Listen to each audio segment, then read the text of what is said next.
Om Shivaya Namaha. Om Ham Hum Shivaya Namaha. Om Ham Hum Shivaya Namaha. Om Ham Hum Shivaya Namaha. Om Ham Hum Shivaya Namaha. Om Ham Hum Shivaya Namaha. Om Ham Hum Shivaya Namaha. Om Ham Hum Shivaya Namaha. Om Ham Hum Shivaya Namaha.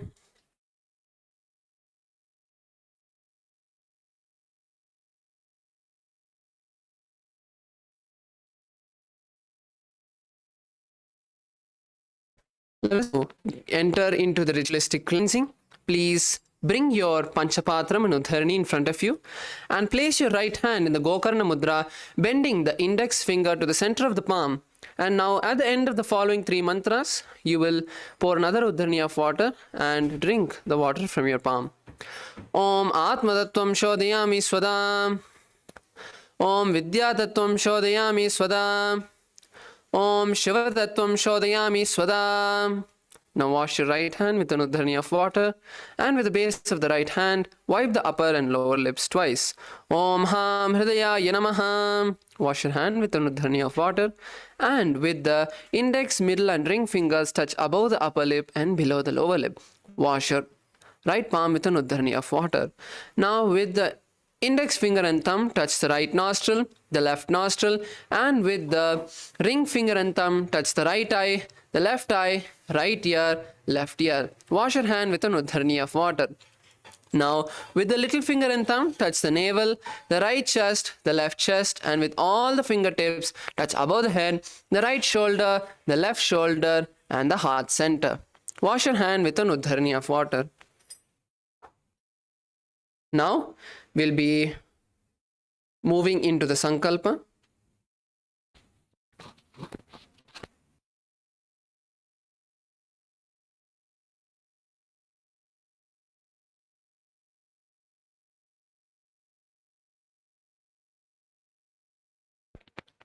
Now please close your eyes. Visualize the Sankalpa, the conscious resolution that you want to manifest for today. Visualize what you want to manifest for today. It can be health, wealth, relationships, enriching, causing. Visualize what you want to manifest today and it becoming a reality.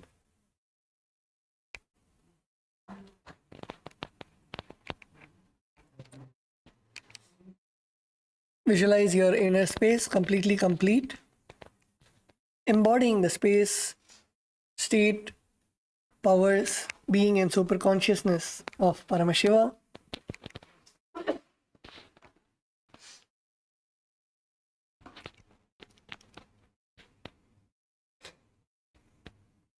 Visualize you expressing all the qualities of integrity, authenticity, responsibility, enriching and causing.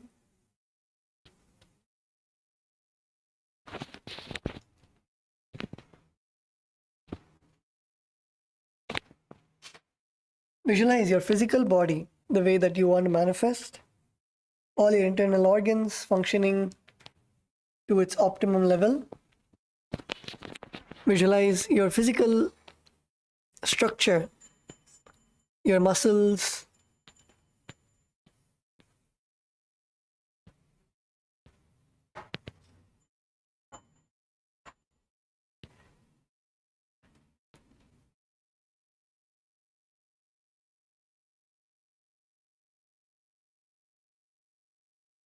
and with that, let us now begin the Sankalpa.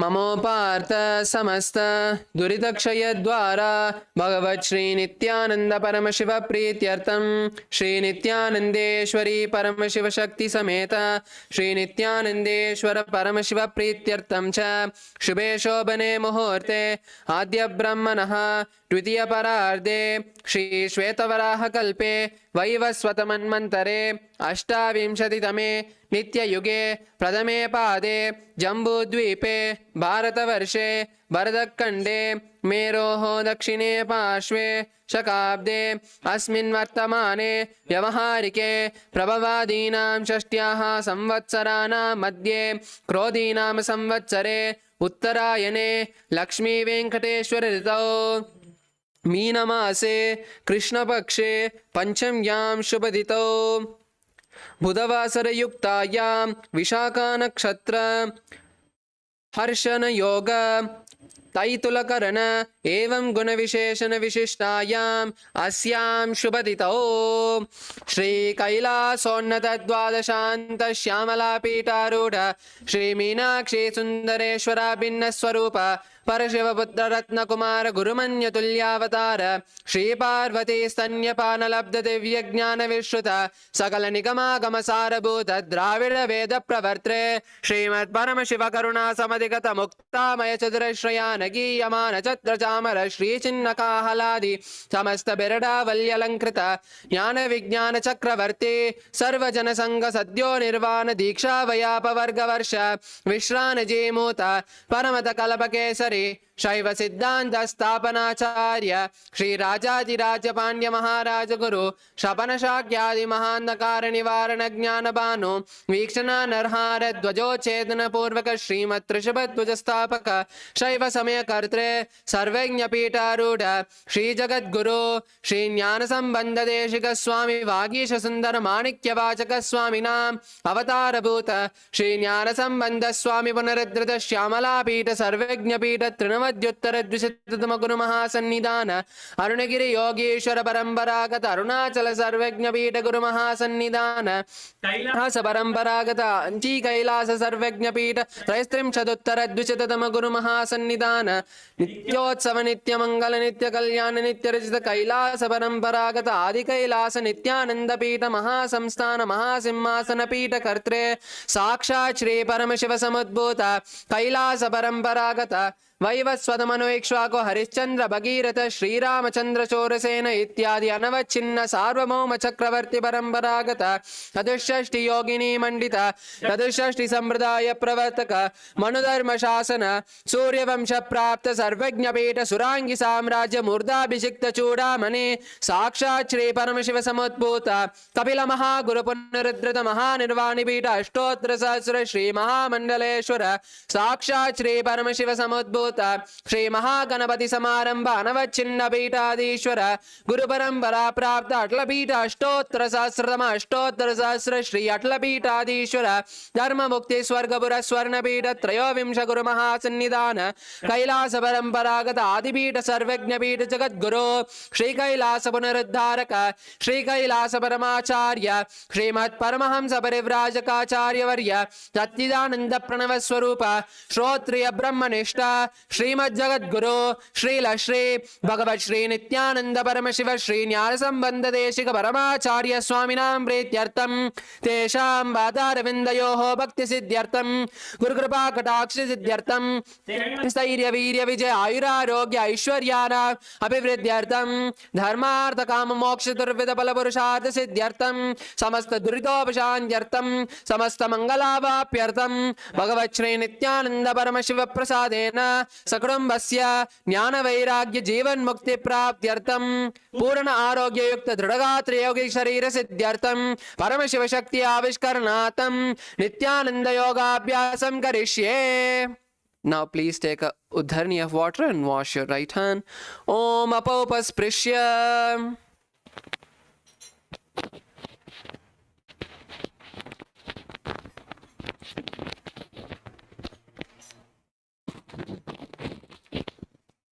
Let's all now put the Panchapatram and Udharani to the side. And let's now begin with the skeleton dance. So please stand up on your mats.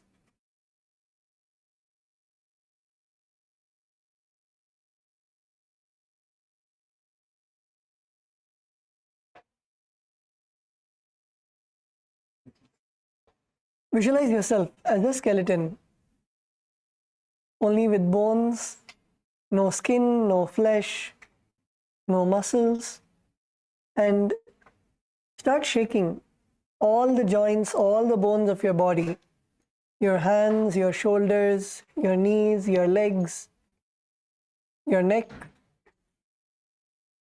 Start shaking all of the bones of your body. Let's begin.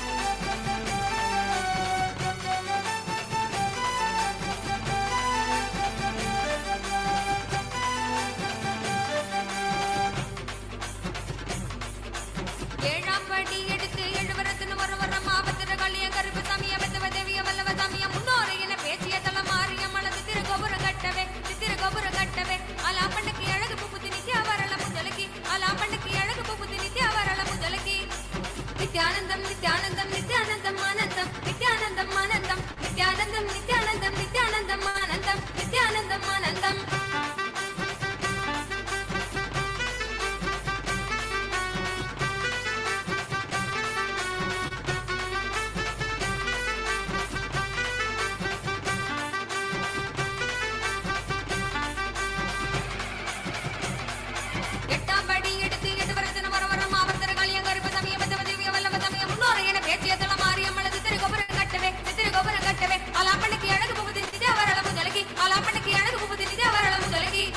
Nithyanandam, Nithyanandam, Nithyanandam, Anandam, Nithyanandam, Anandam, Nithyanandam, Nithyanandam, Nithyanandam, Anandam, Nithyanandam, Anandam, Nithyanandam, Nithyanandam, Nithyanandam, Anandam, Nithyanandam, Anandam, Nithyanandam, Nithyanandam, Nithyanandam, Anandam, Nithyanandam, Anandam.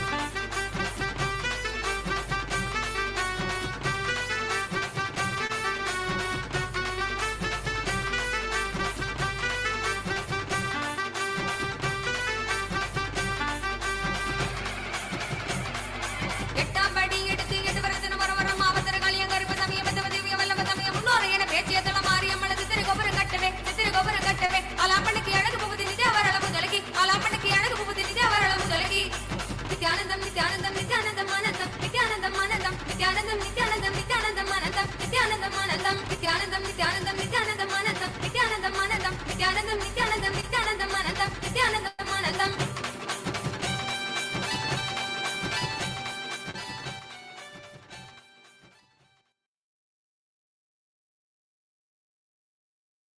Okay, now slowly relax. Come to a standstill.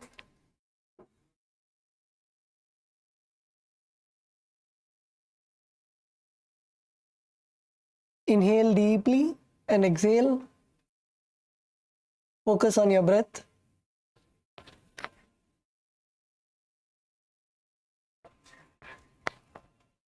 Inhale as deep as possible and exhale as deep as possible.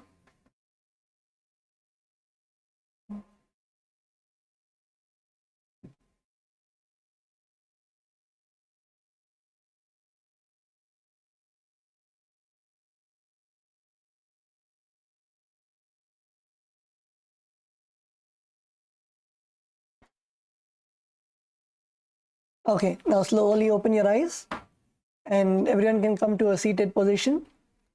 Please settle down.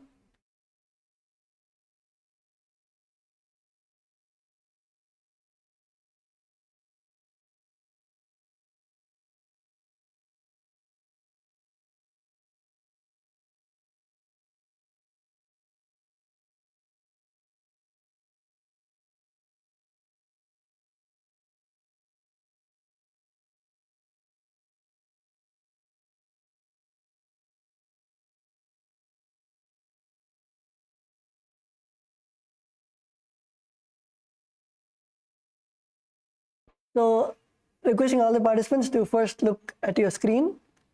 So the asana that we're going to begin with is in the Tritiya Vinyasa Krama, the Parashvasana. So in this asana, first you're going to lay down on your back and you're going to keep your elbow on the navel. Keep your leg straight. Lay down completely on your back and you're going to keep your elbow on your navel and bring one hand up and touch the nose with the thumb, the other hand extended towards the hip. Squeeze your stomach, bring your head up and squeeze your stomach.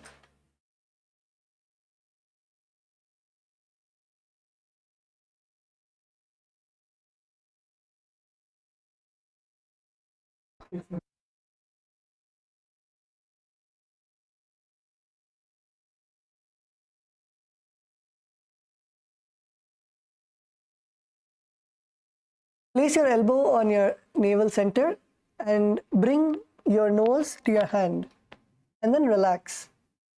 And now do it, repeat on the other side. So keep your other hand on the navel, touch your hands with your nose, bring your head up and then relax. And then change hands again.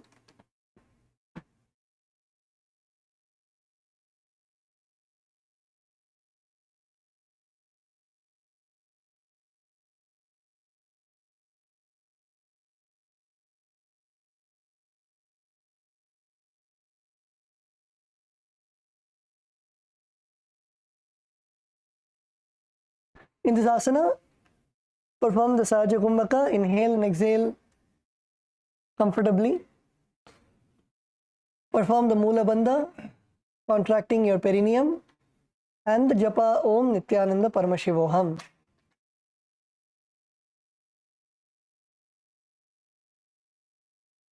पादतले भूमो निधाय जानुनिवृसि निधाय विपरीतहस्ताभ्याम् ऊरुसहितजङ्गे निबध्य तिष्ठेत् पाशासनं भवति.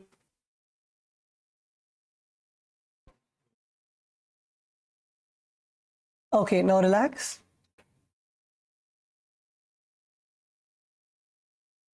The next asana is Dakshinasana.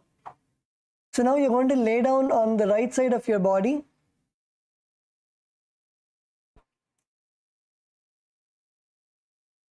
Lay down on the right side of your body and stretch your legs out. Bend your right elbow and support your head with the right palm. Extend your left hand and rest it on the side of your body. This is Dakshinasana.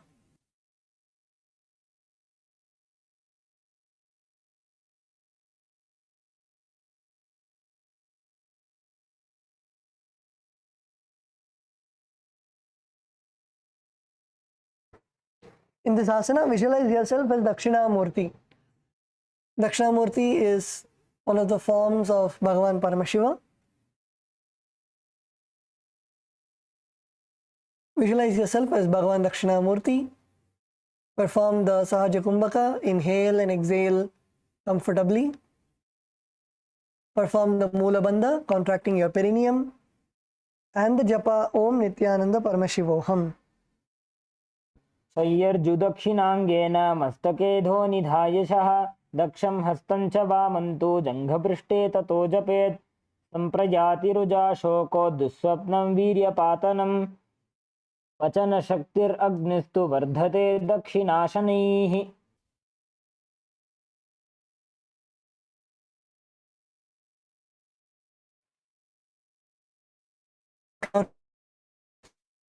Now come on your stomach. We'll be going to the next asana. The next asana is Salabhashana.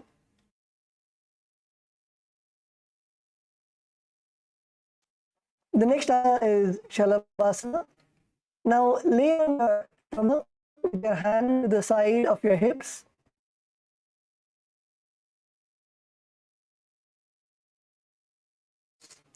Lay on your stomach with hands to the side.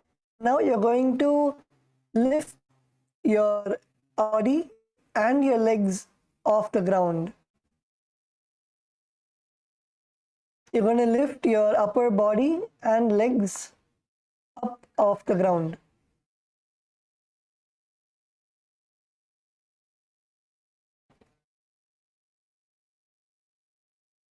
Yes, come on, lift, lift. Yellam Nandakumari. Lift, lift your legs, yes.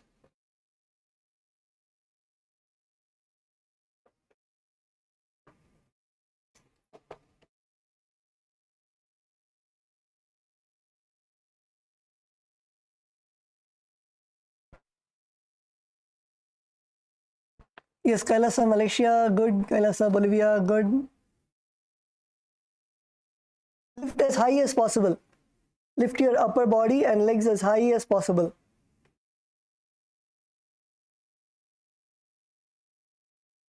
In this asana, visualize yourself as a locust, the insect. Visualize yourself as an insect.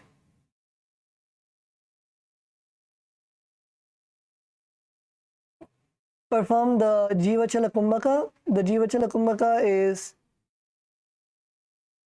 inhale and hold your breath. When you hold your breath, visualize the prana going through all of your limbs, your hands and legs. And exhale. Perform the Mula Bandha and the Japa Om Nithyananda Paramashivoham. शलभासनभेदाश्च नटभेरुण्डनामके गण्डभेरुण्डसहिते शीर्षदण्डासनं तथा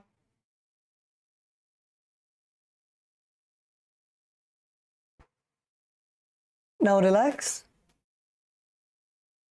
The next asana is Bhekasana.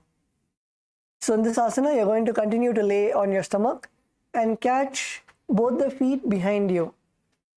Bring both the feet to your back and catch both your feet. Now hold the top of your feet and press them towards the ground. Press them all the way towards the ground.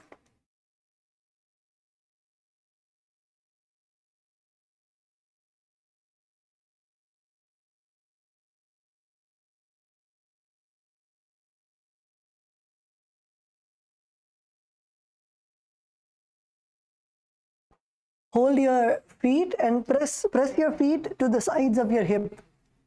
Press your feet down to the sides of your hip. Try to touch your heels to the ground. Yes, come on, pull, pull, pull.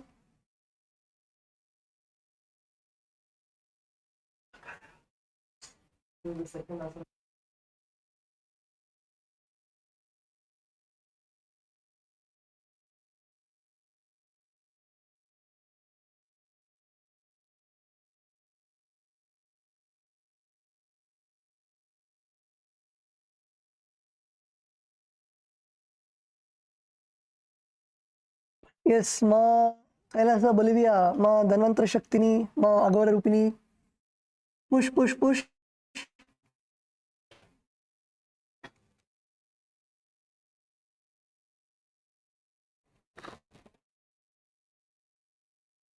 Pull your heels to the ground. Pull your heels to the ground outside of your hips.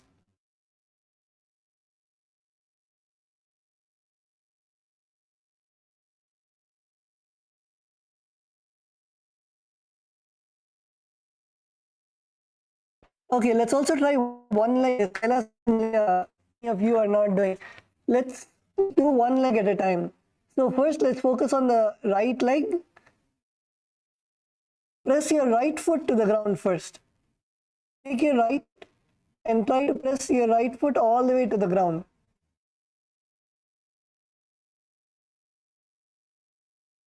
Kailasa Selam Nandakuraya, pull பண்ணுங்க.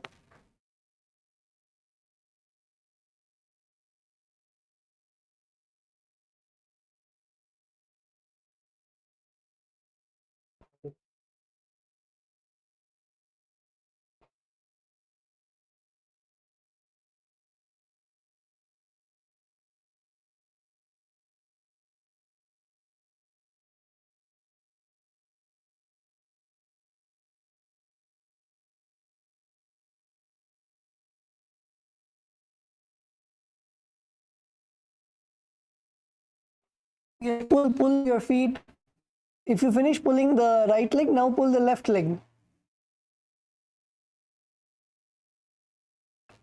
Feel the stretch in your thighs. Feel the nice stretch in your thighs.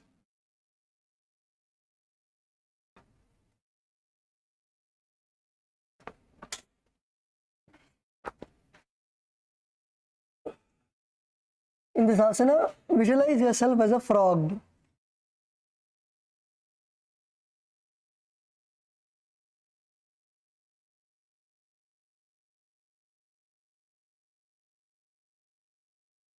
Yes, Kailasa LA, Ma Susan, good. Pull all the way to the ground.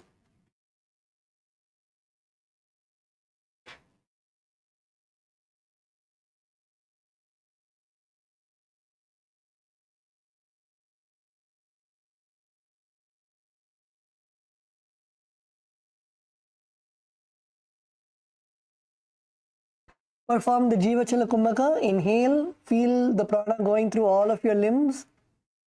And exhale. Perform the Mula Bandha, contracting your perineum.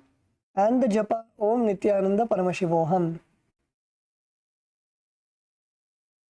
बकम्भेकासनं चैव मकरं मत्स्यनामकं मत्स्येन्द्रं द्विविधं चात्र कुण्डलीबोधकारणम्.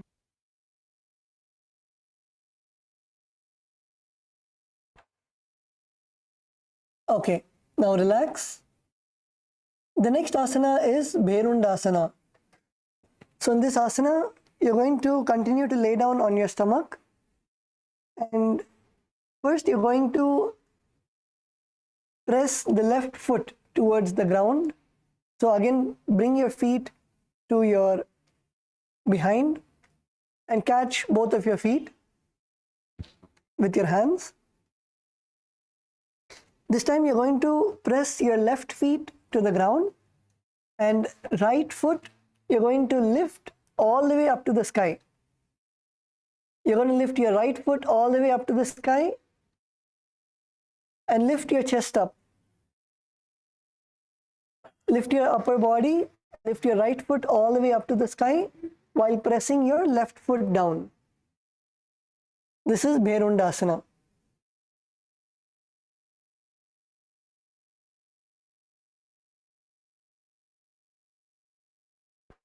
Yes, come on, let's all do it together. So first, catch both your feet and press one foot to the ground. So lean on to one side, little bit lean on to one side of your body and press one foot to the ground and then take the other foot and lift it all the way up to the air. Press your left foot towards the ground and your right foot all the way up to the air.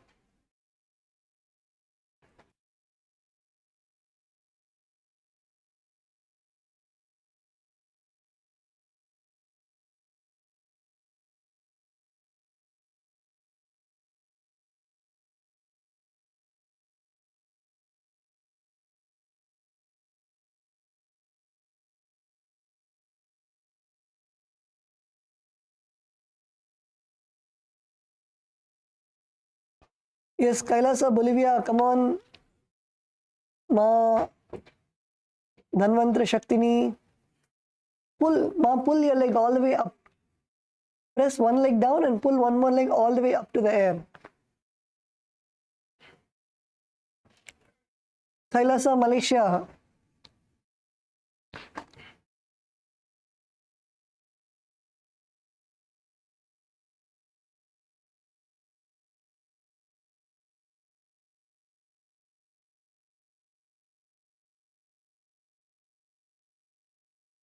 Yes, Kailasa, Malaysia, come on, pull up. Ma Adbhuta Charitra, Kailasa, Malaysia.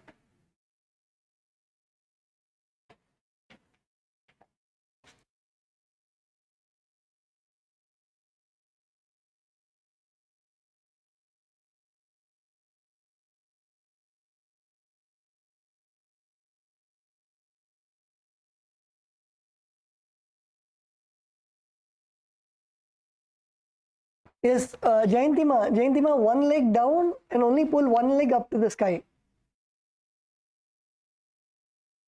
Press one leg down to the ground and pull one more leg up to the sky. Yes.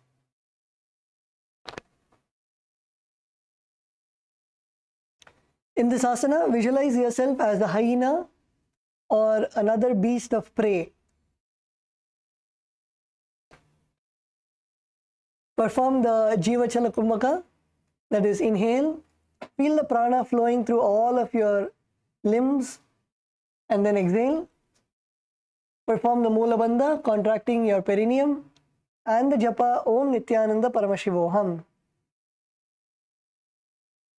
शलभासनभेदाश्च नटभेरुण्डनामके गण्डभेरुण्डसहिते शीर्षदण्डासनं तथा.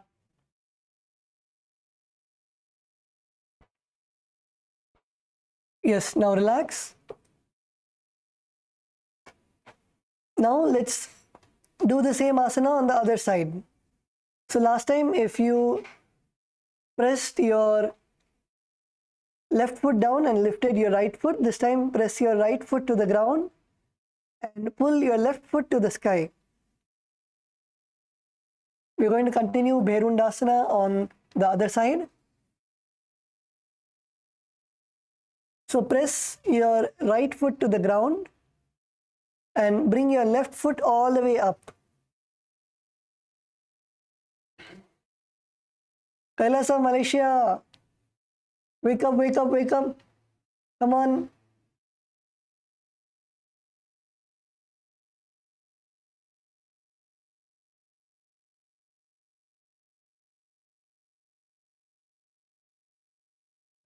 Yes, Ma, Adbhuta Charitra, good.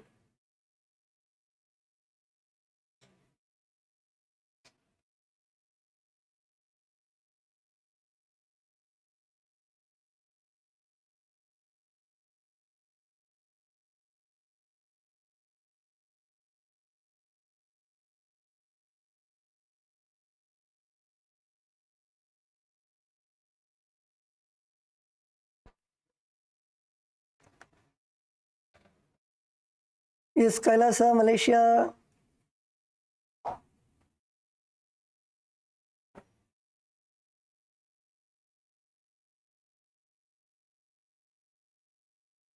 Yes, Baluya, good.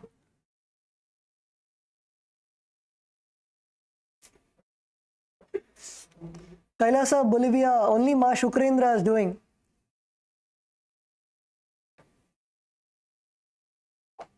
Yes, Ma Dhanvantra Shaktini, Ma Guru Rupini, legs up. Pull your legs up.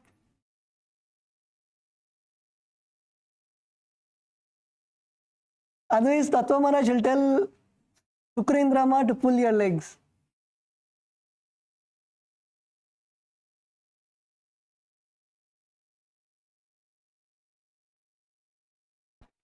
Yes, come on, pull, pull, pull. Yes, KAILASA, LA. KAILASA, LA, Alan Ayya, good. Alan Ayya, good. Ma Susan, also good, yes.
Yes, so in this asana, visualize yourself as a hyena or a prey.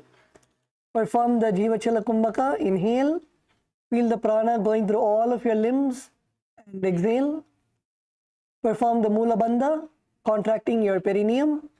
And the Japa Om Nithyananda Paramashivoham. छलभासनभेदाश्च नटभेरुण्डनामके गण्डभेरुण्डसहिते शीर्षदण्डासनं तथा.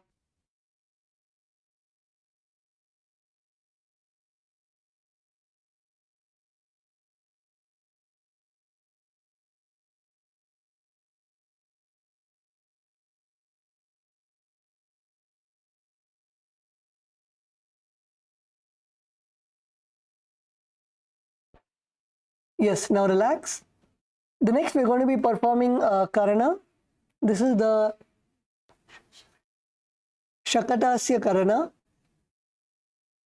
So in this Karana, what you're going to do is you're going to lay down on your stomach and take a deep inhalation and expand your chest and lift one arm and hold the respective foot with the thumb, middle and ring finger,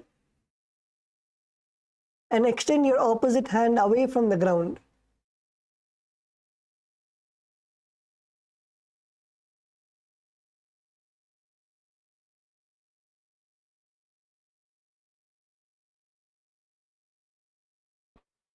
And now alternate on the other side.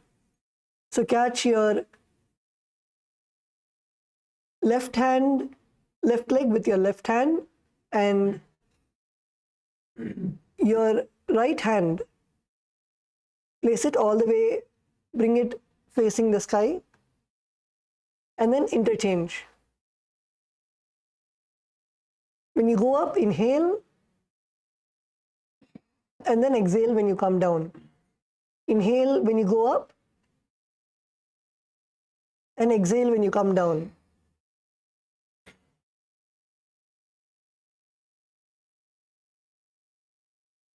And when you come up, you should come all the way up, as high as you can. Raise your upper body and your legs as high as you can.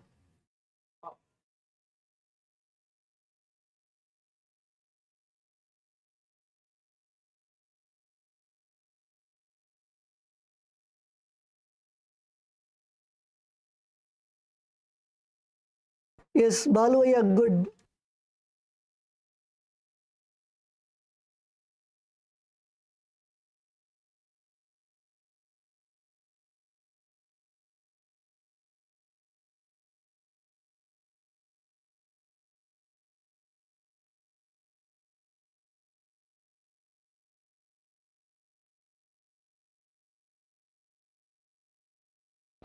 Yes, Kailasa, Bolivia, Ma Dhanvantri Shaktini, up, up, up, up. Pull your legs up. Yes, Ma Agora Rupini, good.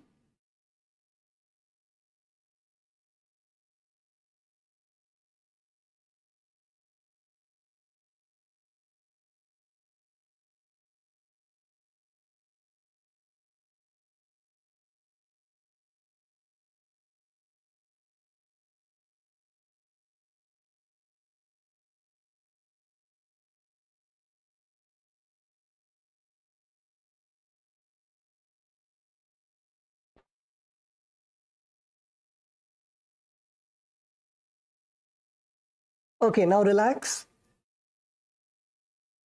Now relax. And the next asana is Shulasana. Lay down on your stomach and bring the elbows on the ground, your chin resting on the palm of your hands.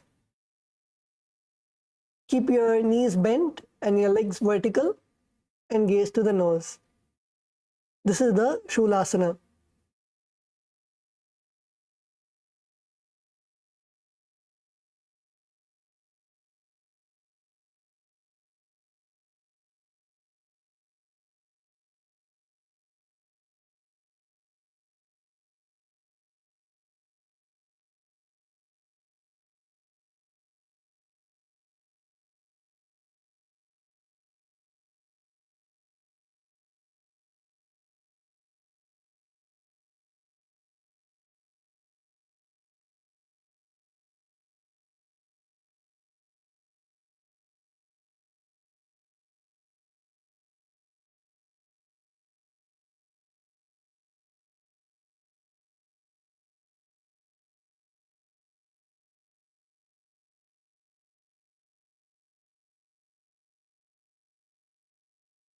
Yes, in this asana, visualize Swamiji in your inner space.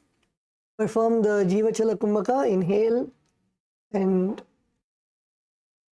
feel the prana flowing through your whole limbs, through your whole body.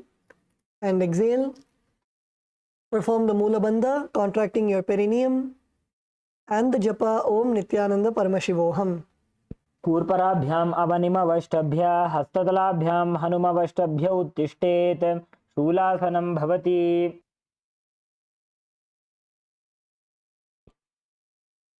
Now relax. The next asana is Makarasana 2. So in this asana, visualize yourself.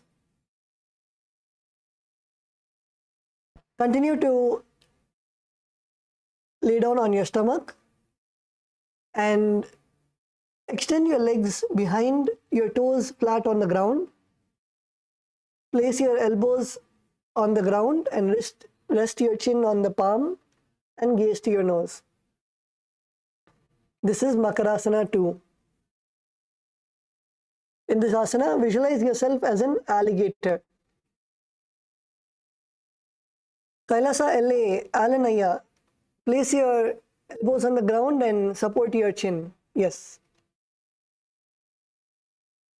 Jorge Aya Nithyanandam.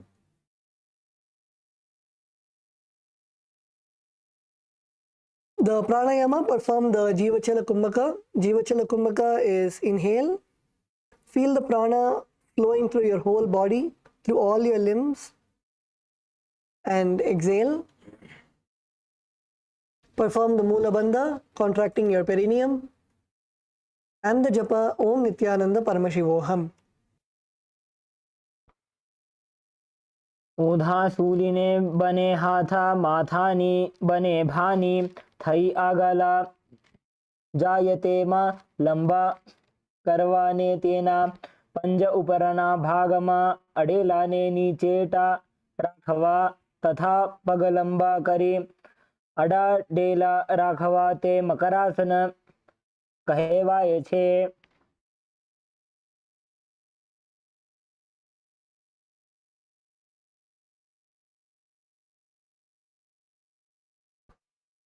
Okay, now relax.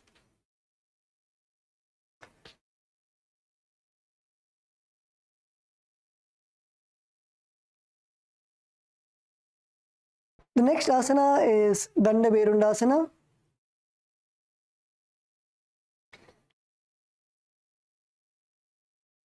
Okay, so first requesting all the participants to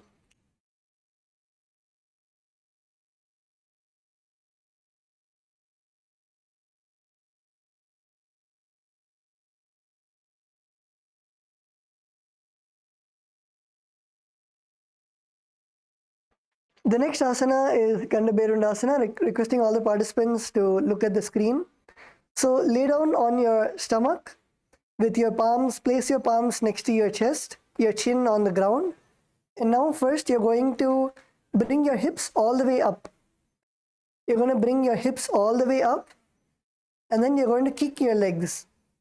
Kick your legs all the way up to the sky and bring your knees, bend your knees and touch your head with your toes. This is Ganda Berundasana.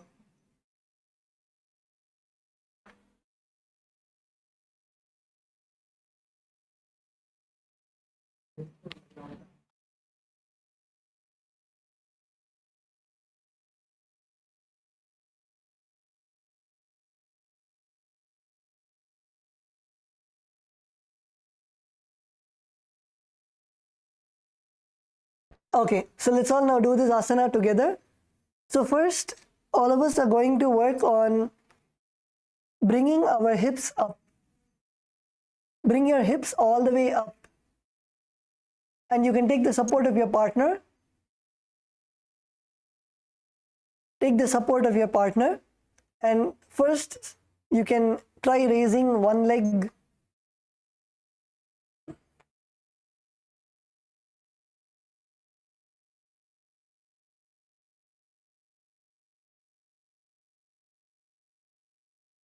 try raising one leg off the ground, and then put that leg down, and then try raising the other foot off the ground, and then relax. And now take your partner's help and try kicking both your legs up to the air.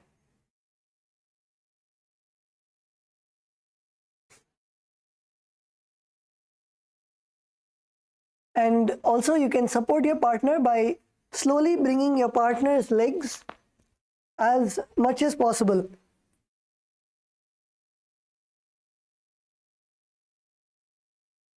You can take your partner's legs in your hands and slowly push. How much ever they can, push your partner's legs towards their head. So try to stretch their back. If they're able to go only this much, it's okay. Slowly try to push your partner's legs as much as possible towards their head.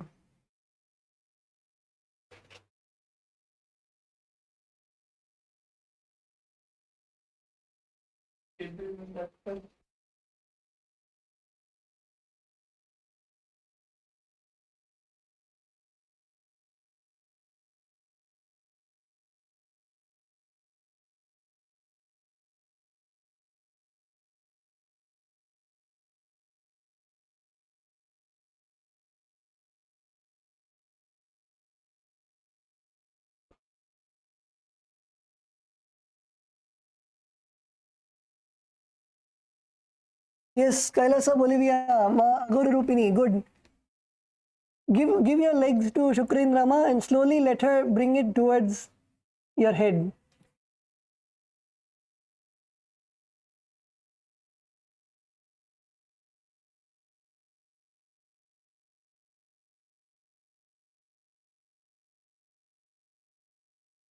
Yes, Aguru Rupinima, good. Now slowly inhale and exhale.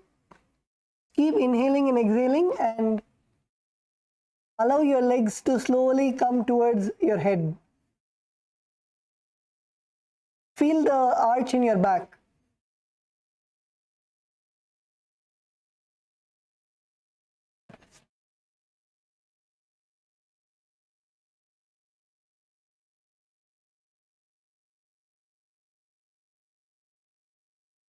Yes, Ma Aguru Rupini, good.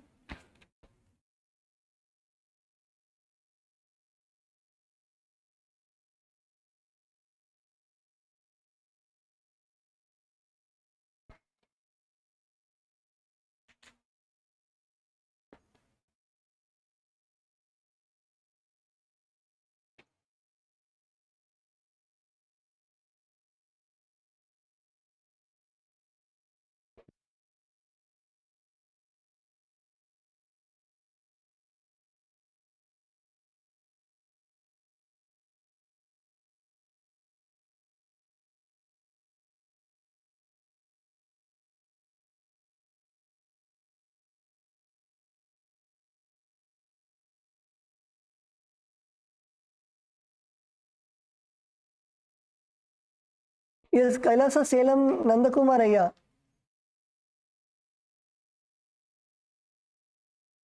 ஐயா அப்படி கிடையாது ஐயா இல்ல அப்படி கிடையாது நீங்க வந்து உங்களோட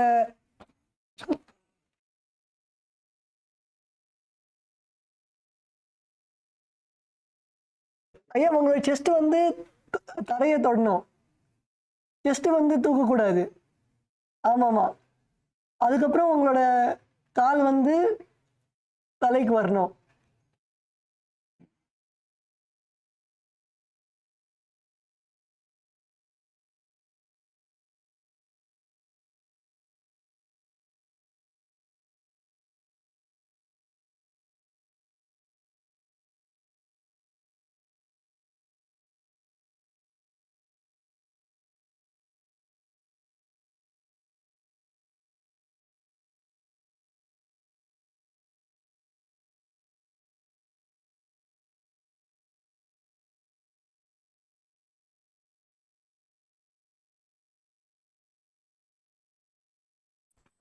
மகராஜ் முடியல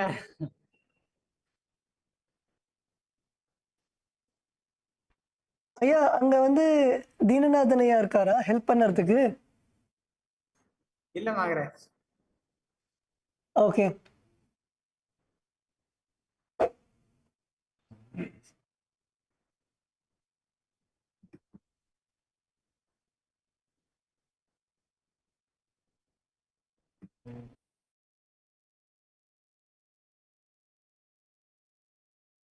Yes, Kailasa LA, Susan Ma, good. Kailasa LA, is the hall volunteer there? Can you help Susan Ma to bring her legs to the head? Kailasa LA hall volunteers.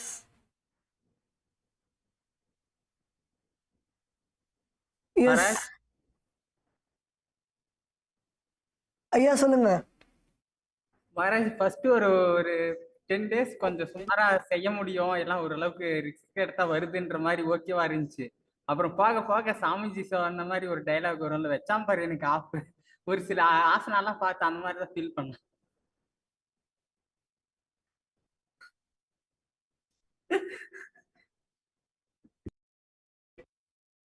ஆமா ட்ரை பண்ணுங்கய்யா, ட்ரை பண்ணுங்க.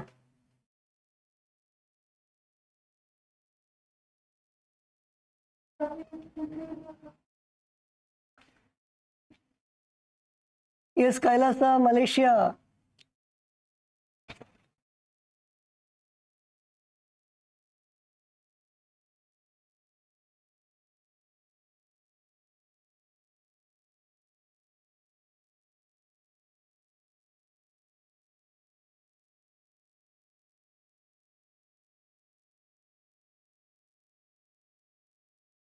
Yes, Kailasa, Malaysia. Come on, Ma. Adbhuta Charitra.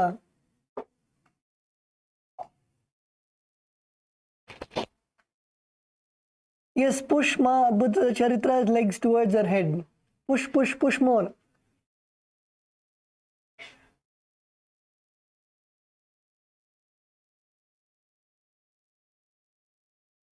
Okay, good, good Ma.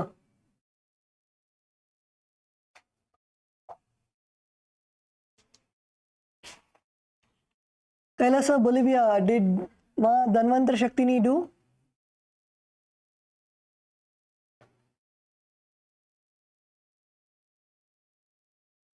She's trying, but she's got some lower back injury, so she's doing. Oh, okay, okay, Ma. She can do how much ever she can.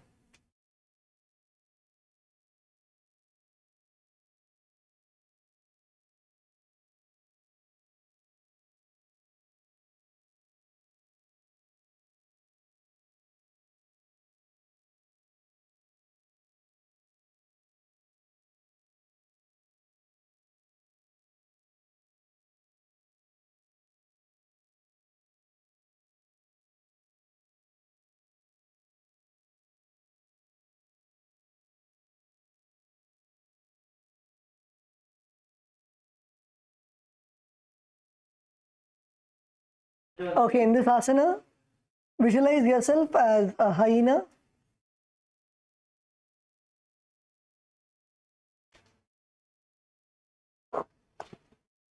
Perform the Jiva Chala Kumbhaka. Inhale, feel the prana going all over your body.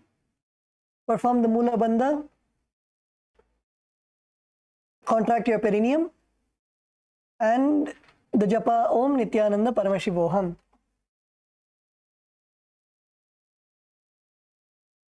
शलभासनभेदाश्च नटभेरुण्डनामके गण्डभेरुण्डसहिते शीर्षदण्डासनं तथा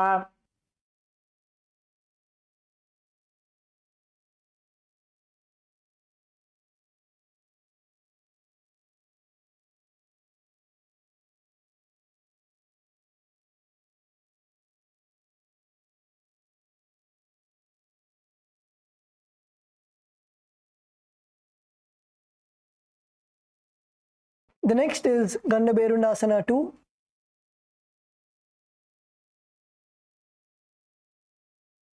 So continue to lay down on your stomach. The next is Gandhaberundasana 2. Lay on your stomach. This time you're going to extend your arms behind you. Extend your arms behind you completely. And now you're going to in this asana also, lift up your legs. Lift up your legs all the way up to the air and bring your legs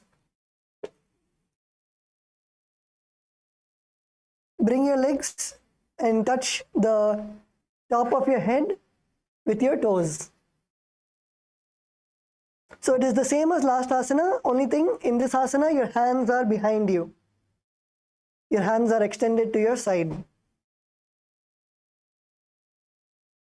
Yes, this is Gandabherundasana 2. Let's all do this asana together. So in this asana also you can do the same thing where your partner can come behind you and you can lift your partner's legs all the way up and try to bring your partner's legs to their head. Lift as much as possible and try to bring your partner's legs to your head, to their head.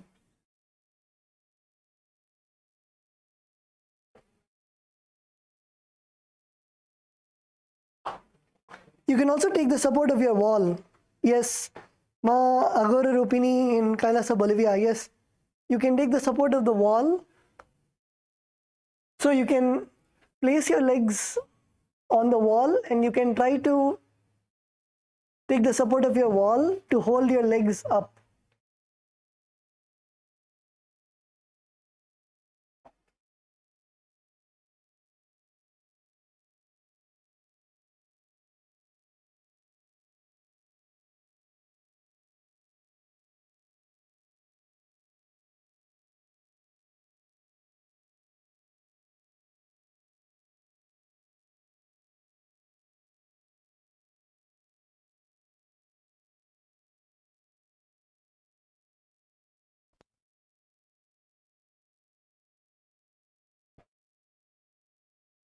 Yes, KAILASA, Bolivia, good. Ma Agora Rupini.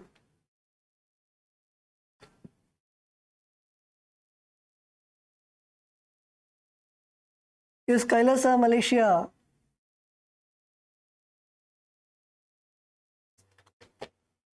KAILASA, Malaysia, yes, you can take the support of the wall. Put your legs on the wall and take your legs all the way up.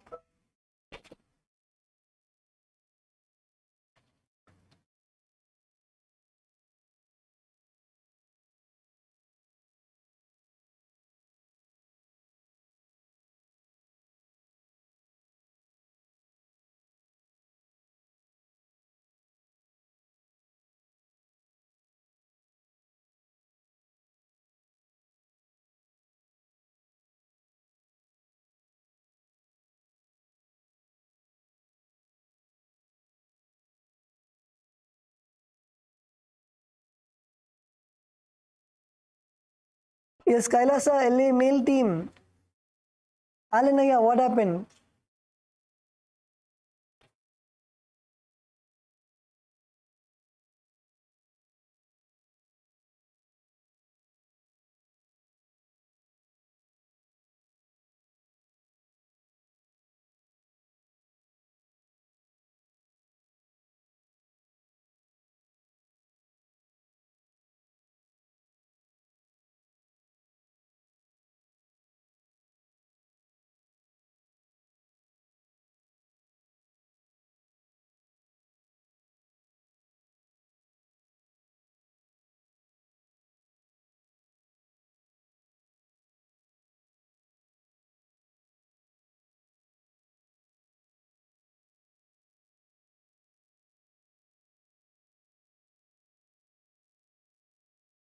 Yes, visualize yourself as a hyena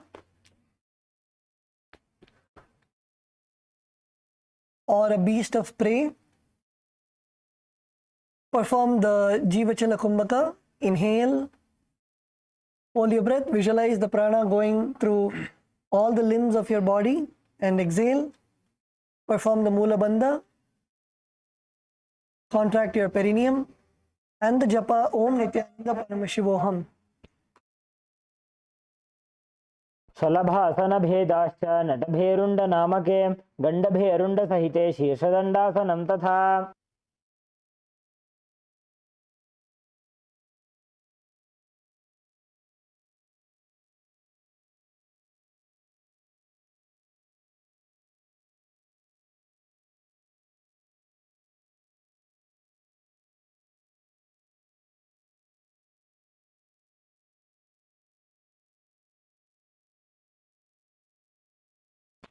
Yes. Now let us enter into Gandabherundasana 3. So this is almost the same asana, but you're going to be stretching your back even more and placing your legs on the ground. So from the Gandabherundasana 2, you're going to be stretching your legs even more and placing your legs on the ground. So lie down on your stomach, lie down on your stomach. Everyone lie down on your stomach again. Lie down on your stomach. Now lift your hips up. Get it up to the sky. Kick your legs off. And get your legs towards the ground. Next to your ears. Or in front of your face. Either next to your ears or in front of your face. You can try either one, whichever you're able to do.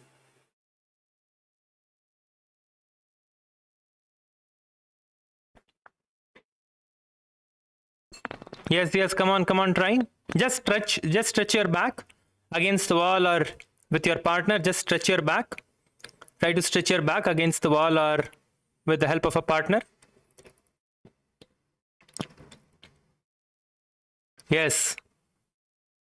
Lift Alanaya's leg. Yes, nice. Good.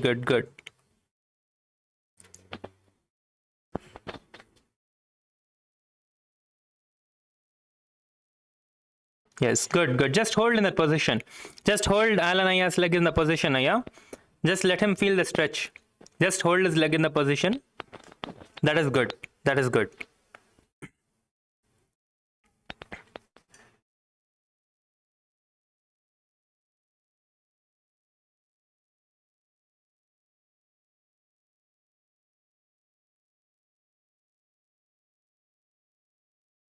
Yes, Ma Susan, good. Just you do that, Ma. Or you can use a wall, Ma. You can go against a wall. You can put your leg against a wall and raise yourself up. Raise your legs up using the help of a wall.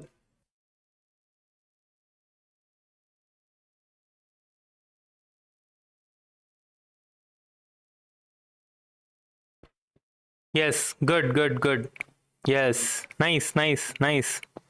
Kailasa LA, males, really good. Amazing. Keep trying. Yes, Kailasa Bolivia, push yourself against the wall more. Come on, Ma. Go closer to the wall. Come on, go closer to the wall. Use your hands. See, for now, in the beginning step, as you are just pushing yourself, you can keep your hands next to you. Keep your hands in front of you, like next to your chest or in front of you, so you can push yourself back. You don't have to put your hands behind. Keep your hands in front of you so you can push yourself back. Yes, Ma. Now lift your knees up. Raise your knee up against the wall. Raise your knee up against the wall. Good. Yes, that's the way. Yes, good.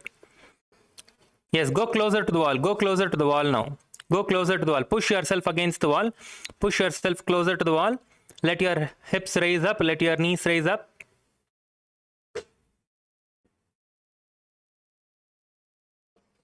Kailasa, Malaysia, those of you who are doing near the wall, if you can come closer to the camera and do. So, Prema Surupa can see you and guide you. So, Kailasa, Malaysia, come closer to the camera. Those of you who are doing, if you can come closer to the camera, that would be good, so we can see and guide you.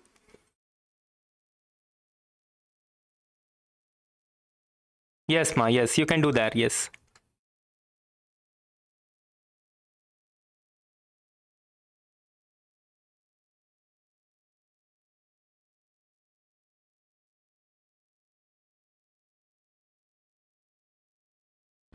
Kailasa Ecuador, just do the same thing, but lie down on your stomach. Lie down on your stomach and put your legs on the chair. Yes, exactly. Yes, that way.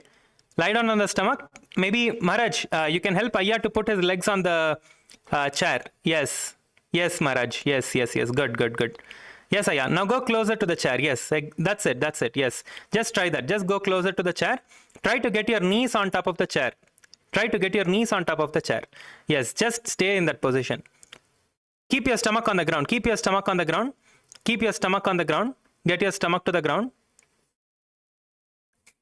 Get your stomach to the ground, Aya. Get your stomach to the ground. Get your stomach to the ground. Yes, yes, yes, yes, yes. Yes, yes. Hold yourself there. Hold yourself there. Feel the stretch in your back. Hold yourself there. Feel the stretch in your back. Nice. KAILASA, Bolivia, amazing. KAILASA, Bolivia, really good. KAILASA, Malaysia, good. Yes, hold. See, wherever you can, hold. Where you feel that little bit of that discomfort is, you feel that your back is stretching, hold yourself in that position. Hold yourself in that position. For as long as you can, hold yourself in that position.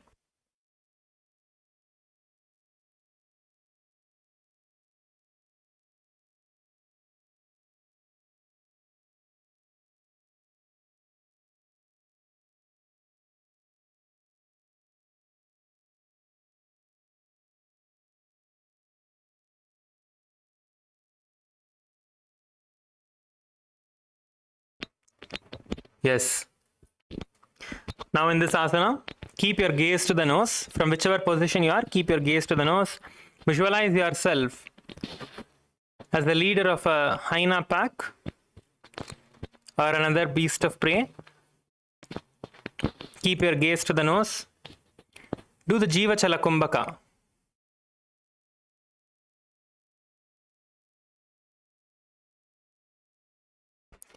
Inhale. Visualize that the prana, the life energy, is flowing through your entire body at all the energy points, at all the chakras. Do the Moola Bandha, contracting your perineum region, and chant the japa Om Nithyananda Paramashivoham. Get into the position. All of you get into the position now. We are going to be chanting the Shastra Pramana, so get into the position. Please get into the position now. Yes. शलभासनभेदाश्च नटभेरुण्डनामके गण्डभेरुण्डसहिते शीर्षदण्डासनं तथा. Yes.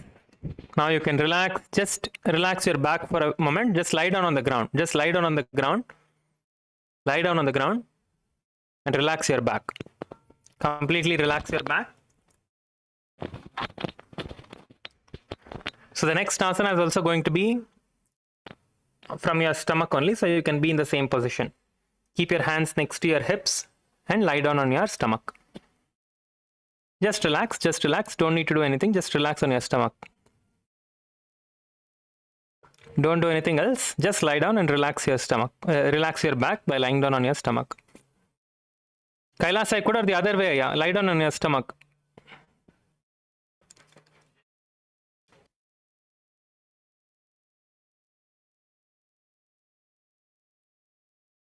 Yes. Okay. So now we are going to be doing the Viparita Shalabhasana. So in this Viparita Shalabhasana, you are going to be lifting your hips up. Lifting your hips up.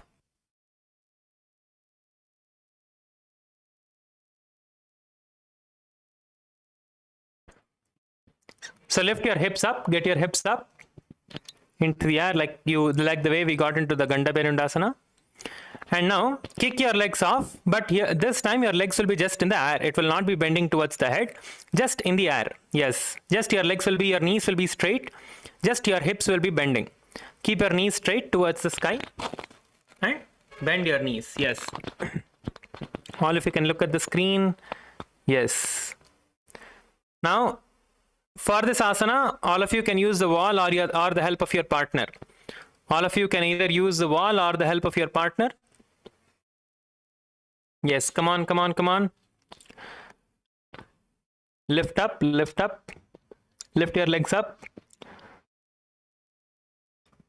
First lift your hips up and then walk your legs closer. Lift your hips up and get your legs closer. Yes, KAILASA, Malaysia, come on. Yes, those of you who are doing against the wall, go closer to the wall. Get your knees up to the wall.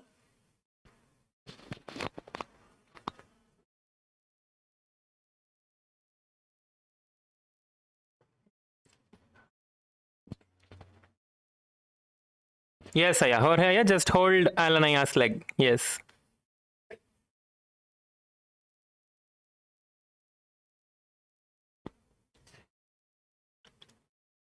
Now, Alan Aya, you can help him. You can hold his leg and lift him up. So you can help him with the asana now.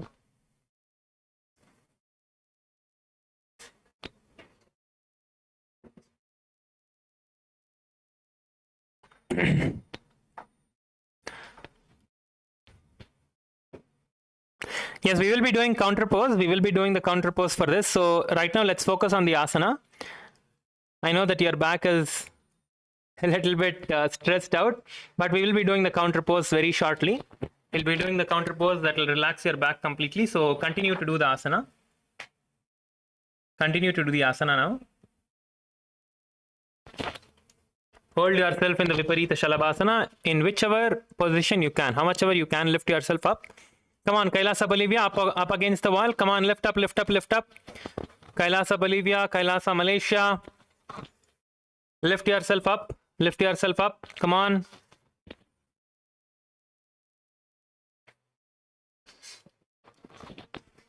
Maharaj, maybe Kailasa Ecuador, Maharaj, maybe you can lift Aya's leg a little bit up when he's lying down on the stomach. Maybe you can hold it and you can lift his legs up a little bit. Yes, come on, Aya. Lie down on your stomach. Kailasa Ecuador.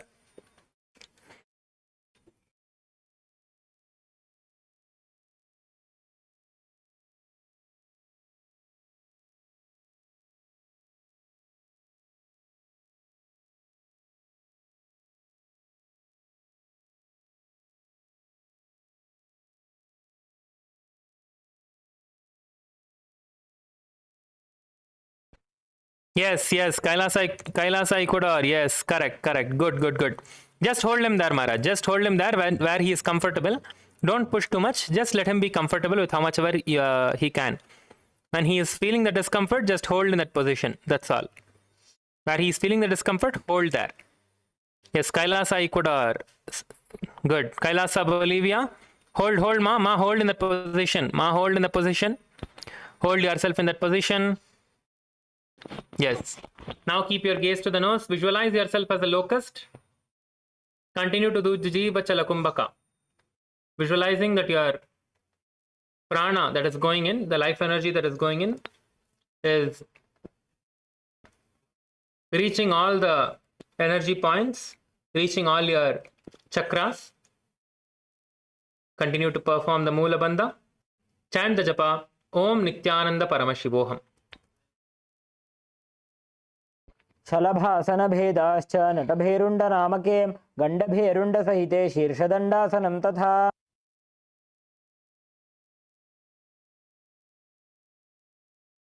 Now get onto the now lie down on the ground. Now you're going to be doing an asana that is just going to be lifting off the ground.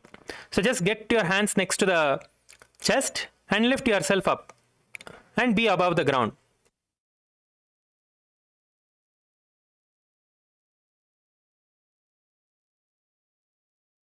Yes, so you can look at the screen. So just pushing yourself above the ground and lifting your chest. Only your hands and legs will be on the ground. So just lift yourself above the ground and hold in the position. Hold in the position. Use the power of your triceps, your chest, your core muscles. Come on, Kailasa Ecuador, Kailasa Bolivia, Kailasa Malaysia. This asana everyone can do. All of you can do this asana. Come on. Lift yourself up. Lift yourself up. Your hands, not your elbows, not your elbows on the ground. Your hands on the ground. Your palms on the ground. Not your elbows on the ground. So your forearms are not on the ground. Only your hands are on the ground. Yes. Kailasa LA. You're not bending your back. Your back is straight. You're not bending your back. Yes. Get as close to the ground as possible. You can see. Get as close to the ground as possible. Yes. Like the way you do push-up. The way how you do a push-up, right? When you're doing going down and coming up, just go down and stay in that push-up position. Stay there for the count of 11. All of you get up. All of you lift up. On the count of 3, all of us, let's hold up. 3, 2, 1, hold up. Let us count for 11 now. 1, 2, 3, 4, 5. Hold. 6, 7, 8, 9, 10, 11. Now you can relax. Relax. Yes, now you can get up onto your knees. Sit on your knees. Sit in the Bhagasana. Sit on your knees. Sit on your knees. All of you can sit on your knees now. You're going to be doing the counter pose. The next asana is Niranjana Karmasana. So in the Niranjana Karmasana,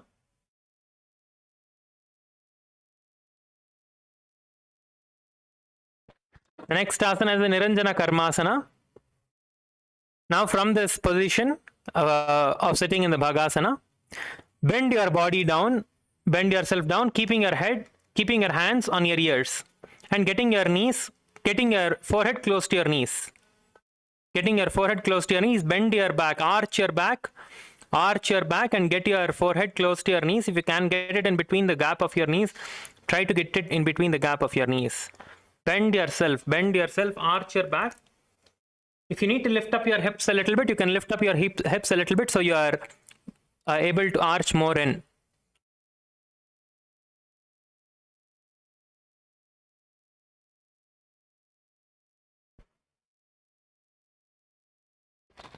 Yes. Arch, all of you arch yourself. Bend your head forward and get your head close to your knees. Bend your head forward and get your head as close as possible to your knees. Don't pull, but get it with just yourself. Don't pull it with your hands. Don't pull your head towards your knees.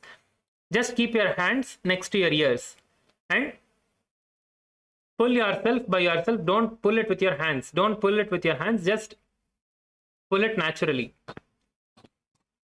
Yes. Nicely stretch your back. Relax your back. Visualize yourself having no karmas.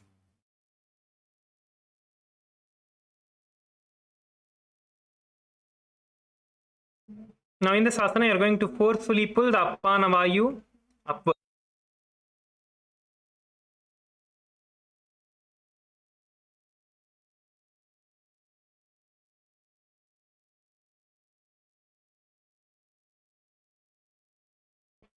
Continue to do the Jiva Chala Kumbhaka. In this asana, we are also going to be performing the Uddiyana Bandha.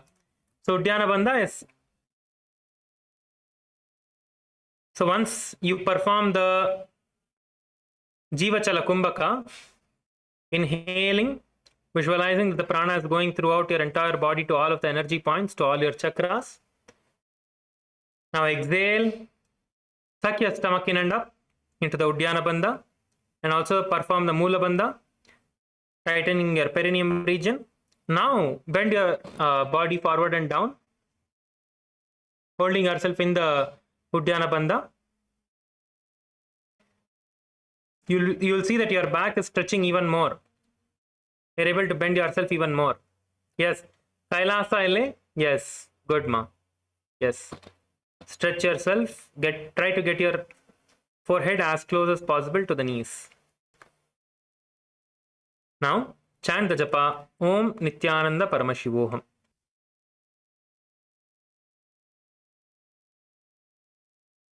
बालको गर्भशय्यायां तिष्ठेत् सङ्कुचितो यथा तथा गर्भासने योगी निरञ्जनविधिं भजेत् दत्त्वा दक्षान्ध्रौ वामाङ्घ्रिं पार्ष्णिभ्यां रुन्धयेत् स्फिजौ अपानमौ ऊर्ध्वं च कुर्याद्वारस्वारं ततो बलात् जान्वन्ते मस्तकं दत्त्वा नाभिं पृष्ठे विकर्षयेत् पार्ष्णिभ्यां छादयेत् कर्णौ नेत्रे तिष्ठेदतिक्रमैः तदा नाभे सकाशात् तु शब्दोऽस्योत्तिष्ठते शनौ निरञ्जनं ज्योतिरग्रे सूक्ष्मं चास्य परिस्फुरेत्.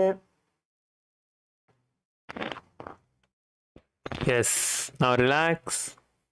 The next asana is the Danda Mayurasana. So you are going to be performing the Danda Mayurasana now.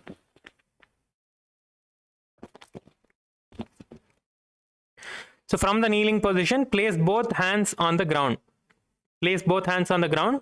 Fingers pointed backwards means fingers pointing towards you. You can see how the fingers are placed. You can see how the fingers are placed. Finger pointed towards you. Your palms on the ground, but fingers pointed towards you. Yes, all of you get into this position now. All of you get into this position. So now we'll be just showing the asana to you. So from this position, just look at the asana, and then we are all going to be performing the asana together. So from this asana, we are going to be placing, now, right now, do not do the asana, just look at the screen. Once you learn how to do it, then we'll be performing together. So just look at the screen.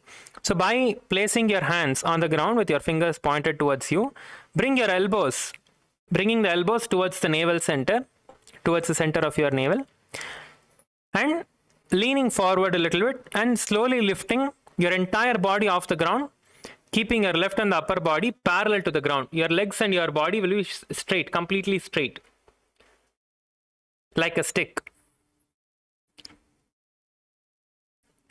In this asana, we are going to be visualizing a peacock. Now, let us all do it together. Yes, let us all do the asana together. So now, from the same asana, see, when you are going to perform this asana, inhale and hold the breath. Inhale. Once you place your hands in the position, inhale. Let us all get into the position. Let us all get into the position now.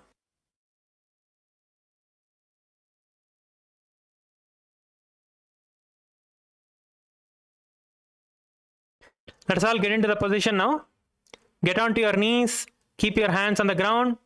Get into this position. Inhale. Inhale. Hold your breath. Before you lifting your legs off, inhale, hold your breath. Let us all get into this position. Inhale, hold your breath. Once you hold your breath, your body will start becoming stiff. At that time, lift your legs off the ground. Inhale, hold your breath and lift your legs off the ground and hold. Lift your legs off the ground and hold.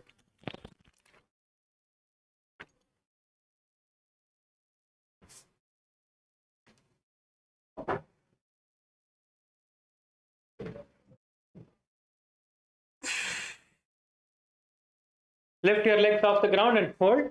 Hold yourself in the position. Hold yourself in this position. Come on, try to hold yourself for as long as you can. If you are getting off, we can come back again. Okay, so now we'll be counting and holding the asana for 10 seconds. Let us get into the position and hold the asana for 10 seconds.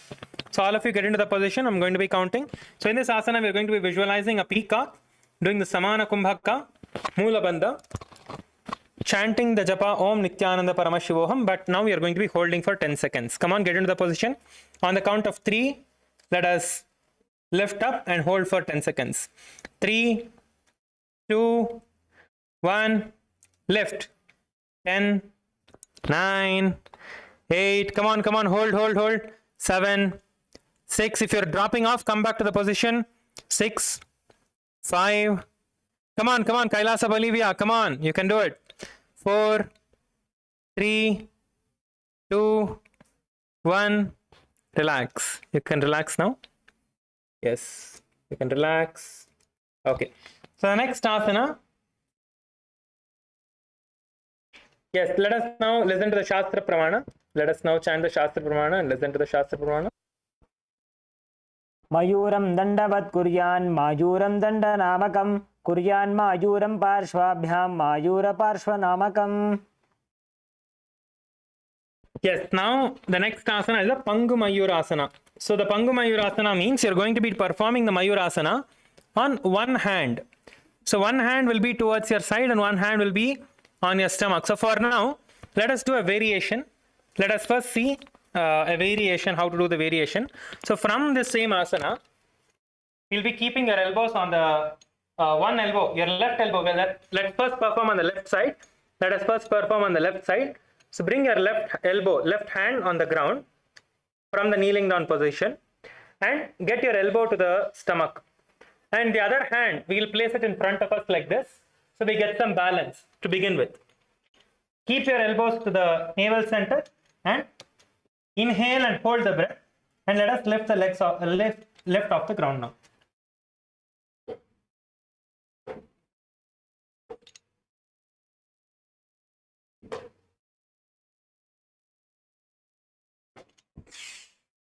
Yes.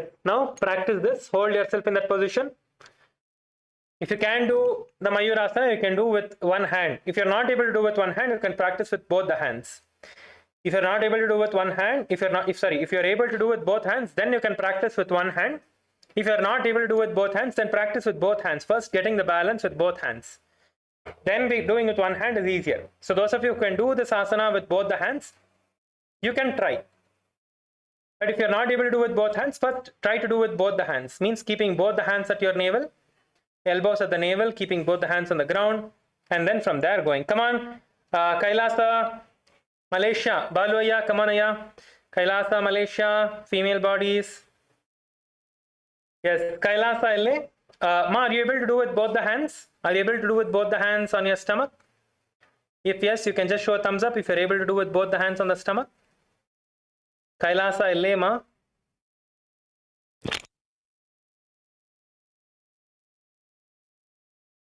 Ma Susan, are you able to do with both the hands on the ground, Ma? Ma Susan, are you able to do with both hands on the ground? Can you hear me, Ma? Ma Susan, are you able to hear me? You can show a thumbs up if you're able to hear me.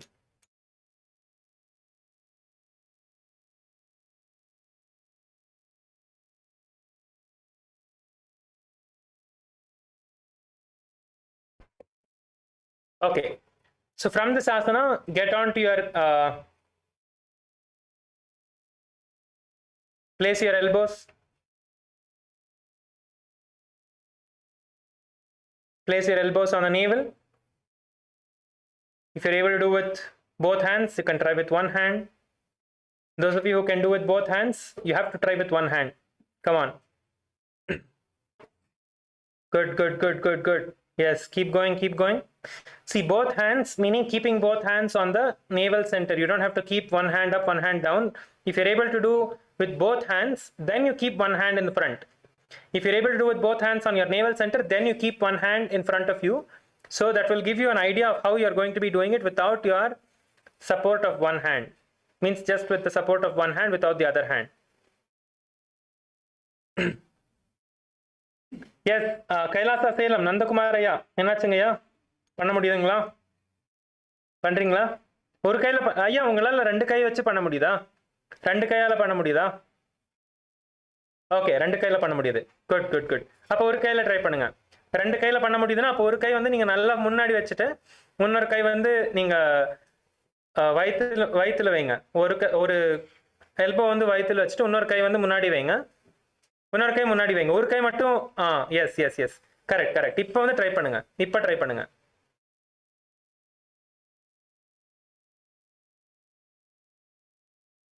good good good Kailasa LA what happened Kailasa LA I see one aya lying down get up aya come on you can try this asana now come on get up and try the asana Kailasa LA yes come on aya try the asana get into the position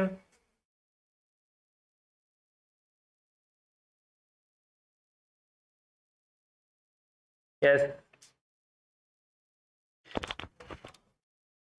visualize the peacock do the samana kumbhaka contract your perineum region and chant the japa om Nithyananda Paramashivoham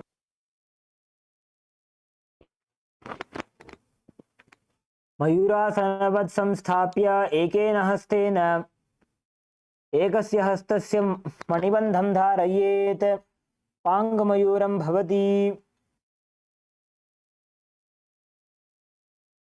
Now the same asana we are going to be repeating it on the other side. So let us quickly get into the position. Keep your if you placed your left hand on the ground before, now let's place the right hand on the ground and get into the position. Place your right hand on the ground and let us quickly get into the position and try with the other hand now. Yes, Kailasa, Bolivia. Kailasa, Bolivia, let's get into the position. Let's try, come on. Kailasa, Bolivia, let's all get into the position and try. Come on, come on, come on. Yes, ma. Yes, yes, yes. Get into the position and try. We're in asana number 400. and 62. Just 46 more asanas to finish the Tritiya Vinyasa Krama. So let us get into the position and try. Visualize the peacock in your inner space. Continue to do the Sahaja Kumbhaka, Samana Kumbhaka. Inhaling, visualizing the fire in your inner space, in your stomach. Doing the Moola Bandha and chant the japa Om Nithyananda Paramashivoham. मयूरासनवत् संस्थाप्य एकेन हस्तेन एकस्य हस्तस्य मणिबन्धं धारयेत् पाङ्गमयूरं भवति. Yes. Now you can sit, you can relax, just relax for some time. Just sit in a relaxed way for some time. So now the next asana we'll be starting in a few moments. Just relax, just relax. Take inhale and exhale slowly. Do the Sahaja Kumbhaka, which is inhaling and exhaling comfortably. Just inhale and exhale comfortably before we entering into the next asana. If you want to, you can stretch your legs so you can relax your legs. Just relax yourself. Just relax your entire body for a few moments. For the next few seconds, let's just relax. So we enter into the next asana.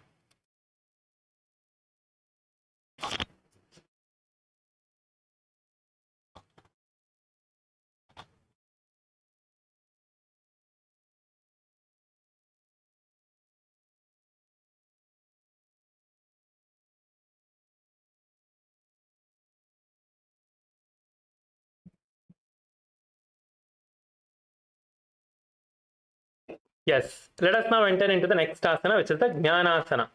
So in the Jnanasana, you are going to be placing one leg. Sit and place the sole of the left foot on the ground to the right side of the groin. Means you are going to be getting your left foot and placing it on top, on the right side of your, like close to your upper right thigh. Yes. And now place the right foot backwards outside of the hip. Outside of the hip. Now bring your gaze to the nose. Visualize the Hindu goddess Saraswati in your inner space. Do the Samana Kumbhaka. Inhaling, visualizing that the fire is there in your navel center. Inhaling that the fire is there in your navel center. Keep your gaze to the nose. Inhale. Visualize the fire in your inner space. Lock your chin to the chest in the Jalandhara Bandha. Now exhale. Suck your stomach in and up into the Uddiyana Bandha. And tighten your perineum region into the Moola Bandha. So we are going to be performing all the three bandhas in this asana, which is the Mahamudra Bandha.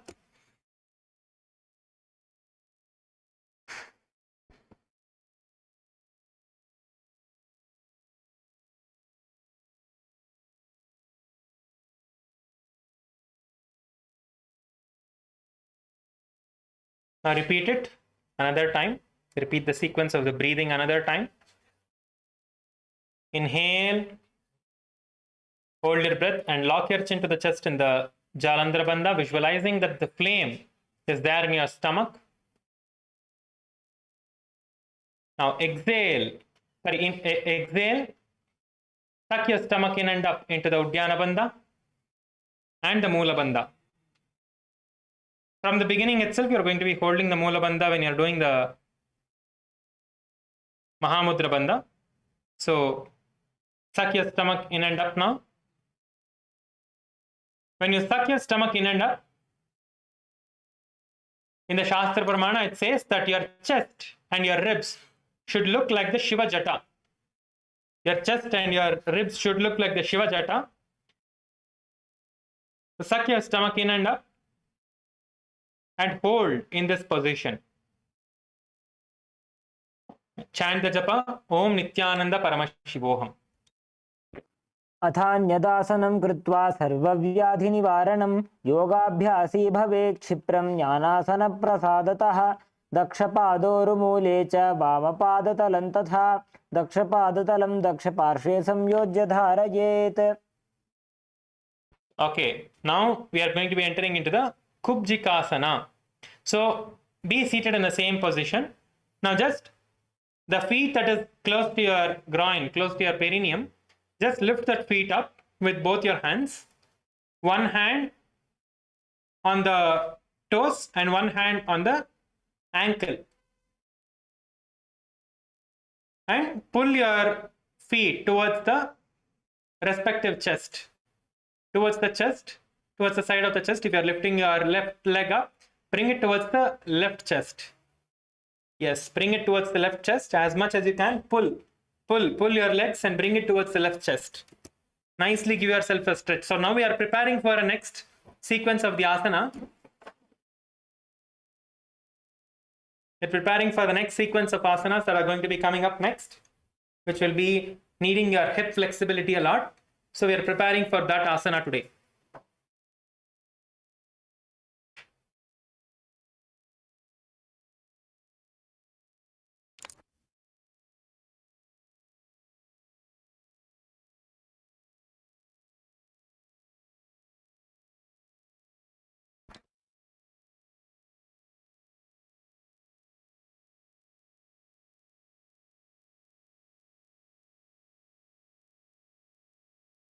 Yes, now let us continue to perform the asana.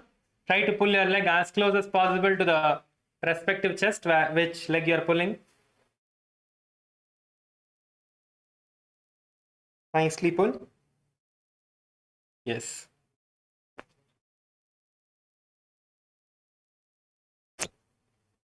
Gaze towards the third eye.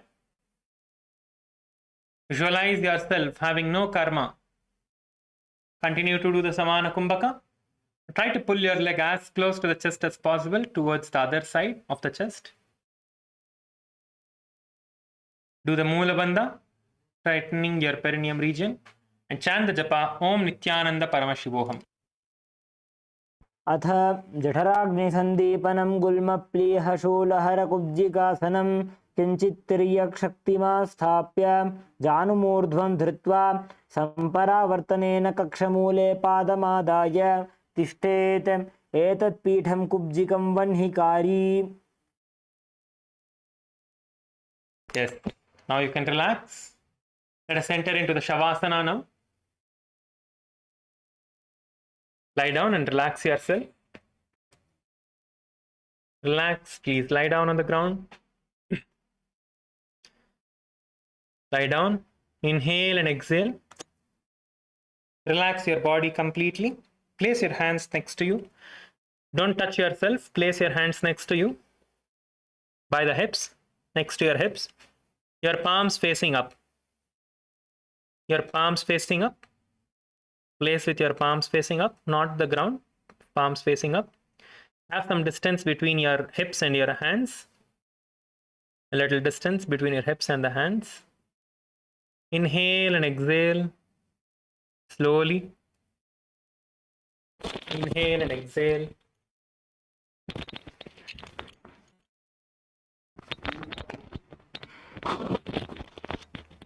Inhale and exhale.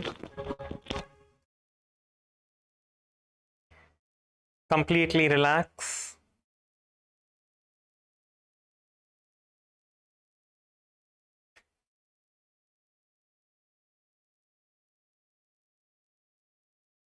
Now, visualize that the Kundalini Shakti is moving up through your 7 energy centers, the main 7 energy centers in your body, starting from the Mooladhara, which is at the base of your spine. Visualize that the Kundalini Shakti is moving up from the Mooladhara.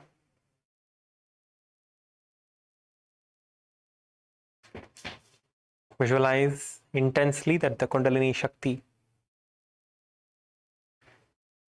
the energy is there at the base of your spine now.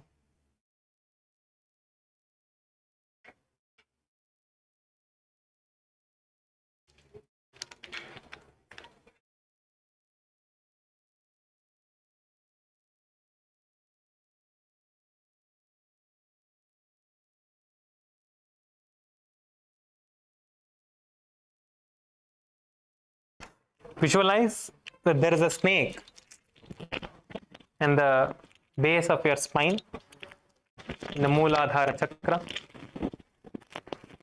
that it is moving up slowly. Pull it up, pull that energy up to the Swadhisthana chakra. Visualize that the snake is now in the Swadhisthana chakra. From the base of your spine, it is moving up to the Swadhisthana.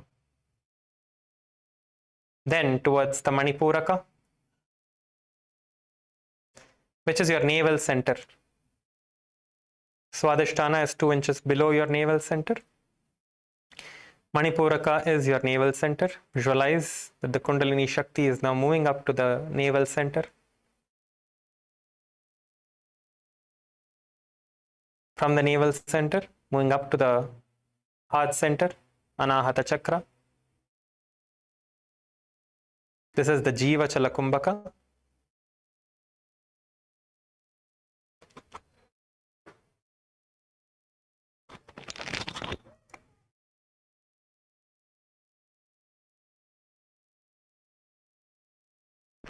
Sorry, this is the Shakti Chalana Mudra.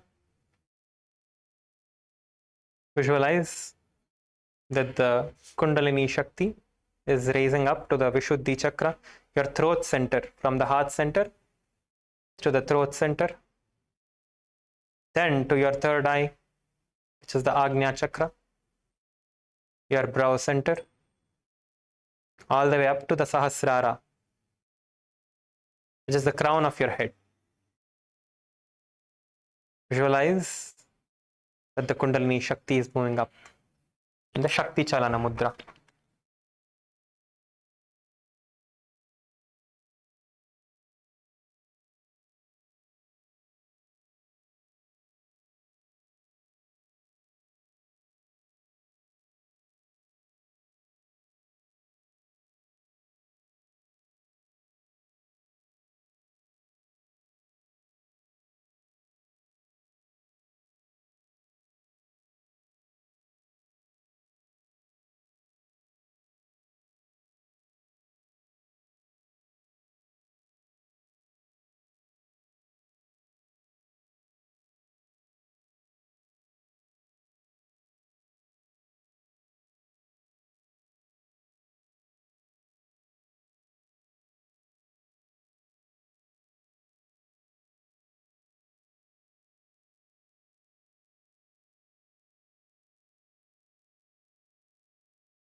Now,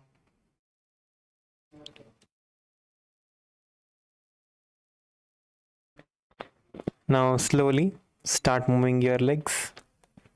Bring yourself back to the body. Move your legs. Shake your legs.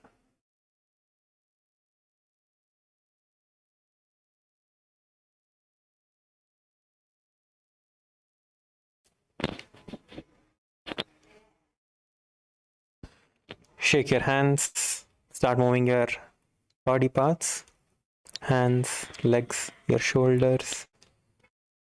Lift your knees up, bring your knees up and close to your chest. Hug your knees, move side to side.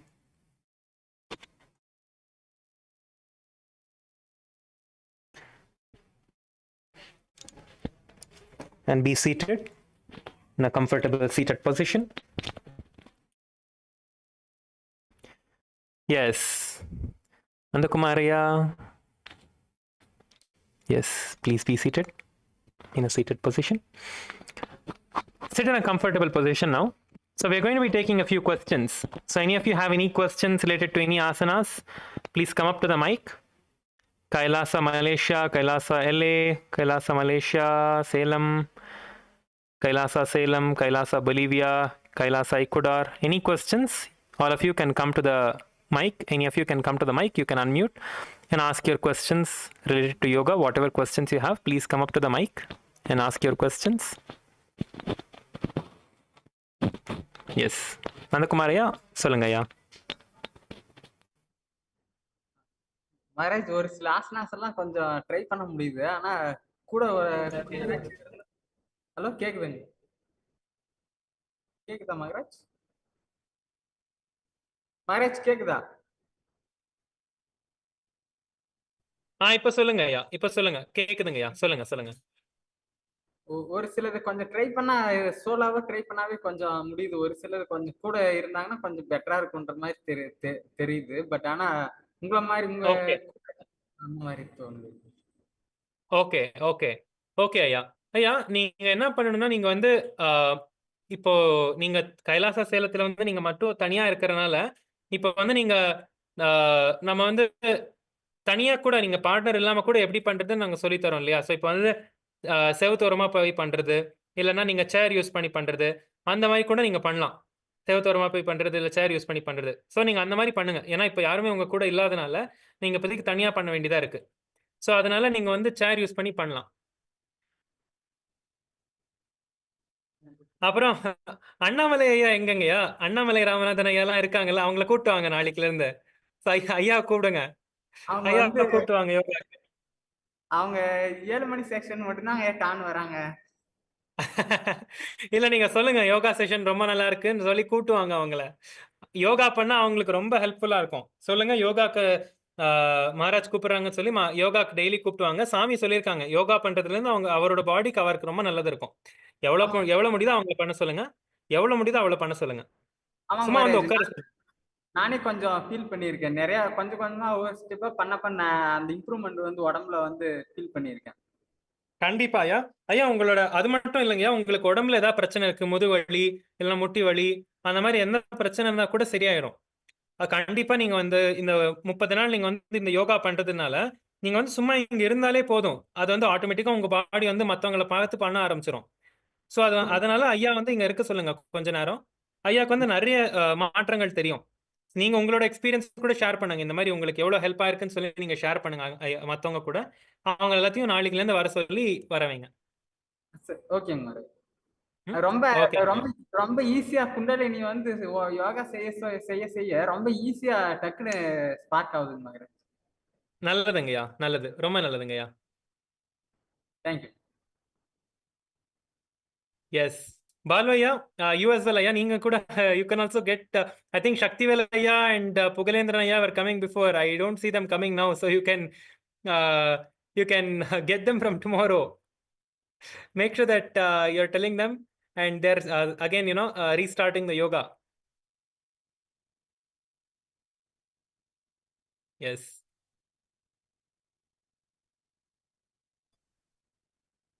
Okay, anyone else? Yes, Kailasa Bolivia, you can go ahead, ma.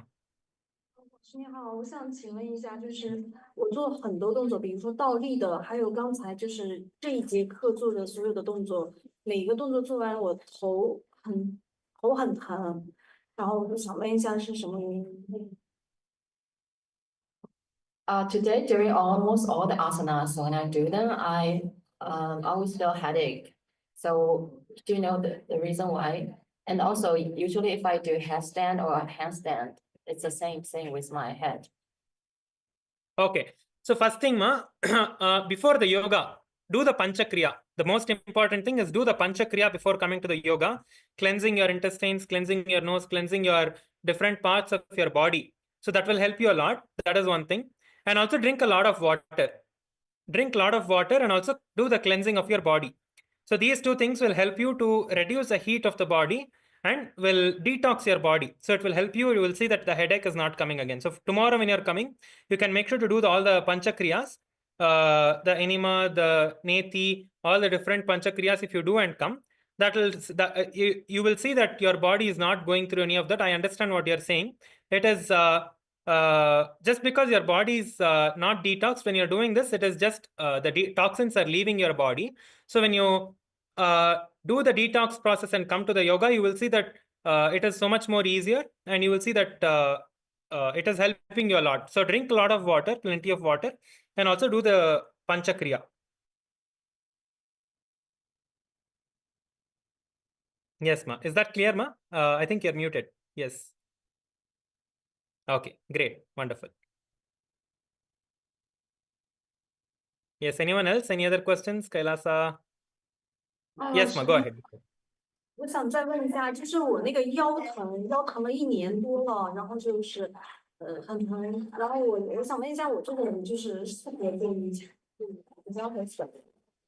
对，我就突然 I've been having a lower back pain for almost a year, so I wonder if it suits me to do yoga. Yes. Continue to do the yoga, ma. Just like what is the reason you had the back pain? Like, is it just a general back pain that suddenly started, or you had some injury? How did the back pain start? It's because of chronic fatigue, long-term. Okay, so yoga will help. Yoga will help a lot. So don't worry about it. If it was due to some injury, then you can, put some awareness and make sure that you're listening to your body and not doing much. But as it is not an injury, it is just because of, fatigue. You should focus on all the asanas. That will relax and it will give you a lot of relief. So don't worry about it. You will experience healing. Continue to do the asanas. While doing the asanas, you will see that the healing is happening. Just be aware and make sure that you're listening to your body. Push only till the amount that you're just touching that discomfort zone, right? When you're feeling the discomfort, just hold in that way, hold there and focus on that and do the visualizations and all the other components that are there intensely. That will help you to heal your body, ma. It will heal. Yoga will heal your body. Don't worry about it. Maharaj, Nithyanandam. Yes, ma. Nithyanandam. Maharaj, எனக்கு knee painலாம் இருக்கு Maharaj. Padmasana போடவே முடியல Maharaj. Okay. So இருக்கேன். எப்படி என்ன ஆலோசனை? என்னங்கம்மா திருப்பி சொல்லுங்கம்மா. எனக்கு பத்மாசனா போட ஆசையா இருக்கு. ஆனா என்னன்னா knee painனால காலை மடக்க முடியல. பரவாயில்லைங்கம்மா, பரவாயில்ல.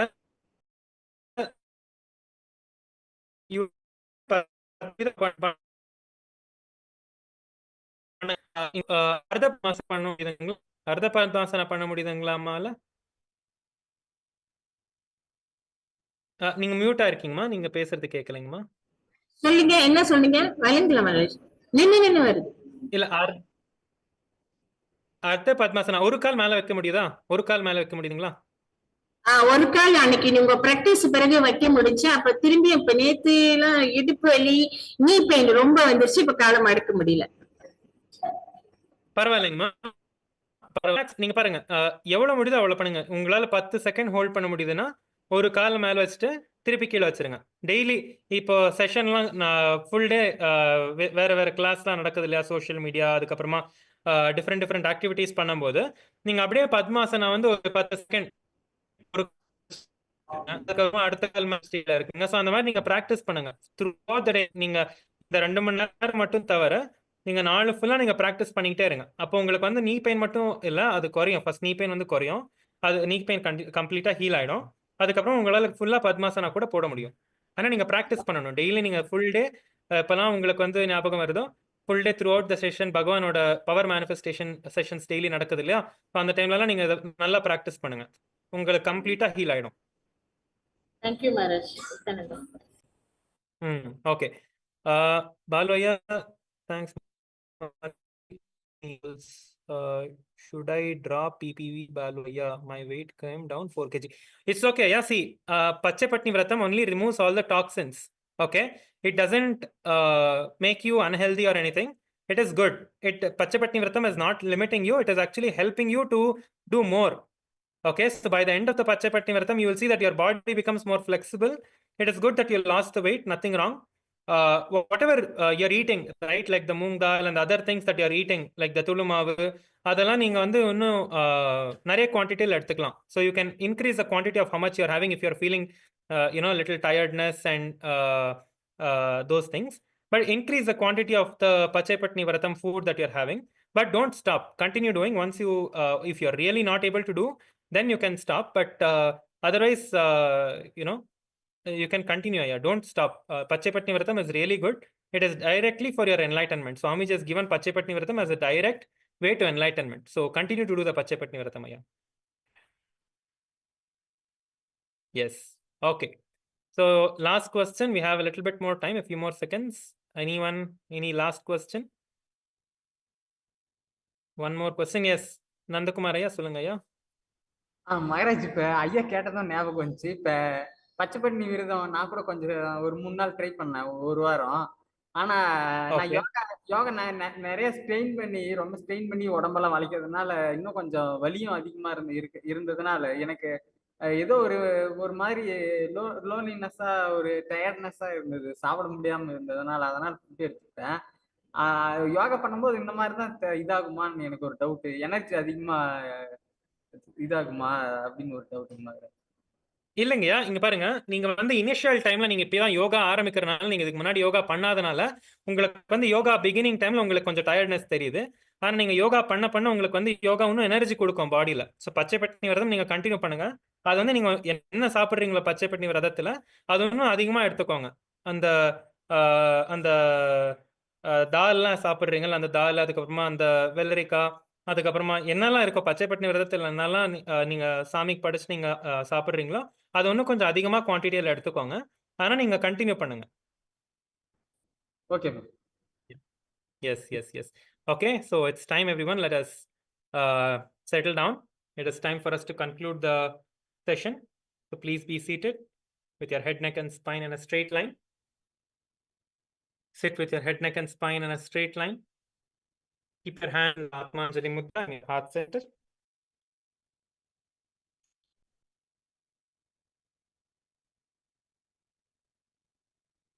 Offer your gratitude to Swamiji for giving us this wonderful opportunity to practice the most authentic form of yoga directly from the source. With this, let us conclude with the Purna Mantra. Om Purnamadav Purnamidam Purnat Purnamudachyate Purnasya Purnamadhaya Purnamevavashishyate. Om Shanti Shanti Shantihi. Hari Om Tat Sat Sarvam Bhagavat Shri Nithyananda Paramashivoham Om Nithyanandam. Yes. Thank you, everyone. Thank you so much.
Swamiji, I'm new to third eye awakening. A little bit more about third eye awakening, how we can use it. I see. Your Kundalini Shakti will be raised and kept in the third eye, established in the third eye. So when that Shakti is established in your third eye, it awakens and it can cause multiple type of miracles. One, sharpening your intuition, your ability to see, even your eyes are blindfolded, not just read, your ability to see the multiple things, especially along with this third eye awakening. The spiritual process expands your vision, gives you the larger vision of life. Larger vision of life. It is not just like one power I am giving it to you. It is a kind of a expanded vision I am providing to you. So, this expresses as power also. You can see the kids. Yes, I this saw the time, videos, day one, when I initiated, day one, kids have started reading. First initiation. With adults, it takes few days. Reason is, you develop lot of toxic contents in your body. Fluoride, other toxins, everything.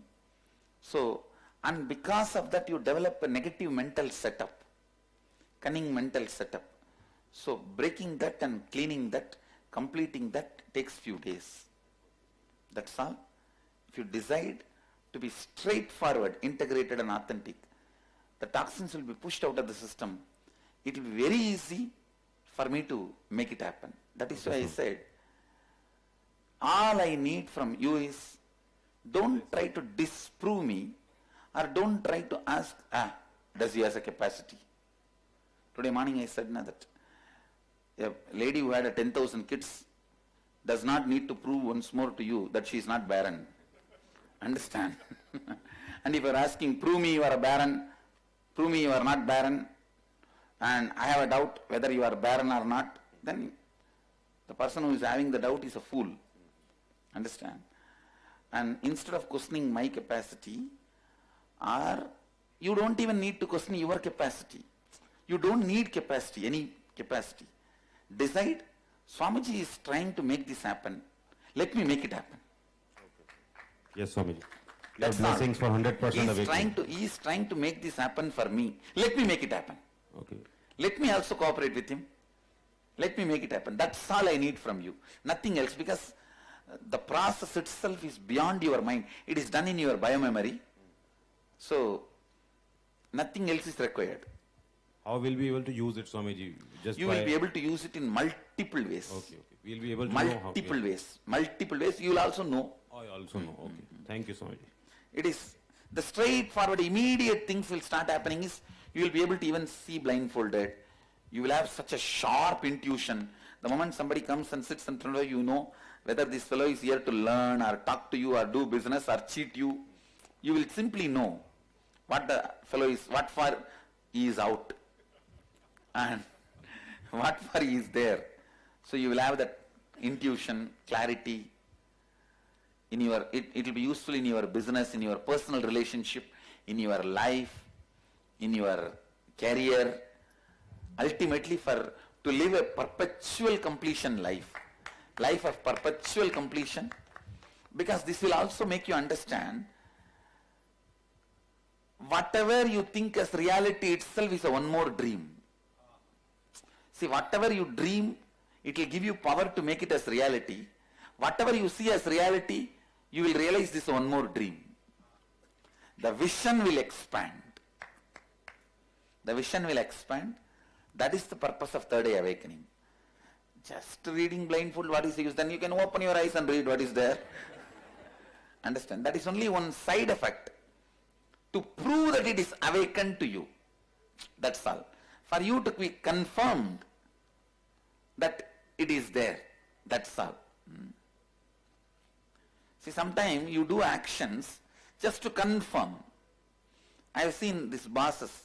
They will shout at the servants and subordinates, assistants, just to make sure that still you are under my control.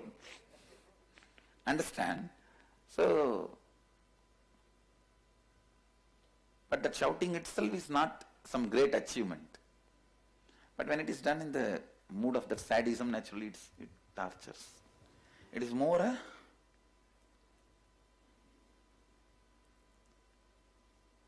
path to help you towards enlightenment. It is more for the purpose of your enlightenment. But fortunately, the powers also express. These powers and experiences gives you a kind of a strength and courage that you are on the right track. Vedantis only travel in a dull path. Shivites, we have a celebrative path. Having experiences, powers, joys, and sharing, radiating, the path of Shivites. After this Shivoham, like third eye awakening and Kundalini awakening, what will be the gap up to the enlightenment? So actually, I can say already the enlightenment has started oozing in your body. Only then you can have the third eye awakening. So, your third eye awakening has happened. The pipeline is established. After that, there is no such thing as gap. Your decision to more and more intensely entertain that thought current and energy. okay. See, that thought current and the energy when it enters, it makes you reinvent your life. Your decision to reinvent your life and allow it to express through you. That's all is enlightenment. So it is more at the our mind level I need to convince. I can tell you, with this third eye awakening, you will be able to function in multiple levels without the use of mind.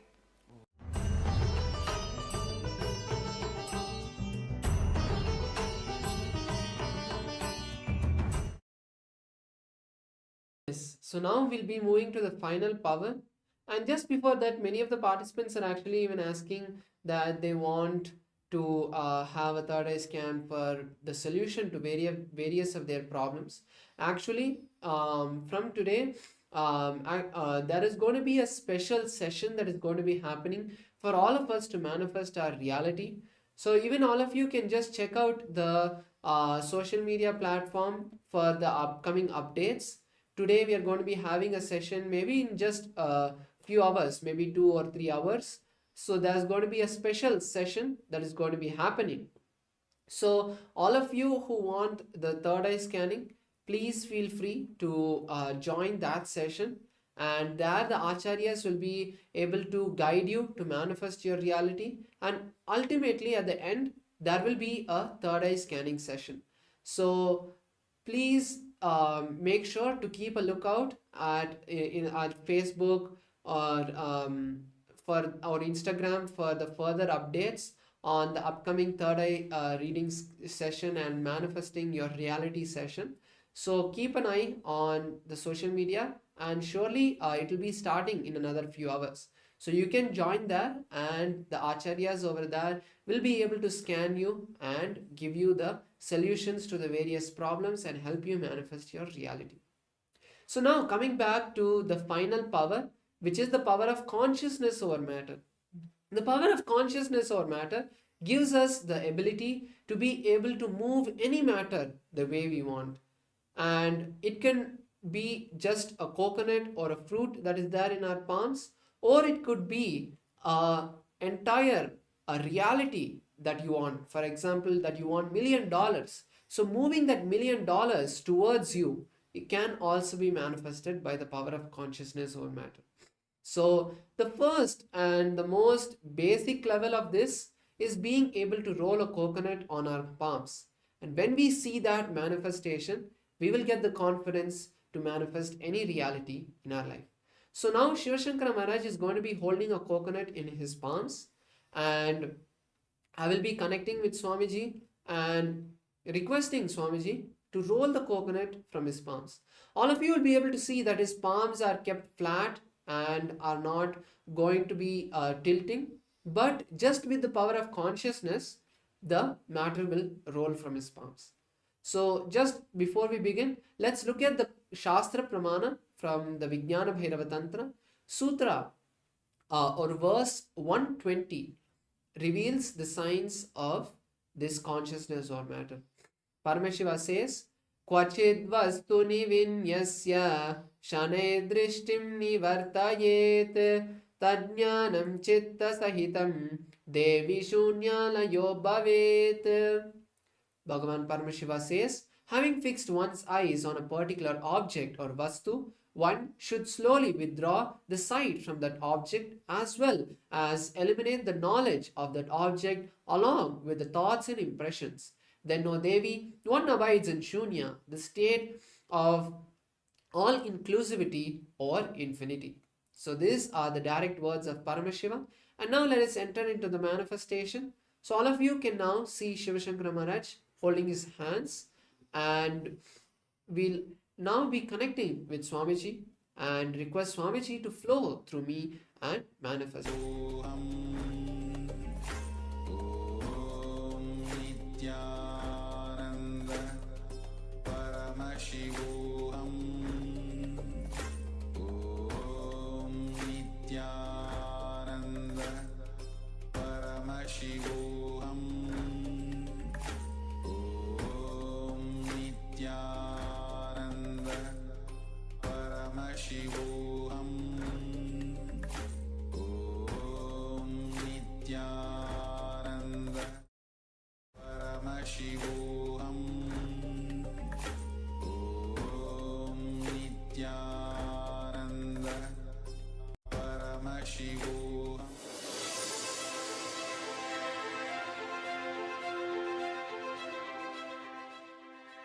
64 manifestations documented in Veda Agamas, which he himself describes.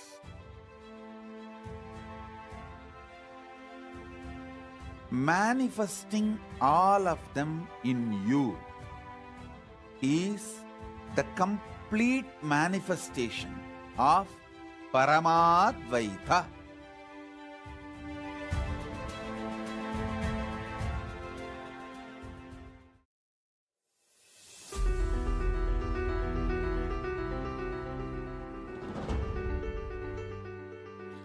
Tyaga is actually the catalyst which is responsible for multiple things to happen. Ingredients cause only one or two things, but Tyaga causes multiple things because it is not ingredient, it's a catalyst.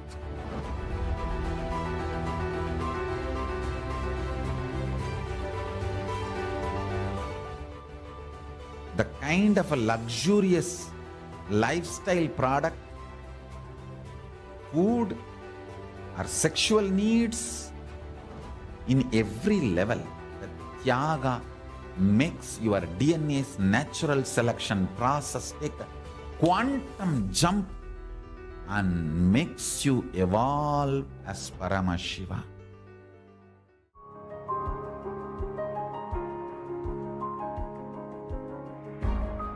If I look, what is the essence of my life? My personal attachment to my Guru, that's all. Yes, I think that's, sorry for the technical glitch. It was extra power off. Let's continue with the manifestation. You can see the manifestation is still happening. Paramashiva Maharaj is chanting the Mahavakya, Om Nithyananda Paramashivoham, and the coconut is there in my hand, and let's see the manifestation happens. And for all the participants, you can hold the reality which you wanted to manifest in this round of the power manifestation.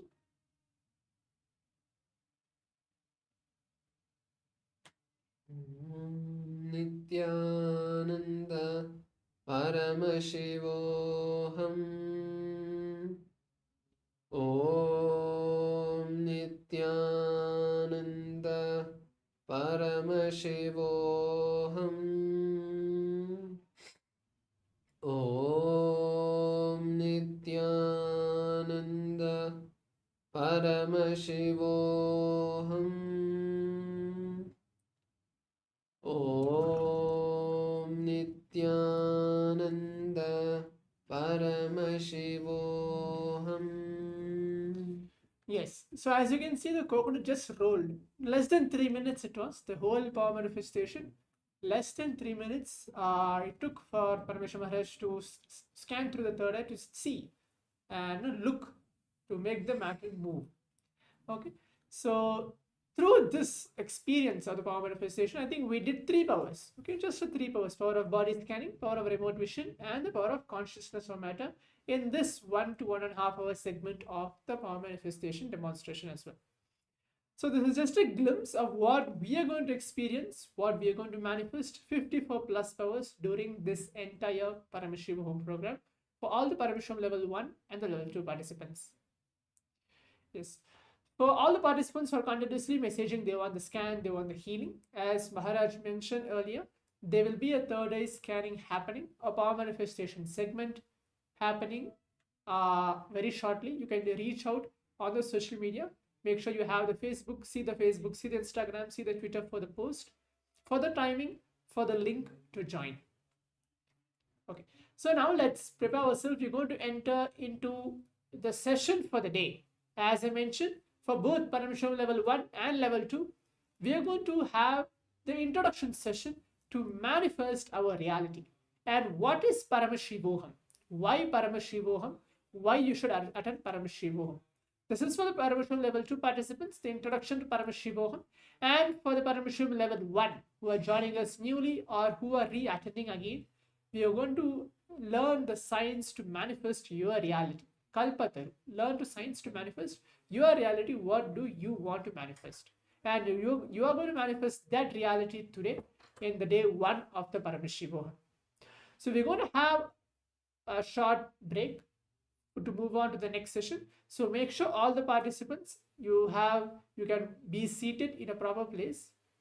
Make sure you have a bottle of water, you have a book and pen, you have the power manifestation items, maybe for example a blindfold or maybe a coconut or something to manifest if you're going to manifest today. And make sure you be seated for the session today, and let us all receive Swamiji on today's day 1 of the Paramashivoham, on the day 1 of the Navaratri celebrations. Okay, so let's sit as we're going to listen more deeper insights about third eye, why we should manifest third eye, how we should manifest third eye, and how long does it take to manifest third eye, and are we actually capable, any one of us are actually capable to manifest the power of third eye, and so on. Okay, let's give a complete listening. As we prepare ourselves, we're going to be entering to the first session of the Paramashivoham today.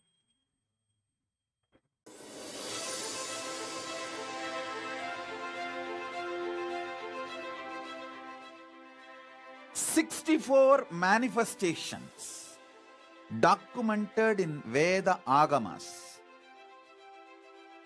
which he himself describes.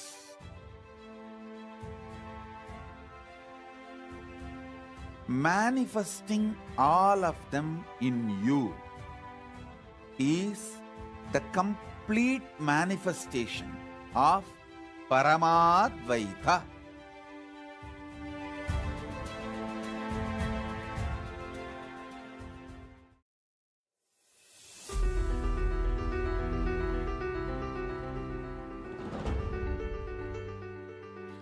Tyaga is actually the catalyst which is responsible for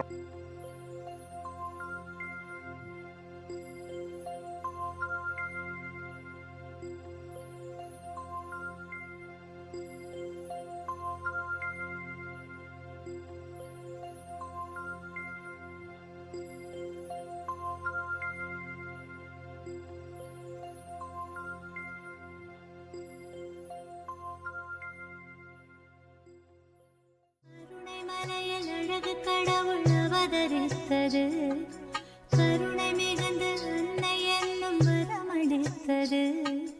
கருணை மலையில் அழகு கடவுள் அவதரித்தது, கருணை மிகுந்த அன்னை என்னும் வரமளித்தது.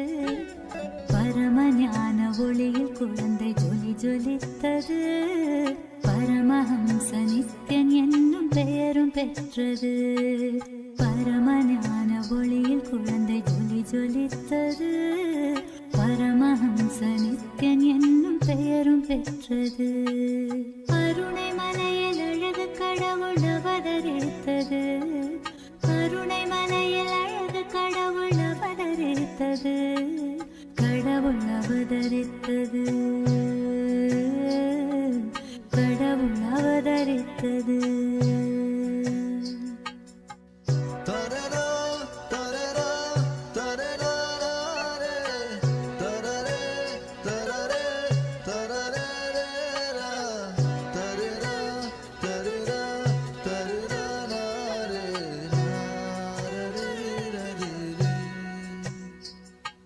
தவழும் அழகை கண்ட தாயின் மனக்களித்தது.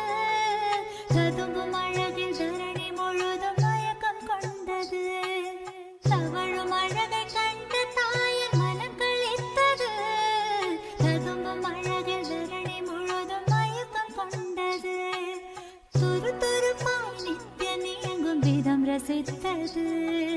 துரு துருப்பாய் நித்யன் இயங்கும் விதம் ரசித்தது. தங்கமகன் நித்யன் தெய்வம் என்றுணர்ந்தது. தங்கமகன் நித்யன் தெய்வம் என்றுணர்ந்தது. கருணை மலையில் அழகு கடவுள் அவதரித்தது. கருணை மலையில் அழகு கடவுள் அவதரித்தது. கடவுள் அவதரித்தது. கடவுள் அவதரித்தது.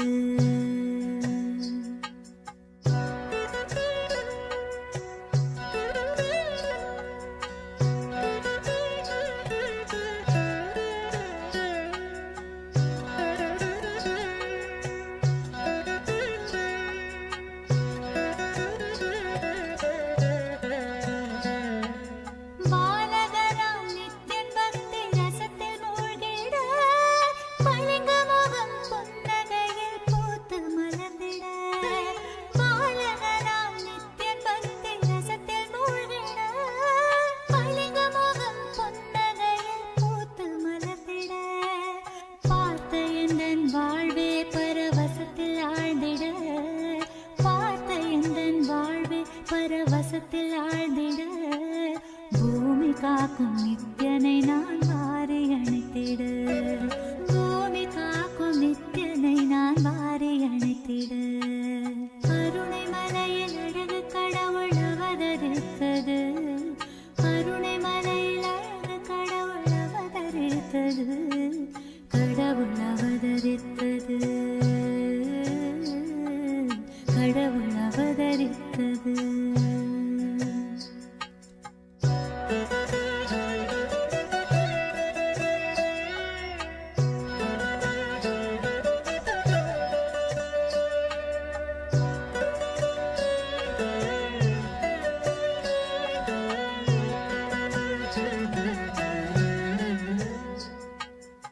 ஆனந்தமாய் நித்யன் தளிர் நடை நடந்திட. அகிலம் இயங்கும் அதிசயத்தை நடையில் கண்டிட. ஆனந்தமாய் நித்யன் தளிர் நடை நடந்திட. அகிலம் இயங்கும் அதிசயத்தை நடையில் கண்டிட. விடமச்சலில் நித்யன் என்னை வசியம் செய்திட. விடமச்சலில் நித்யன் என்னை வசியம் செய்திட. வாழ்வின் வேதம் வேறில்லை என்றே கொண்டாடிட. வாழ்வின் வேதம் வேறில்லை என்றே கொண்டாடிட. கருணை மலையில் அழகு கடவுள் அவதரித்தது. கருணை மலையில் அழகு கடவுள் அவதரித்தது. கடவுள் அவதரித்தது. கடவுள் அவதரித்தது.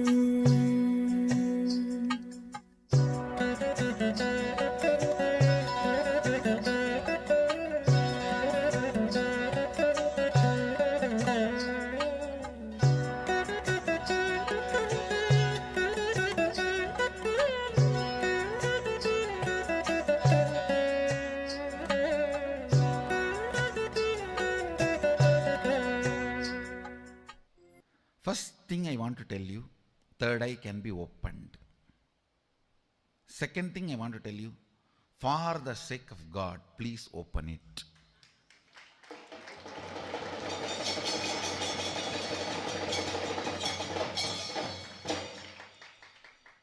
Third thing I want to tell you, do not believe the fellows who say it cannot be opened or it should not be opened.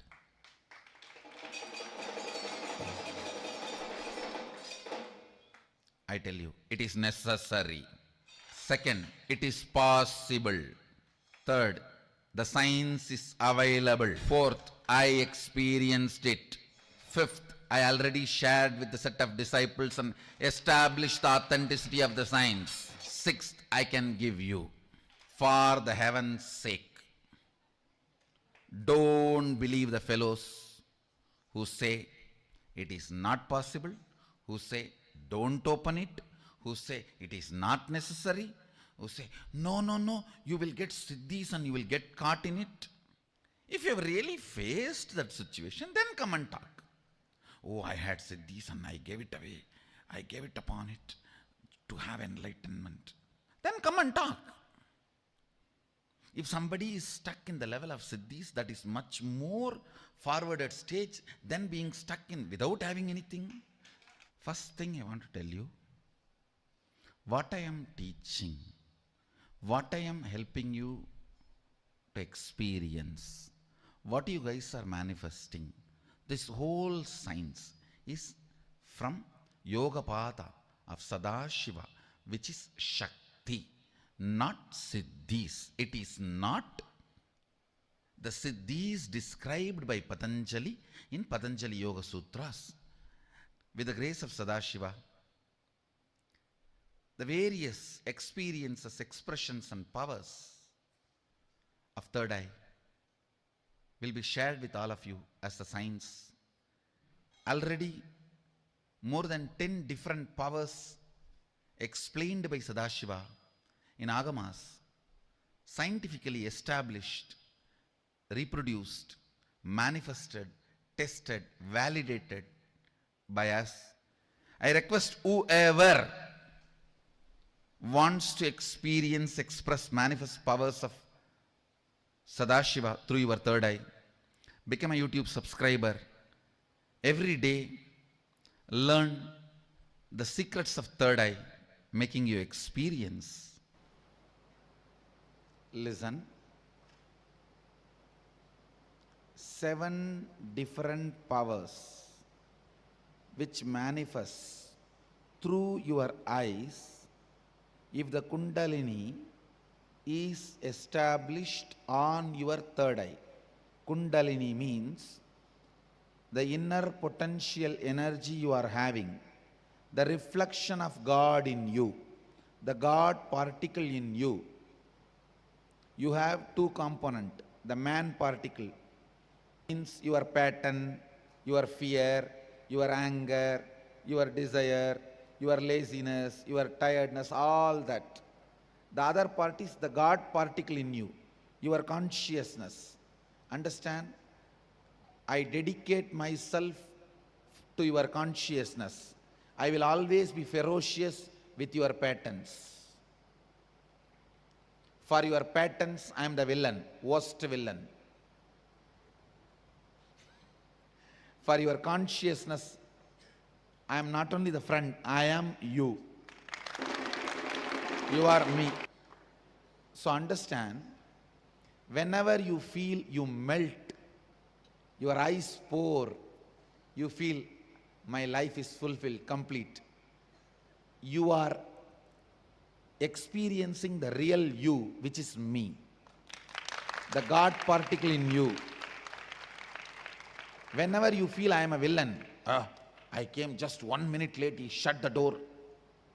What kind of a Swami he is? He should have more patience.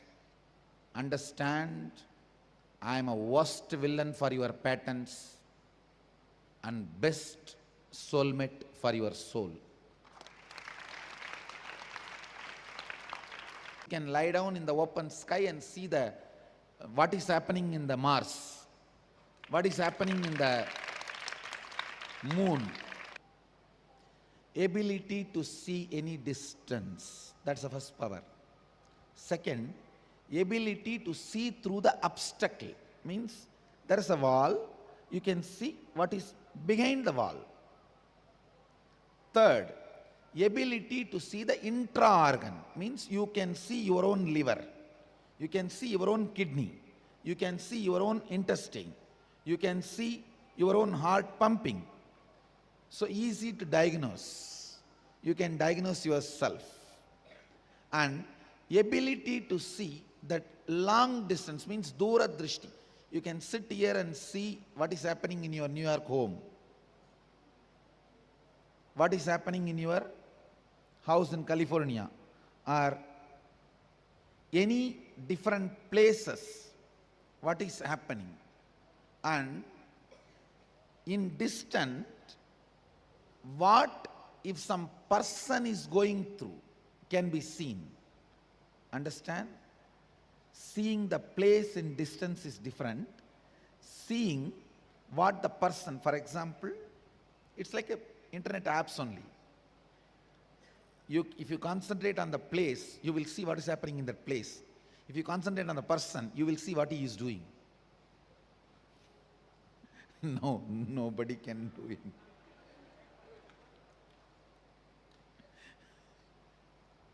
I think I am creating a lot of solutions and a lot of problems. Understand? Ability to see the thought currents.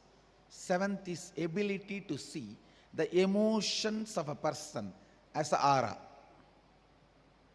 Listen, seven various powers.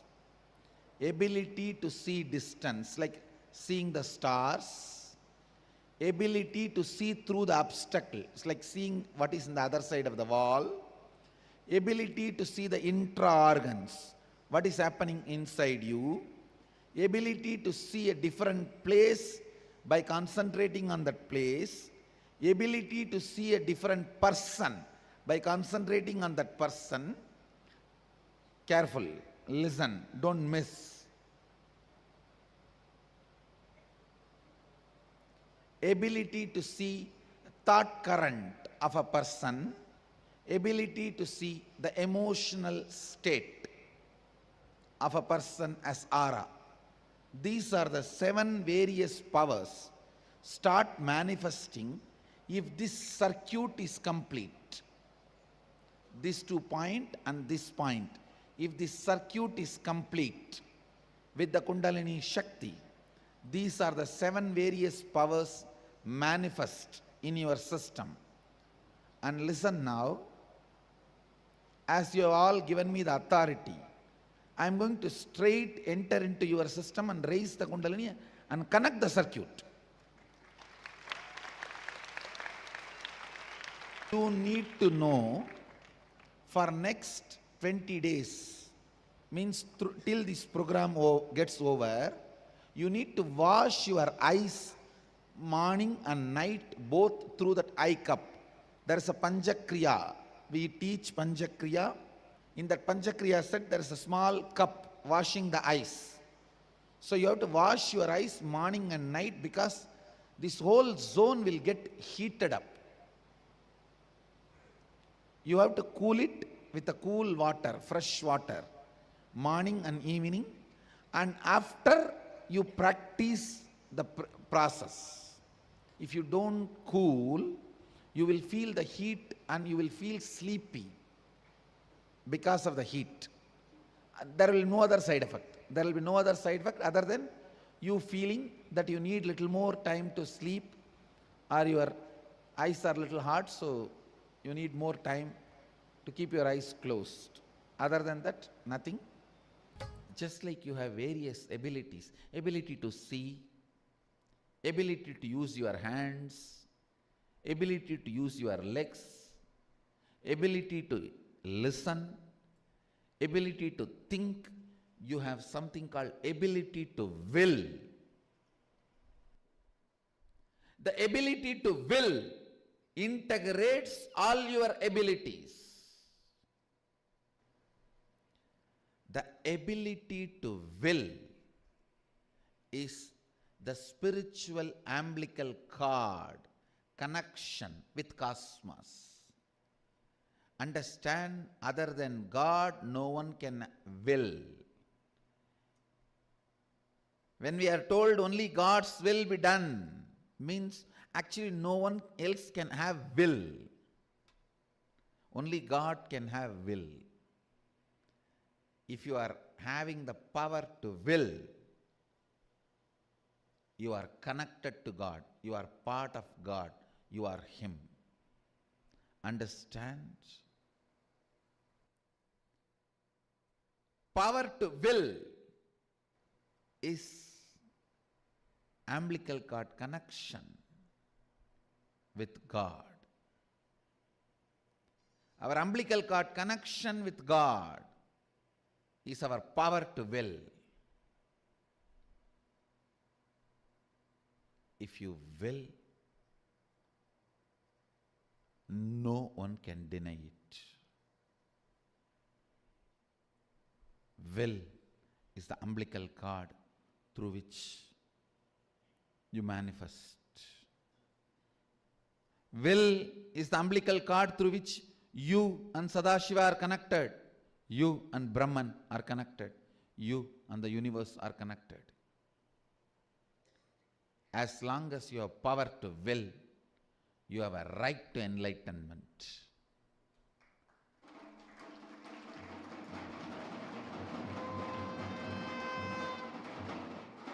Power to will is the right to enlightenment.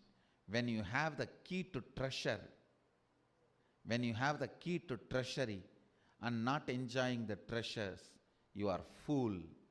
When you have the will, which is the key to enlightenment and manifestation of all the powers, and you are not manifesting it, you are fool. Don't waste your will. Don't wait. It will be there forever with you, even if you don't use. Don't think. It will be there forever with you, even if you don't use. And don't take your will for granted. When you have it, better use it.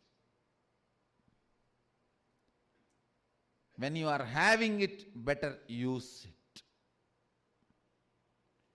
In English, I don't have any other word to translate Anya, but you need to know, in English, will is used for future tense. In Sanskrit, Anya is present tense. There's a big cultural difference. The moment I translate, the juice is lost. Will is more like a future in English, but in Sanskrit, Anya is present. And I tell you, once you understand the science of will, so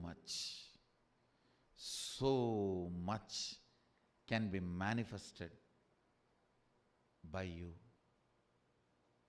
So much of order, so much of love, so much of life can be manifested in you. Please listen. Sadashiva is waiting for each one of you to manifest Him, because more and more of you manifest Him, more and more joy in the planet Earth. More and more of you manifest Sadashiva's powers, more and more bliss in the life. More and more of you manifest His powers, more and more consciousness in the world. So that is the best thing you will do to you and you will do to others. Once it is awakened, it is permanent. Please understand, once your eyes are opened, it is permanent. Only thing, the dangers in the third eye awakening is doing it on your own, trying some techniques on your own without the direct guidance of a guru is dangerous. That can lead to many side effects like mental problems, disorders, or headache, the physical and mental disorders. So don't try on your own without the direct guidance of an enlightened being. without the direct guidance of an incarnation. Don't try it on your own. The techniques I have designed are most safe. To tell you honestly, I have not even designed this technique. I took it from Shaivagamas, Mahadeva's teachings to Devi. I took it from that and organized it. Only the permutation combination is my contribution. Otherwise, the original technique is from Shaivagamas. I have taken this techniques, organized it. It is time-tested, foolproof. No wrong, bad, ill side effects. The only side effect is bliss, knowledge, and enlightenment.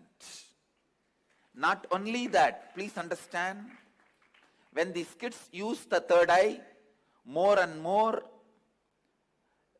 the patterns and engrams engraved in the brain will start getting completed. They will achieve more and more completion because they are using consciousness. The more you use the consciousness, more you become the consciousness. More you become the consciousness, the more you use consciousness. Consciousness. Through your brain, looking down, you will see only probabilities. If your consciousness, using your brain, looks up, you will see possibilities. Two eyes are probabilities, third eye is the possibility. Visualize you are looking through third eye, and you can even go for one step further. It is Swamiji who initiated my third eye, so let it function like Swamiji's third eye. The moment you remember, lot of your SDHD will not have a role to play there. See, your SDHD is like your guest. Only if you feed and take care, they will stay. And if you don't feed them, don't care, and you do your work, they will wait for 10 minutes, 15 minutes, and then simply they will walk out. Don't entertain. This will be a very good idea. You see, he initiated. And if I am able to read, it is his pride. Whether I am if I am successful, it is his success. If I am failure, it is his failure. So let my third eye function like him. That's all. See, when your success is mine, your failure is mine, you are me. Understand? And it's not you who is claiming here that I am going to do third eye.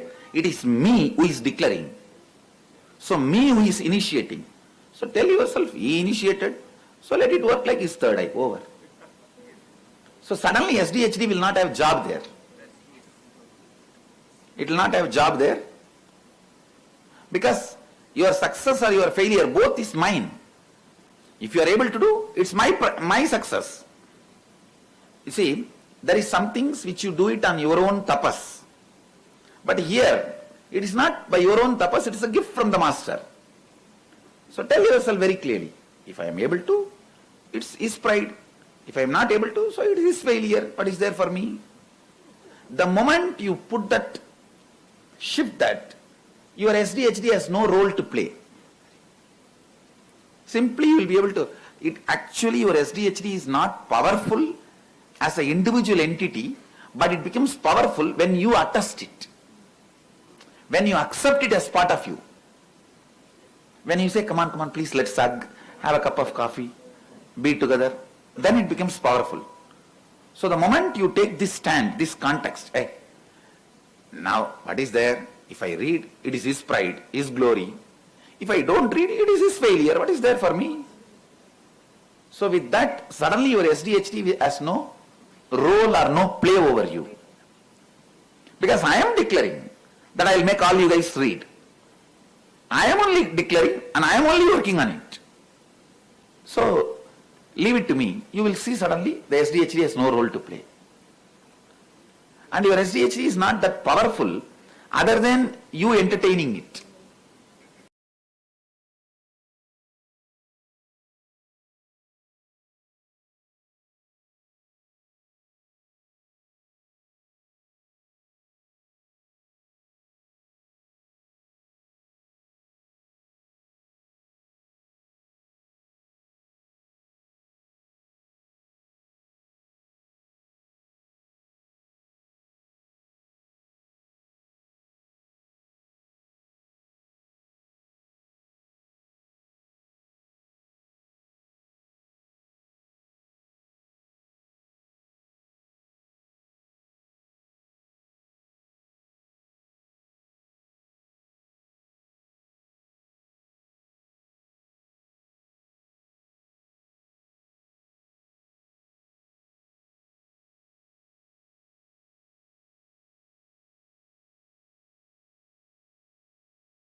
Paramashivoham. Om Nithyananda Paramashivoham. Om Nithyananda Paramashivoham. Om Nithyananda Paramashivoham. Om Nithyananda Paramashivoham. Om Nithyananda Paramashivoham. Om Nithyananda Paramashivoham. Om Nithyananda Paramashivoham. Om Nithyananda Paramashivoham. Om Nithyananda Paramashivoham. Om Nithyananda Paramashivoham. Om Nithyananda Paramashivoham. Om Nithyananda Paramashivoham. Om Nithyananda Paramashivoham. Om Nithyananda Paramashivoham. Om Nithyananda Paramashivoham. Om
welcome you all with my love and respects. Before entering into the sutras, I want all of you to just sit for a few seconds. Sit straight and just prepare yourself. Because this understanding about which I am going to talk gave me the courage to leave the home. Today's subject is Maya. Actually, many times, the young age I used to think I should leave the home, go around, live a sannyas life. Suddenly, one day, when I was reading one of the Shankara's work on this Maya, somehow the concept clicked. The word Maya cannot be translated into English. Thinking the lesser reality as the higher reality is what we call Maya. What you are seeing, you can't say this is illusion. No, this is not ultimate. Your understanding this is ultimate is illusion. The moment the click happened, I was ready not only to leave the house, decided to live like a Shankara. In the Vedic tradition, anybody wants to become enlightened has to leave their home. They have to become homeless. It is a basic condition for enlightenment. You can't be in your hometown. You have to start wandering, studying, because to enter into the ultimate truth, you need to have the courage to go behind wherever it leads. There is a beautiful sutra in Brahma Sutra, the first sutra of Brahma Sutra. It says, Atato Brahma Jignasat. Let us inquire into the reality. It says, only a courageous person who is ready to go behind wherever truth leads can enter into this science. In those days, we had a beautiful system. When somebody becomes enlightened, he will go around and sit with all other scholars, pandits, learned people, and he will open up his understanding. The other person will open up his understanding. Whoever can take the other person to the deeper level of understanding will follow him. That's all. That is why exploring the truth into the deeper and deeper level has been made as a compulsory basic value for anybody who wants to explore the reality, explore into the truth. What we need to understand from this story, courage to go behind the truth, wherever it leads. Even they are ready to gamble with their life, but they are ready for truth.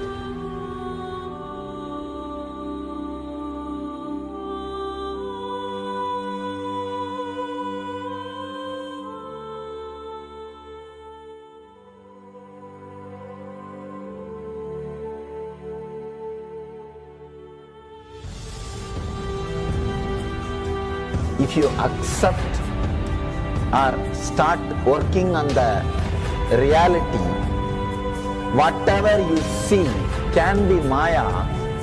It feels as if the ground on which you are standing is opening or giving way, is taken away. It needs courage.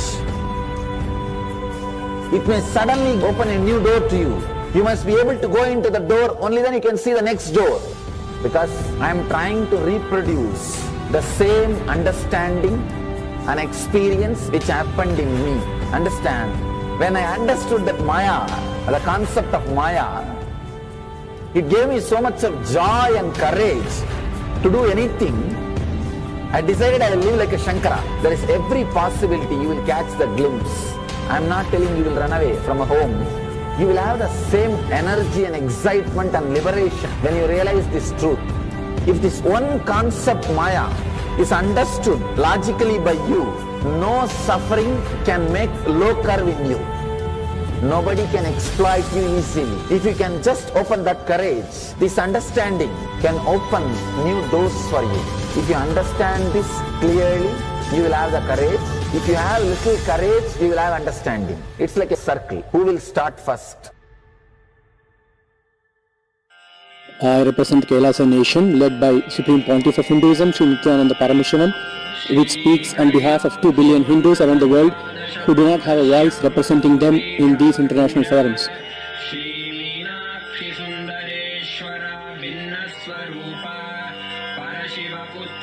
Alright, I'll start from my side first.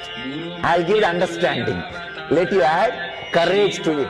Let's enter into the sutra. Illusions deceive, colors circumscribe, even divisibles are indivisible. Look, become Shiva.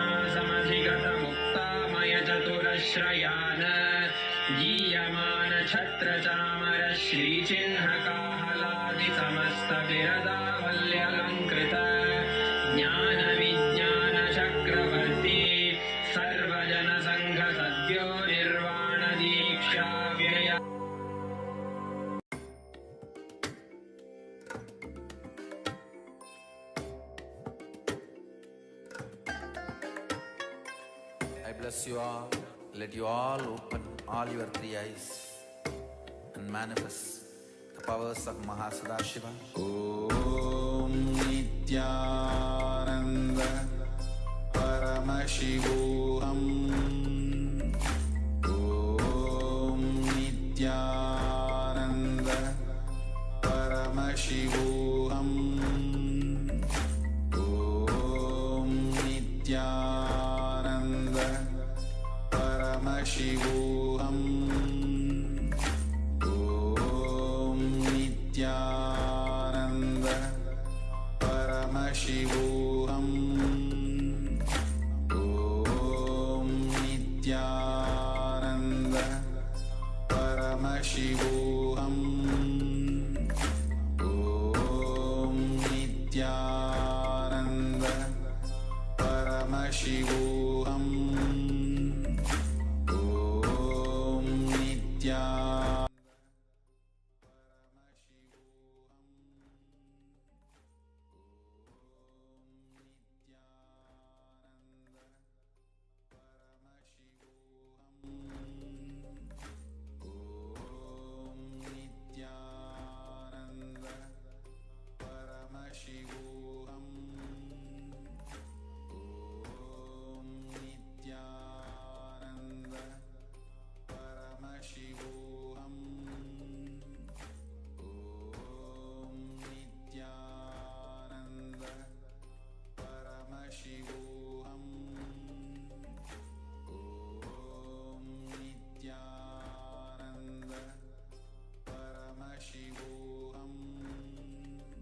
My message for all of you today is only one word, one phrase: live enlightenment.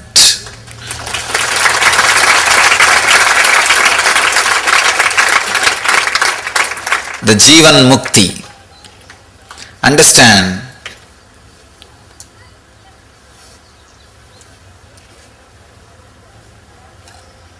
this year, let us all dedicate it to live enlightenment. Come whatever may.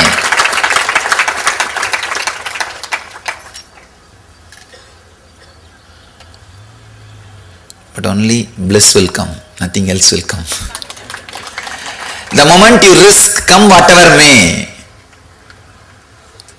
you opened your door for bliss. Because the moment you say come whatever may, you accepted the whole. You are ready for the whole. You are ready for whatever is. Whatever is always bliss.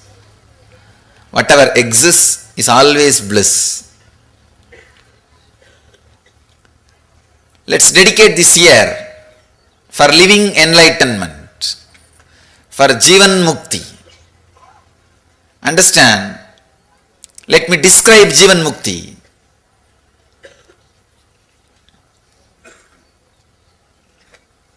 Conflict-free life in the inner world and the outer world. Conflict-free living.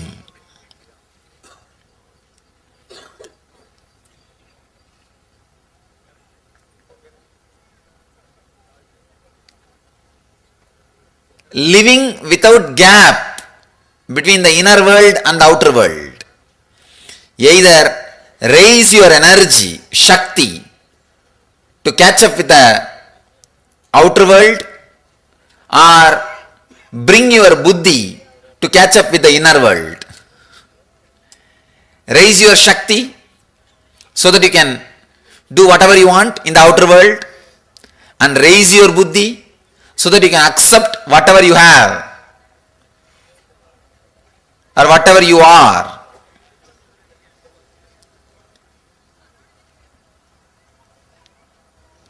Through any one process, integrate yourself.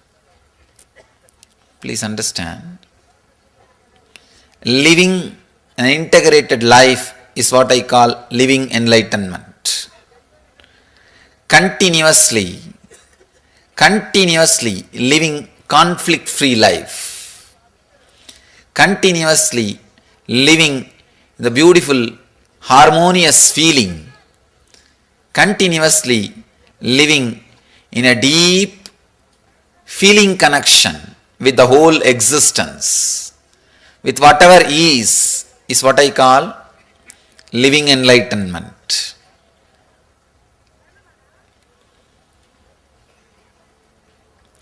You have to put it in 4 words. Shakti, energy to change whatever you can, and Buddhi, intelligence to accept whatever is not needed to be changed, whatever doesn't need to be changed, and Yukti, clarity, understanding however you change, the whole world is a constant, continuous changing dream.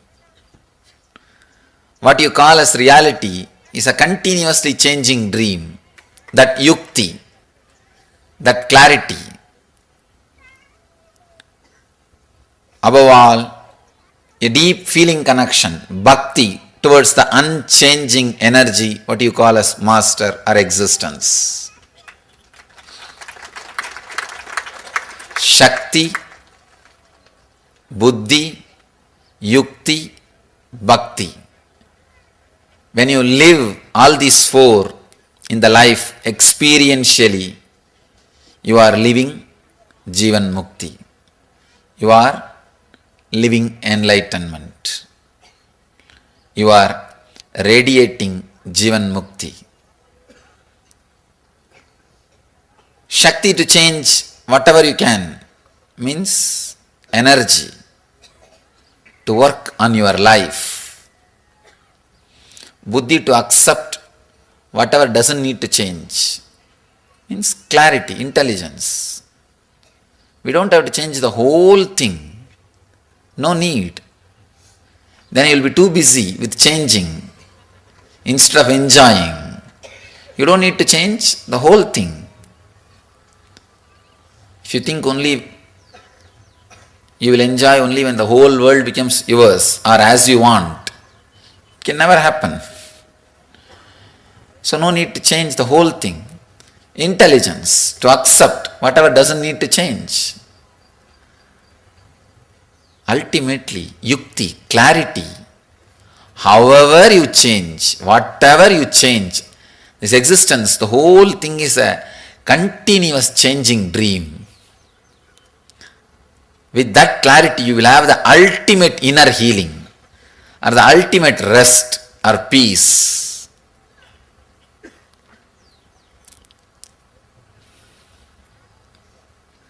When you have that clarity, however you try, whatever you change, the whole existence is a continuous dream which changes. Suddenly you will have deep feeling connection with one thing which does not change, which is eternal, Nithyananda. The feeling connection with that which does not change is what I call bhakti. When you live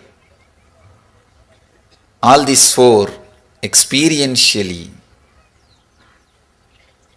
it is mukti. Radiate enlightenment continuously. Please understand, I am taking you deeper, further into living enlightenment.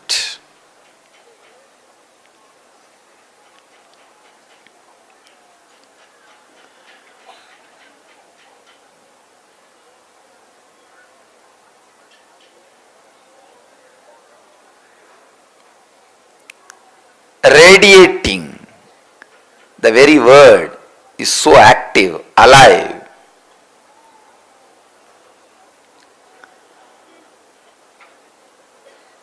Not only you living enlightenment,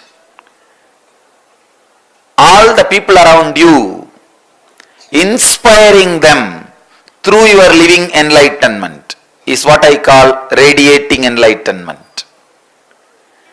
Let the enlightenment express through your muscles, in your thinking, in your words, in your action. Let it express through your being.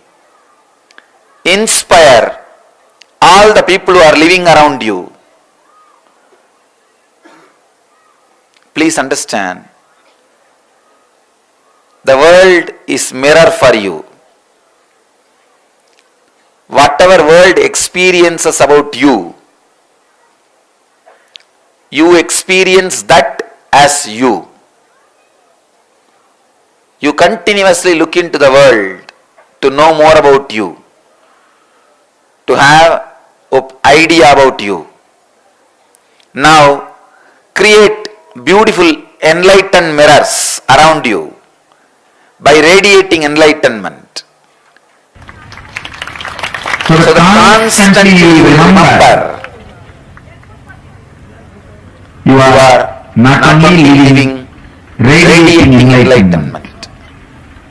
So take up this as the mission for this year. People around you should really feel the power of your enlightenment, the power of your Jivan Mukti. When I say the word living enlightenment, energy to change whatever can be changed, intelligence to accept whatever need not be changed, clarity, however you change, the whole world is just one more changing dream, and devotion towards that which is unchanging. This is what I define as living enlightenment, Jivan Mukti. Now, let these great truths radiate through your system so strongly. Let all the people around you, the world around you, feel the power of enlightenment. Let your muscles radiate this truth.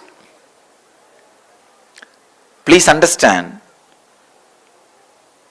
do not think there is so much of anger in me, suffering is in me, pain is in me.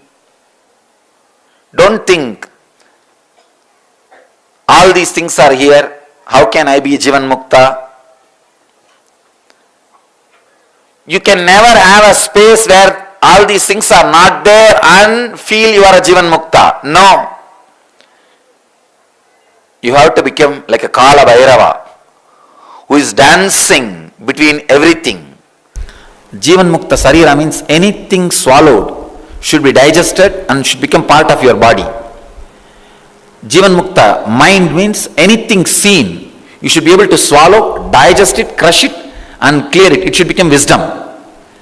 Any food swallowed should become energy, and anything seen should become wisdom in you. That is what I call Jivan Mukta Sarira, the body of enlightened and the mind of an enlightened. If you are living just in present, you have no freedom to correct your past and project your future. If you are living only in the past and future, you have no freedom to correct in present. If you are living in past, present and future, only then you have freedom to correct, freedom to amend and freedom to project. Understand? Living in present is not enlightenment. I am throwing a new light. I am breaking one ice, old pot. Living in present is not enlightenment. That's what we always think. Living in past, present, future simultaneously is enlightenment. Means in your present moment, the whole past, the whole future will be present. The essence of whole past, the essence of whole future will be in the present, is what I call living enlightenment. Intensity.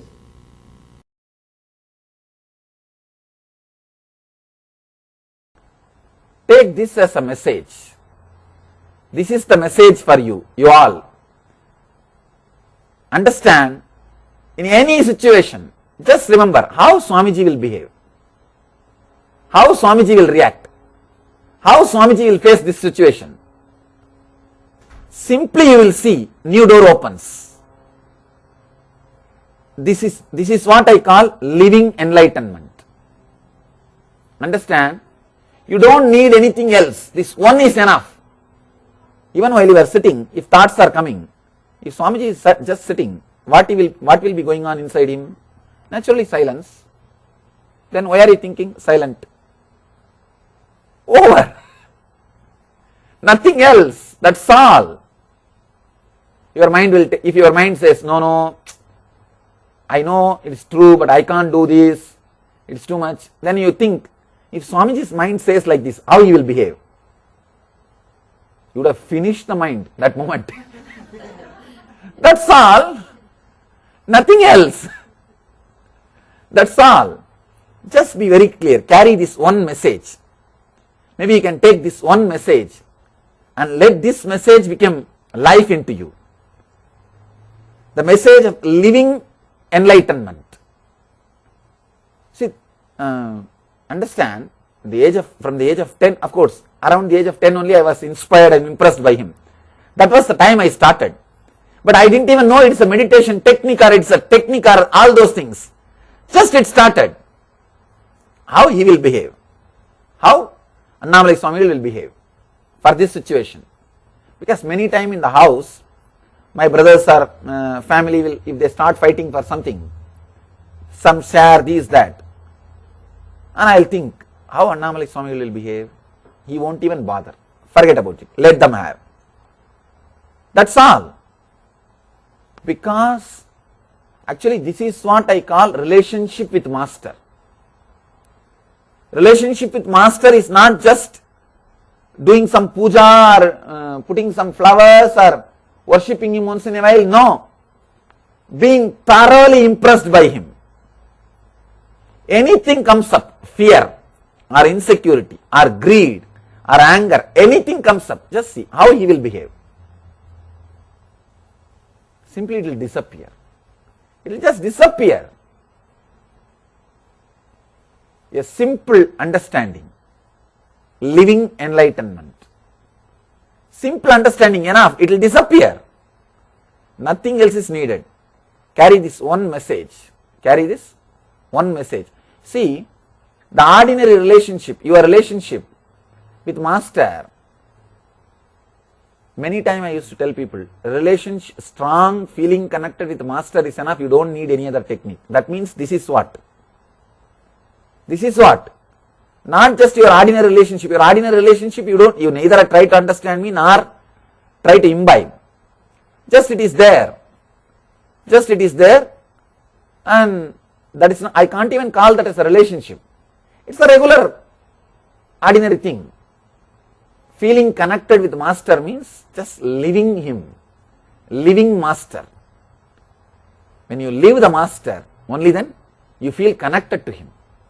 Only then you are expanding. Only then something is happening in you. Once a man woke up from his bed early morning. As soon as he woke up, he saw his eyes have bulged and ears have protruded. Heavy pain in the neck.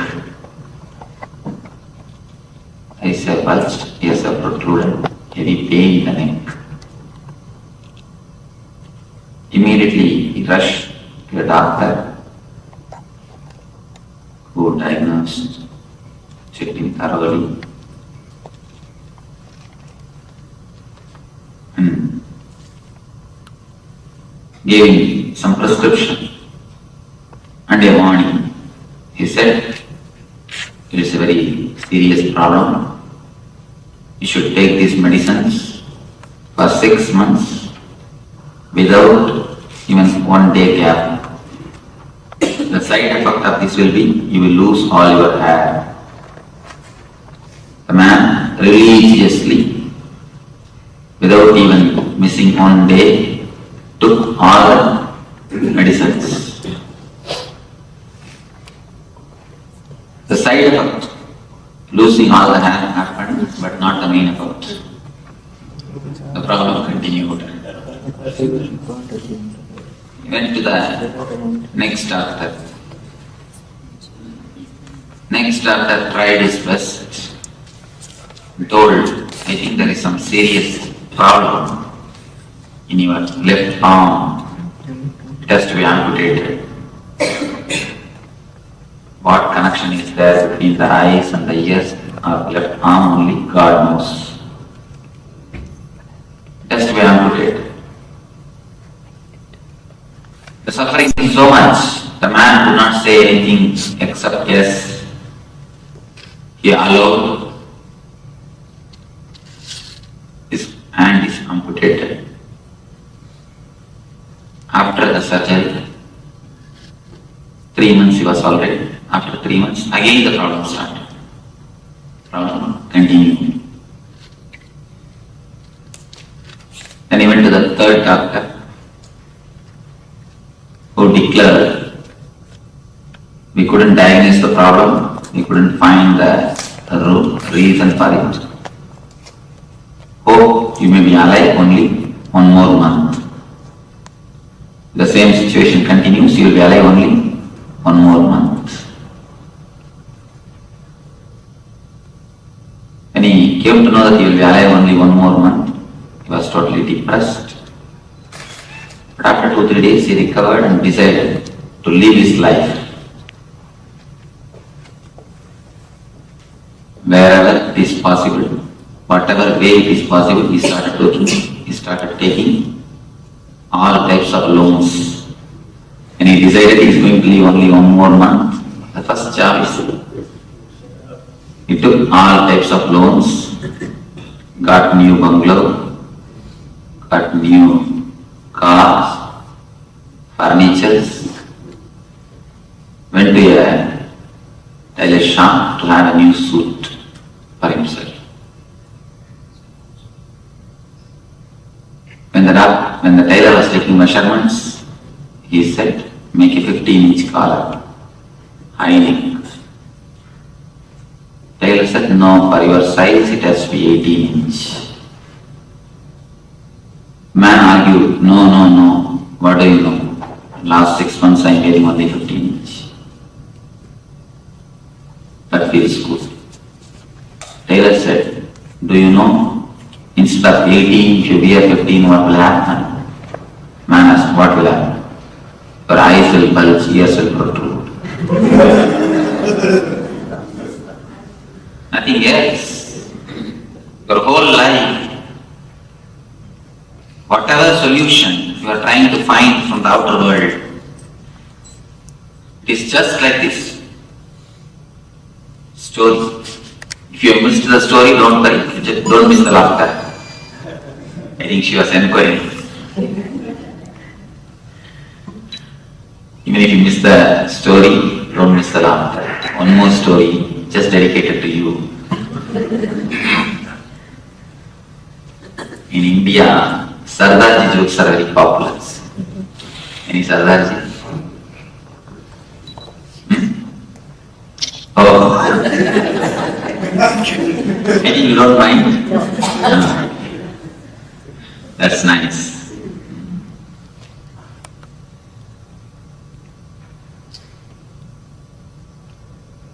There is a competition. 100 jokes will be told. If you don't laugh, you will have $1 million prize. One man got into the stage, people have started cracking jokes. 50 somehow he could manage, but not more than that. He has to laugh. Next man could manage 70. Third, our hero got into the stage. He could manage 90. 95, yes. Smile, not even a laughter. Yeah. Beam of smile entered his face. His wife was sitting just in front of him. Started shouting, hey, keep quiet, $1 million. At least for next 2 minutes, keep quiet. Only 2 minutes. Don't miss the $1 million. But somehow, finally, 98 joke. Nothing could be done. He laughed. He laughed uproariously.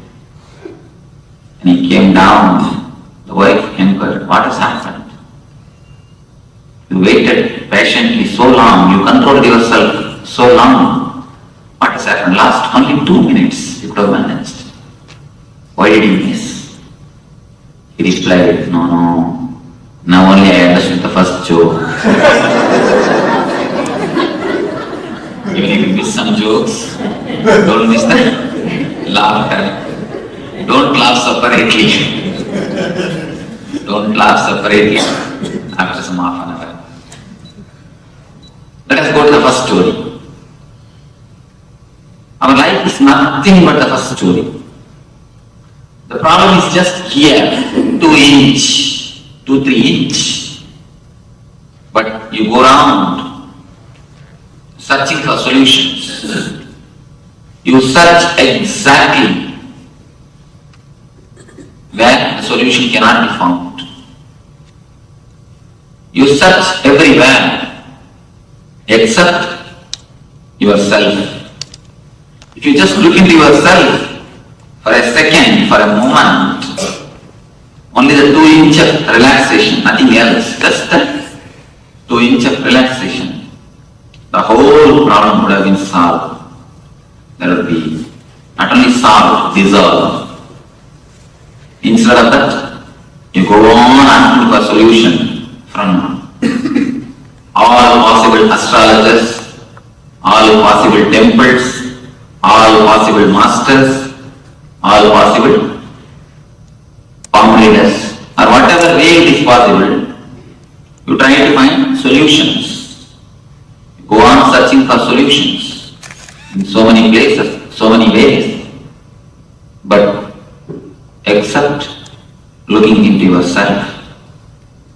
If you just look into yourself for a moment, I don't say to enter into your being totally, just for a moment, then you will see so many things gets transformed by itself. These 2 days, you are not going to do anything else except looking into yourself. You are given place, no, space to look into yourself. Just to look, just to see, just to turn inwards. You are given a chance, time and space to look into your system, into your being. So here, I wanted to give you a few tips to use these 2 days maximum.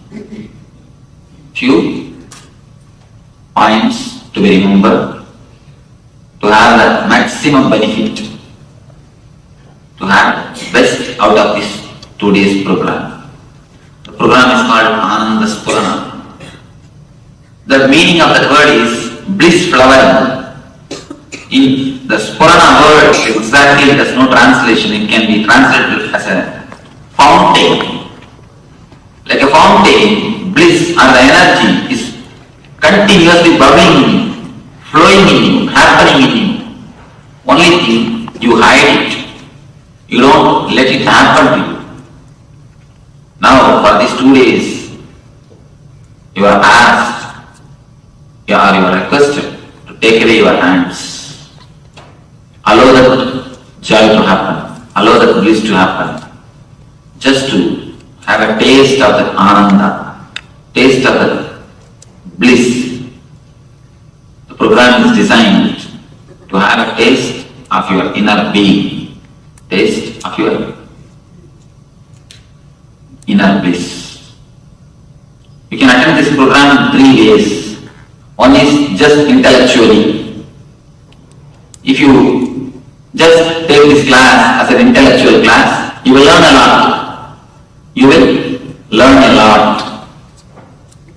Intellectually means just sitting with your head, nothing else. Just your head will be concentrated. If you want to take the intellectual knowledge, just the head is enough, nothing else is necessary. You don't need anything else. If you are alert without sleeping in the class, that's enough. Nothing much is necessary. If you feel like sleeping, the last row is reserved for you. You can go there, sit and sleep. Please don't sleep inside the class. Not for your sake, at least for my sake. Why I say my sake? A small story. Once, a taxi driver from Chennai, anybody who had been to Chennai, who lived in Chennai? Then you will understand. Taxi driver in Chennai, they lead you directly to hell. A straight way to hell. They don't take you by shortcut, they don't take you by the long route or anything. Direct way to hell. If you are expectant mother, never sit in Chennai taxi.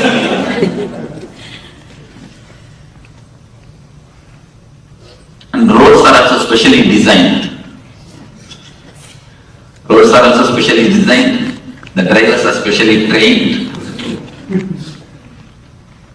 Anyhow,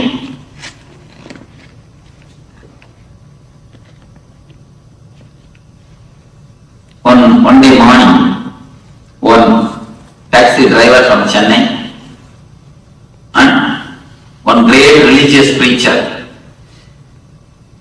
Both of them died, directly went to the court of Yamadharma. All of you understand Yamadharma. Yamadharma means he is the man who gives judgment. For West, people from West, I am telling, he is like a Saint Peter who gives the judgment. Now I will have a little problem. I have to use both cultural words, but I will try to manage. Whenever you don't understand any technical terms, you are free to ask me immediately. You don't have to feel shy. Immediately just raise your hand. Then I will understand your question and answer.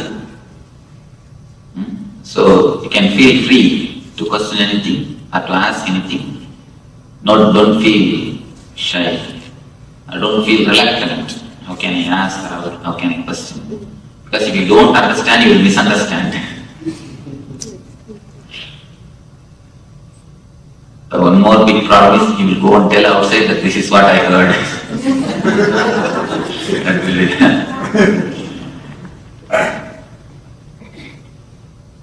both of them, the great religious preacher and the taxi driver, both of them reached Yama's court for judgment. First, the taxi driver pushed himself into the cabin.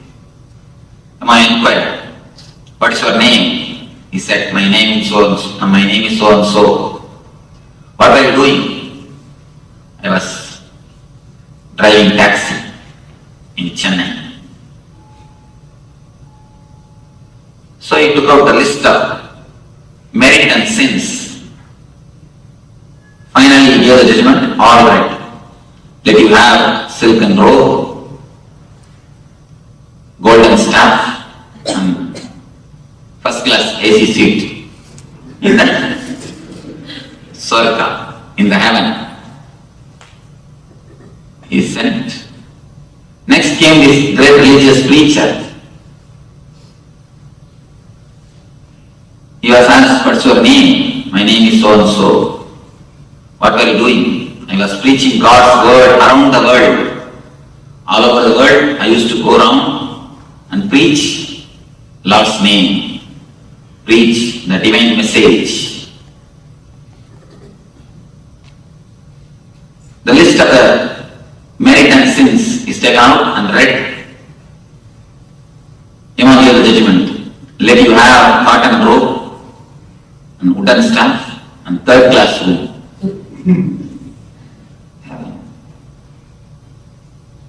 The preacher got terribly angry, annoyed.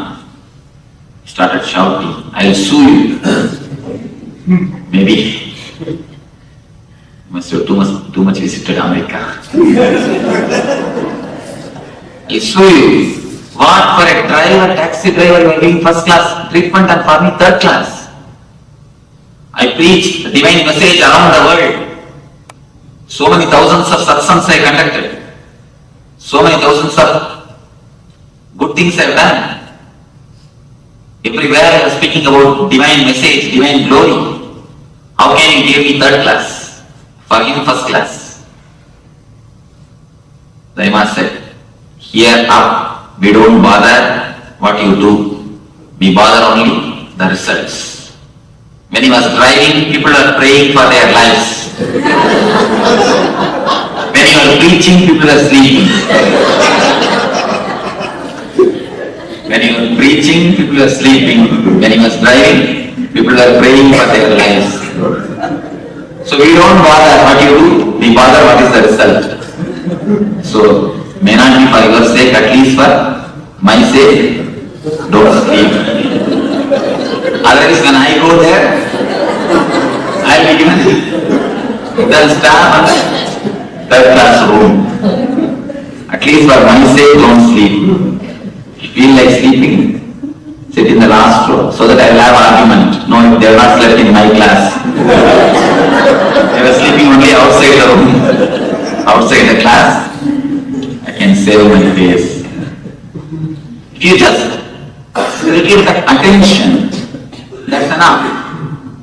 The class will be useful to you as an intellectual class.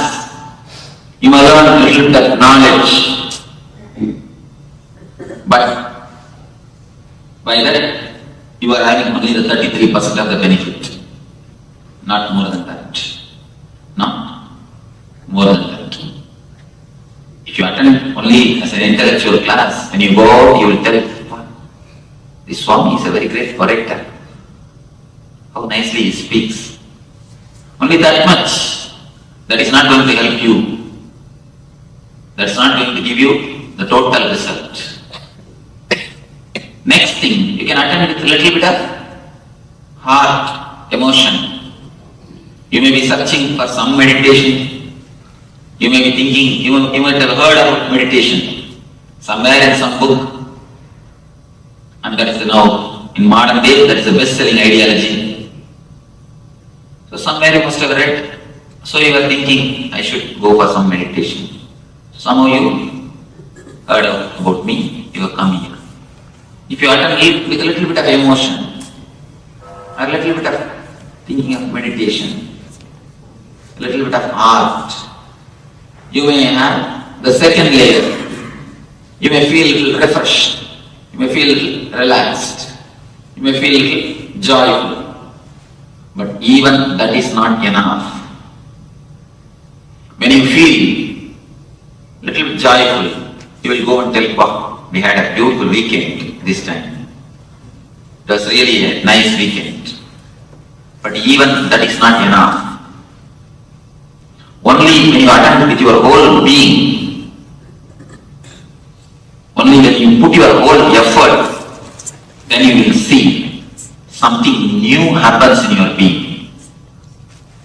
Only then you will really have all the 100% benefit.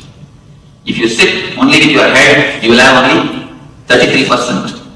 If you sit with your heart, a little bit of involvement, you will feel only the 66. Only when you put your whole being 100%, you will see the total result. Or you will attend, you will take this as a spiritual program. The whole being can be touched. A real result can happen. Water becomes steam only at the 100 degree, never at the 99.9. If you put 99.9 also, it is simply useless. Put your whole thing, whatever efforts you have, put the whole thing and do the meditations. Put the whole thing and do the meditations. Whatever effort you have, whatever energy you have, whatever mind you have, of course you cannot get others' mind, you cannot catch others' energy, but whatever you have, put the whole effort and do it. Put the whole effort and do it. One man fell sick. Asked his colleague to suggest a good doctor. The colleague suggested, here is Dr. Phil, very good doctor. Go to him. He will surely cure you, but it is a little costly. He takes $500 for his first visit.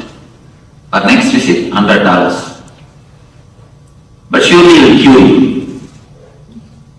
The man wants to go to the same doctor, but wants to save a little bit money also. So he planned, went to the doctor, entered his cabin, told doctor, I will come back.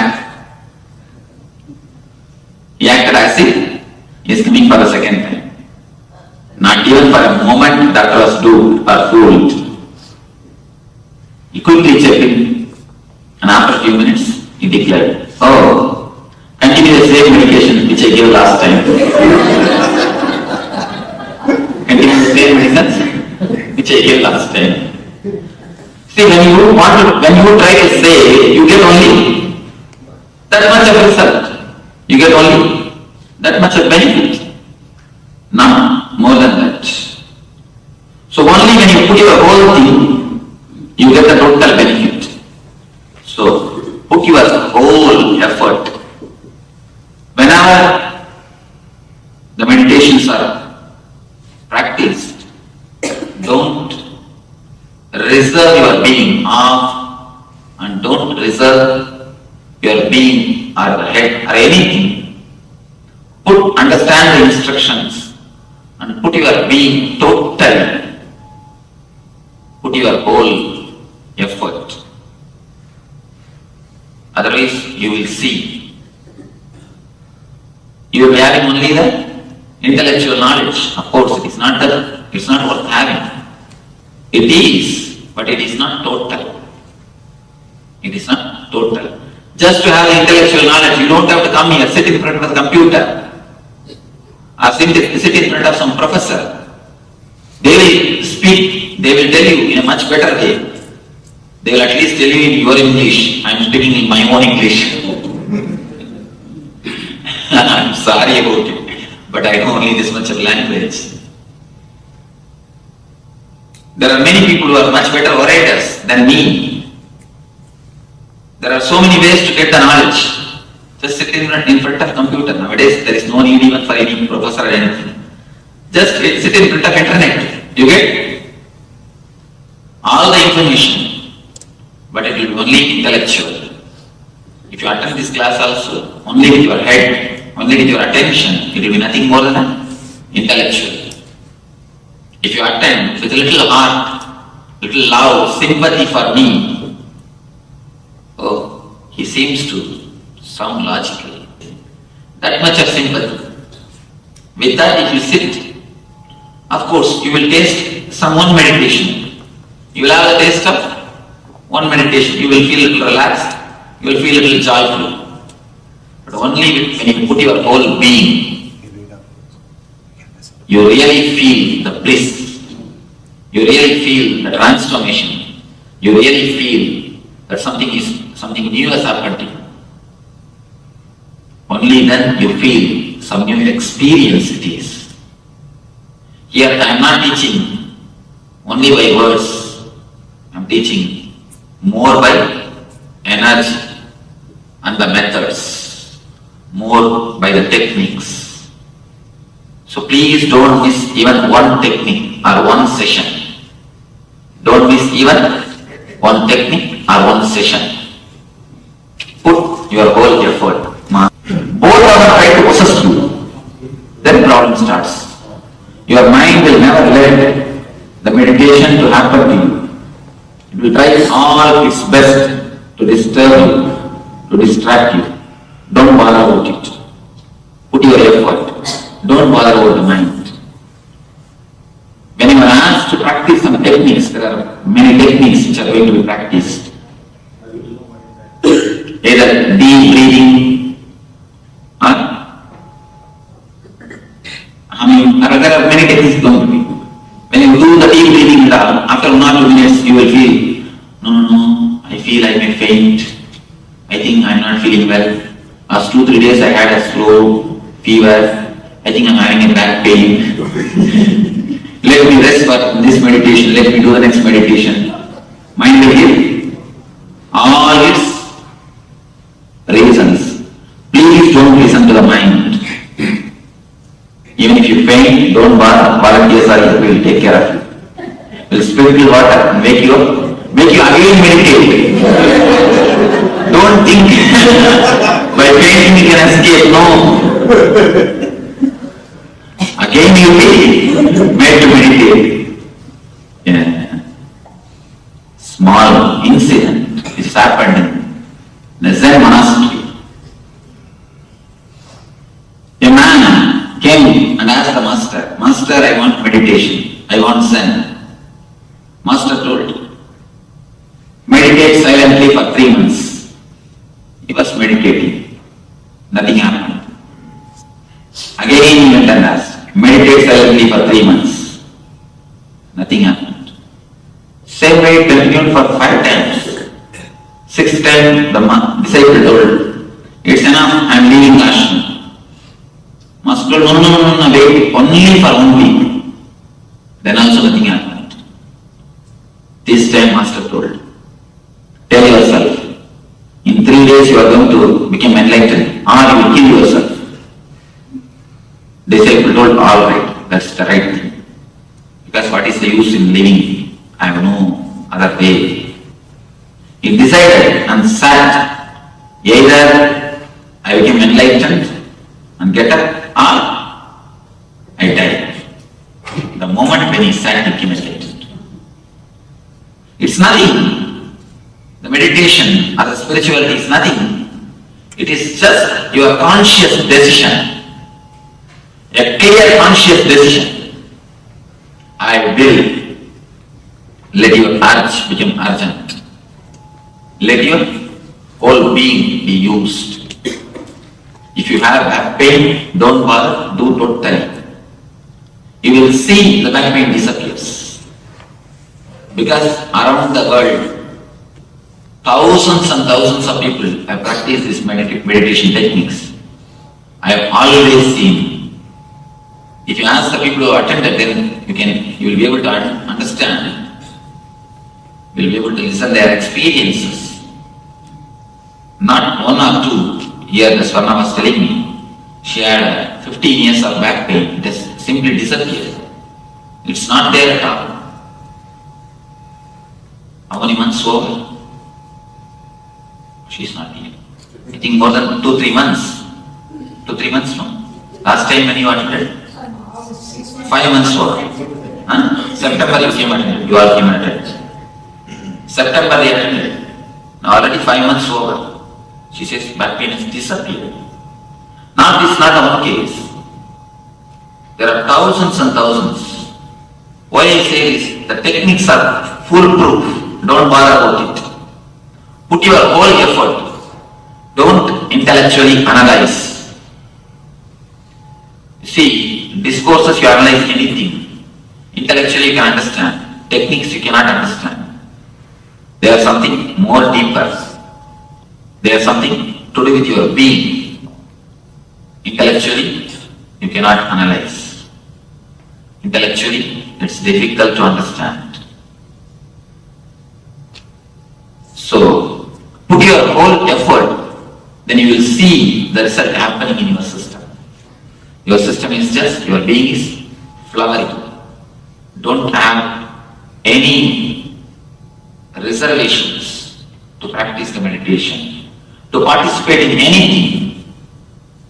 Whenever any session is brought up, any program is brought up, put your whole effort, put your whole being.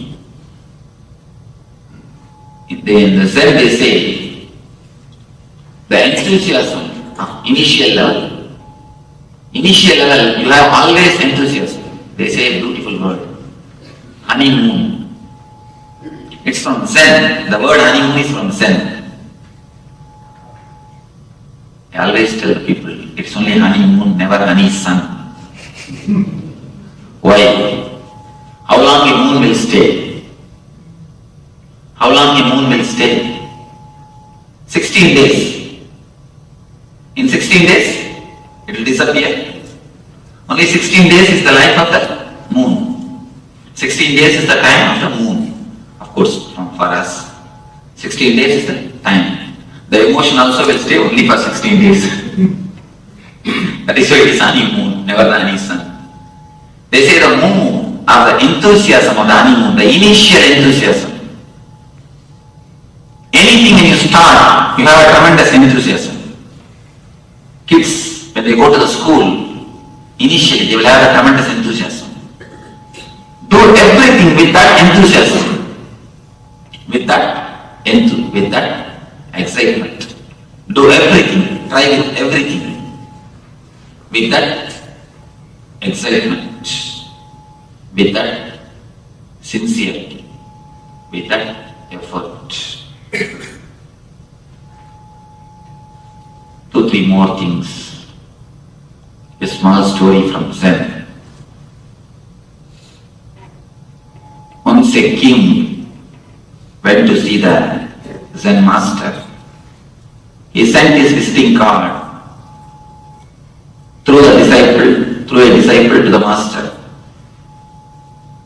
The card says the name of the king and below Governor of Japan. When the card was taken to the master, I have no business with such a fellow, send him back. master sent the card. When the card was brought back to the king, he realized his mistake, took a pencil, erased the word Governor Chappan, sent the same card with only his name. When the card was taken to the master again, oh, he said, this man, bring him here, I am waiting to see him. When the card was sent, his name and the title, Governor of Japan, master was not ready to see him. When the card was sent only with his name, master says, bring him, I am here to see him. So when you carry your title, you can't have Zen, you can't have meditation. Wherever we go, we carry our visiting card. Never think visiting card is this size. Visiting card is voting size, actually. We are carrying it on our head. That is why wherever we go, we get the blows. You continuously carry your titles on your head. Just for these 2 days, please keep your titles where you leave your shoes. Keep your titles where you keep your shoes. Keep your mind, keep your worries, keep your titles where you keep your shoes. I can be sure they will be there when you go back to pick it and go. Your shoes may be lost, but never your titles. Because your shoes will be useful for somebody else, but never your titles. Never your mind. Your shoes may be useful for somebody, but your mind will be useful for nobody. So don't bother. Leave them where you leave your shoes.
Yes, Nithyananda, all of you. Nithyananda, everyone. So welcome to today's first day of the glimpses of the Paramashivoham. So once again, we'd like to welcome all the participants on the Zoom. We have Ma Nitya Paramashakti Nithyanandam.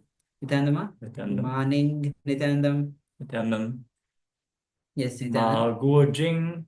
We have Susan and Lulu joining us again from LA. Ma Judy. Ma Trinetikananda and Ma Parabrahma Sarupini Nithyanandam, and welcome everyone. Yes, welcome everyone on this wonderful journey of the glimpses of the Paramashivoham. So still the hours, the length of the program is going to be the same, and it's going to be a few days, and after the next season of the Paramashivoham will be starting. So we just had the introduction to Paramashivoham. So we'll be going through throughout the day, we'll be having the sessions on the introduction, on the Paramashivoham itself, on who is an avatar and why avatar comes down for us, how it is important. And we'll be going through Kalpataru, what Kalpataru itself is. And finally, we'll be getting initiated into the Shiva Dīkṣā, Gayatri Dīkṣā. So especially those who are new, it's very important for you to get initiated. We're also going to cover certain lifestyle practices of Sanatana Hindu Dharma, such as detox. Have a glimpse. We already had the glimpse of Nithyananda Yoga today. I hope you all enjoyed the session. Yes. And yeah, let's get ready for a powerful day of glimpses of Paramashivoham.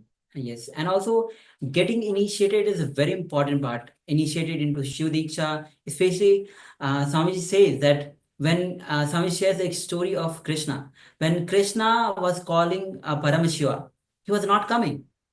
Then he goes to his guru, Shandavani. He asks, I'm calling Paramashiva, but Paramashiva is not coming. What is wrong? What happened? He says, because you are not yet initiated into Shiva Dīkṣā. Once you are initiated into Shiva Dīkṣā, Paramashiva will come. So even Krishna has to get initiated into Shiva Dīkṣā. So that's how important is the Dīkṣā. Yes, today we are going to receive the information about the Shiva Dīkṣā.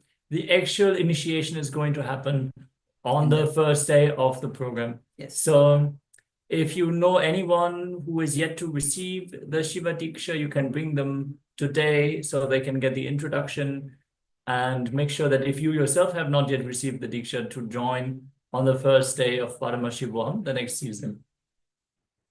All right. So welcome to this wonderful journey of Paramashivoham, which is a lifestyle of awakening. Not only awakening, experiencing, living and radiating the ultimate consciousness. So we welcome all of you to the intangible yet definitive experiences and signs of awakening from the ancient signs of Vedas and Agamas. So welcome all of you. Yes, we need to understand first that knowledge is of three types. The first is intellectual, the second is emotional, and the third is spiritual. Swamiji already shared in the introduction to Paramashivoham that you can receive intellectual knowledge from many sources. You don't need to attend any discourse. You don't have to go to university. You don't need to sit with an enlightened master, but it's only going to be intellectual knowledge. So intellectual knowledge is that which you can learn using only your head, using your mind. Knowledge from which you can learn something to do with the outer world. Knowledge which is from the regular academic system. Yes. And the second type of knowledge is emotional knowledge. See, in this type of knowledge, it has to do something with the heart. We can call it art. If you want, you can, if you want to learn art or poetry or music, in these places, head is of no use. You need heart for that. So using, you won't be able to learn the art or the poetry. In fact, more and more you won't actually the heart for that. You need to have that emotion in that. Only then you'll be able to learn that art, the poetry, music. So this is the second type of knowledge, the emotional knowledge. So as Swami has already shared one of the beautiful tale For example, a potter is there, he's doing his pottery work and making the pots. Now his son also picked up the art of making the pottery or of making the pots and started making pots as well. And somebody asked the son, how did you learn this from your father? He answered, no, I did not learn. I just picked it up. Seeing every day what he is doing, I just picked it up. He didn't have to learn, he just picked it up. So if you have to learn something from the heart, whether it is music, art, poetry, it can be taught only through the Gurukulam system, which is a living practice of the science of Hinduism. So it is a system with holistic system integration, integrating the physical dimensions, emotional dimension, mental dimension, spiritual development of the student from the very beginning. So that's how important is curriculum education system. You know, nowadays in modern education system, most of the time it is intellectual knowledge that is given. Most of the time we're not focusing on so many dimensions, whether it is physical, emotional, mental, spiritual. So much things are missing from the modern education system. And all the great magicians which you can see across the what we call as Bharat are trained through the Gurukulam system. It's actually too important to have a master that you can directly relate with. See, when you are to learn such an elaborate science, it is not that you can just understand it with your mind. You have to be able to relate with the person you want to receive this from. You have to grow close to that person. Only then you can pick up the knowledge that is to be given to you. Now we come to the third knowledge, which is the spiritual knowledge. From deep learning, from deep knowledge, it can neither be taught nor picked up. This type of knowledge can only be transmitted from being to being. And again, in the Gurukulam system, the traditional Hindu education, it starts off with a beautiful context shared by both the gurus and the disciple. And it's a beautiful verse. Actually, it's one of the famous verse. Om Sahana Bhavatu Sahana Vunaktu Saha Viryam Karavavahe Tejasvinadhitamastu Ma Vidishavaihi Om Shanti Shanti Shanti. See, the meaning of this mantra is very important. The context of this meaning, the verse itself is, let both of us be together and protected. Means the guru and the student, the disciple. Let us not hurt each other. Let us not cherish enmity towards each other. Let us not cherish anger towards each other. So with this beautiful mantra, the guru disciple both pray to the existence, to Parashakti or the God. Let both of us help each other. So if we come to a proper time, for example, if you are attending the Paramashivoham program, come on the proper time. If you are punctual, you are showing respect to each other. All of us leaving all our duties, let's gather here to get help by each other. Even a single person missing here will be something less. So as we begin this glimpses of Paramashivoham, come with a simple, sincere mind. Do not be serious. Come simply in a relaxed way and come with an open mind. Do not have your own judgments. Just be simple, sincere, and relaxed way enter into this Paramashivoham. So Hinduism is actually not an education system. It is a knowledge transmission. As per Hinduism, knowledge transmission is complete only when it becomes a lifestyle practice. So Swamiji already shared that one gains 1/4 of the knowledge from the Acharya, who is the teacher. From 1/4 from his own self-study and intellect. 1/4 from his classmates and the remaining. And 1/4 is gained as a person becomes matured and as time passes. So again, one comes from the teacher, one comes from self-study, one comes from the classmates and the other people around, and 1/4 has to develop over time. So this creates the complete knowledge. And Swamiji actually shares in his own words. When you learn from the teacher, 1/4 you learn. When you discuss among the friends, you learn the next 25%. When you ask the teacher questions and get clarifications, you learn next 25%. And only when you start teaching, you learn next the remaining 25%. So there is a beautiful tale which Swamiji was actually also sharing in the introduction to Paramashivoham Revelation. There was a great Japanese master, an enlightened Zen monk. So one time a person came to see the Zen master, and he was a Japanese governor. We can call him Socrates for now, the Japanese governor. So when the governor came to meet the enlightened master, he had a slip note, which was written in that Socrates, the governor of Japan, and told Swami to please show it to your master. I want to meet him. So when slip note was brought to the Zen master, he took the note and he was so shocked. And the Zen master gave the slip and said, I have no business with this idiot, and send the slip back, slip away. Now the slip which was returned, it came back to the governor of Japan. The governor, he was an intelligent man. He was not a he was a very intelligent man. Immediately he took the slip back and erased the word governor of Japan, and then he sent the same slip again and forwarded it again to the master. So in the slip, now only Socrates was written. When the slip again came to the master, he saw the slip and told, "Oh, Socrates, come, call him in. I am waiting." So when he removed his label, only the name was there. When he removed the label from the slip, master embraced him and asked to come in.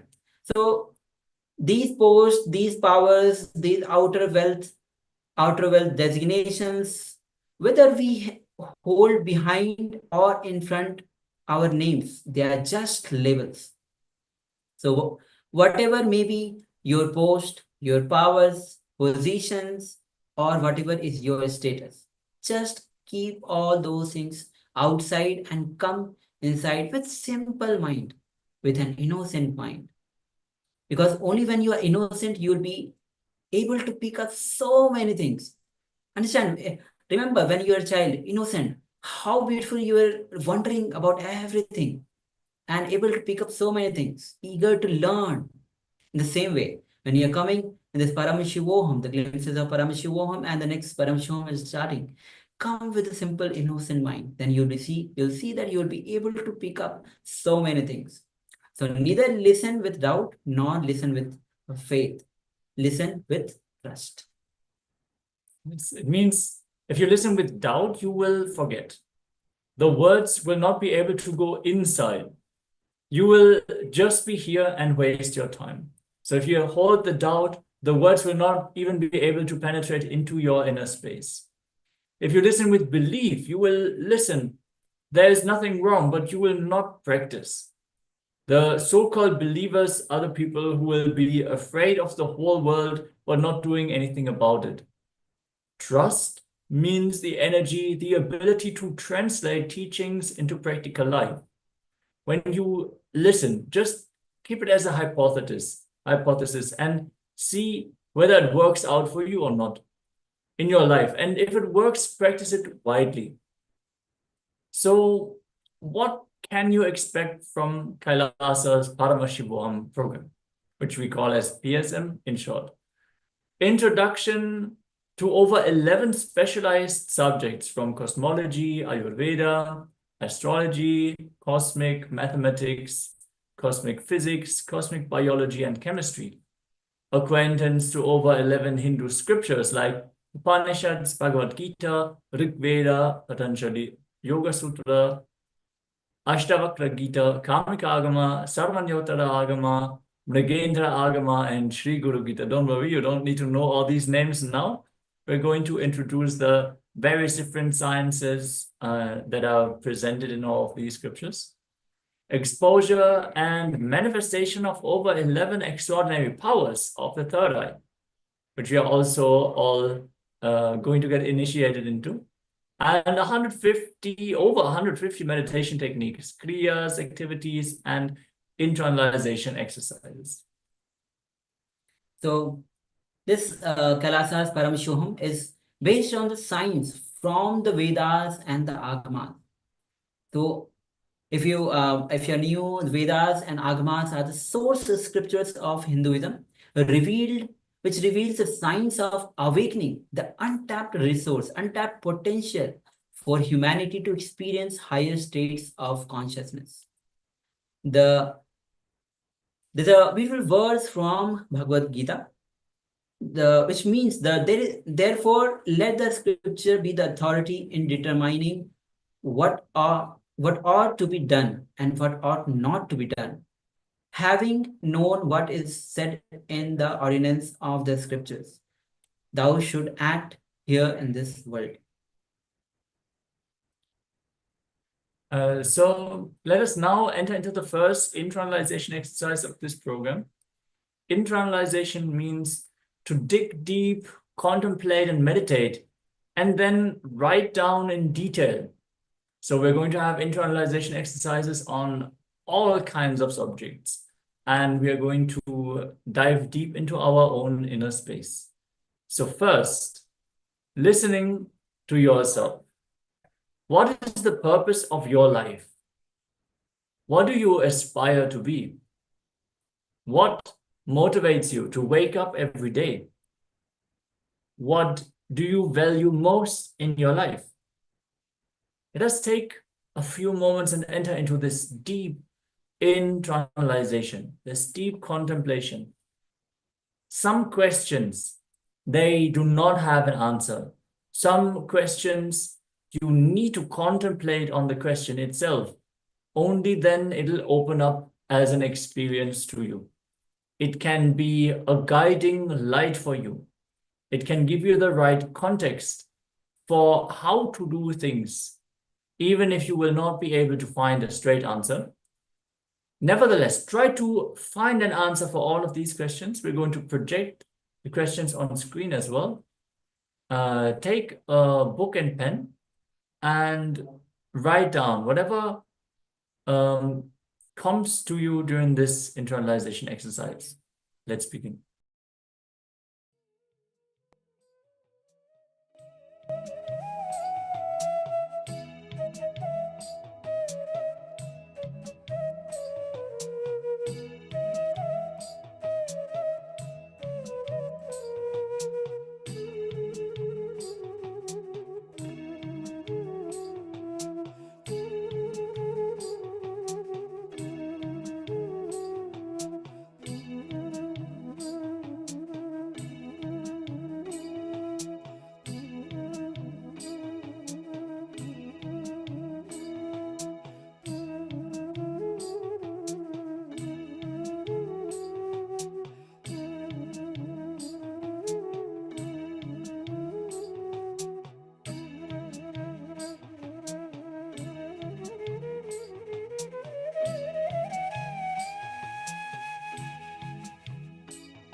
Now let's enter into the second step of this internalization exercise.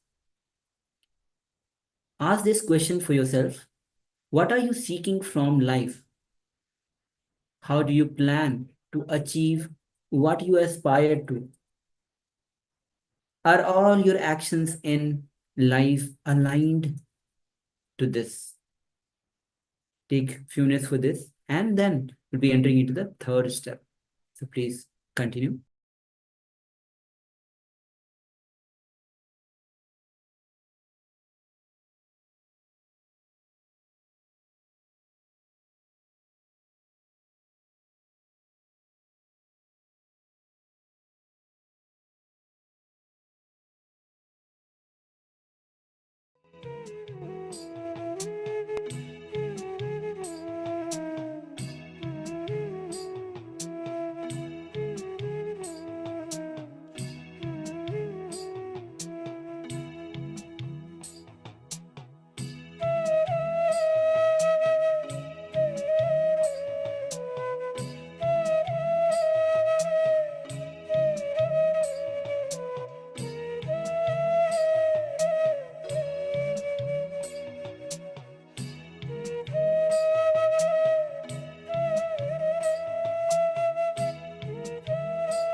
Now on to the third step.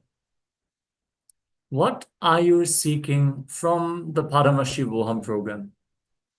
Surely there is a reason why you decided to attend this program. What is your reason to attend? What do you expect from this program? Let us now look in, internalize, contemplate. What are you seeking from the Paramashivoham program? Let's go ahead.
And trans.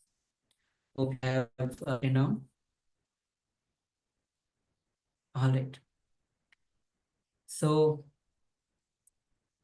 now we'll be continuing with the whole introduction to the Paramashivoham program itself. Now, the program itself is designed by the Supreme Pontiff of Hinduism to manifest the superconscious breakthrough with the few simple tips that we'll be going through right now. So first is be present. This 21 days is, as of now, we have the glimpses. Just in few days, the whole 21 day of the Paramashivoham program will be started. So inviting all of you for the Paramashivoham program and be involved.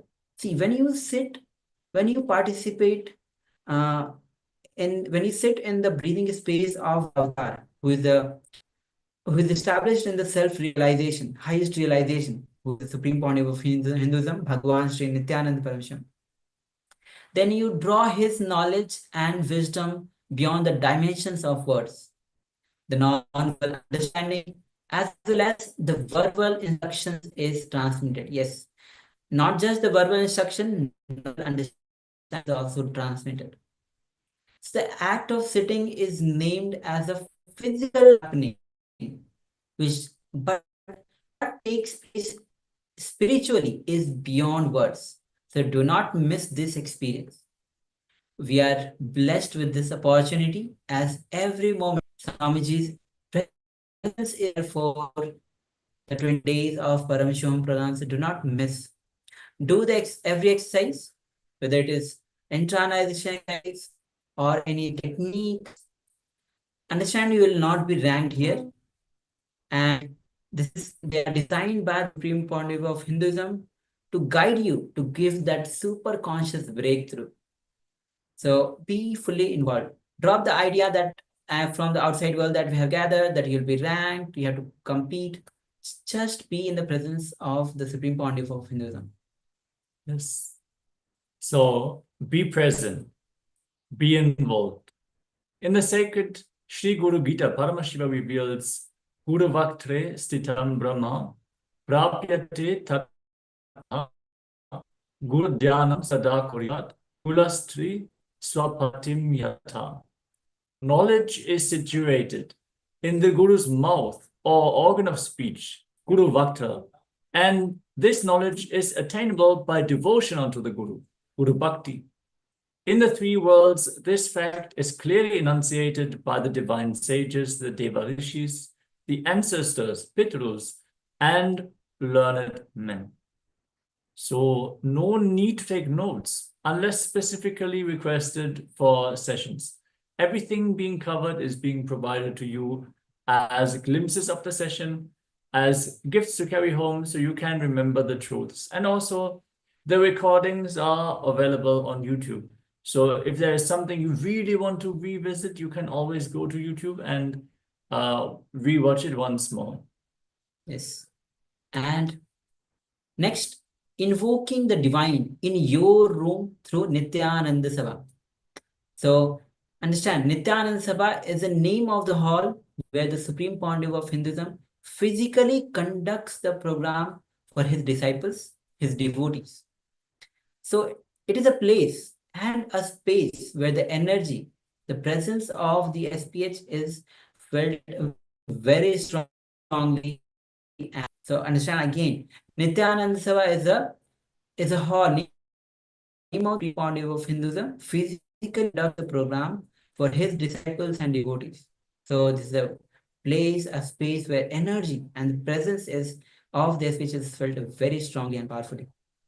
In sacred Guru Gita, it says that Guru Devo, Guru Dharmo, Guru Naste Param Tapaha, Guru Parantapa Nasti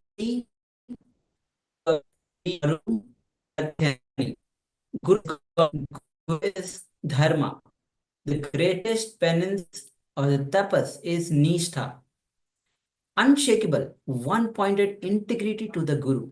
There's nothing superior to God. There's nothing superior to Guru or beyond the Guru. I repeat this 3 times.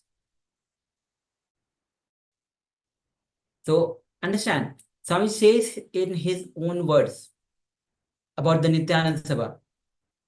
Treat the Nithyananda Sabha, treat the room you are sitting as Nithyananda Sabha. Again, Swami says in his own words, treat the room you are sitting as Nithyananda Sabha. I am sitting with you in that room personally. From morning till night, throughout the time, be available in Nithyananda Sabha. I am making the room in which you are sitting now and attending the program as my energy field now. In each one of your rooms, I am sitting and declaring that room as my energy field. Make yourself available. This whole program, precisely all the program time will be in all the program time, be in that room.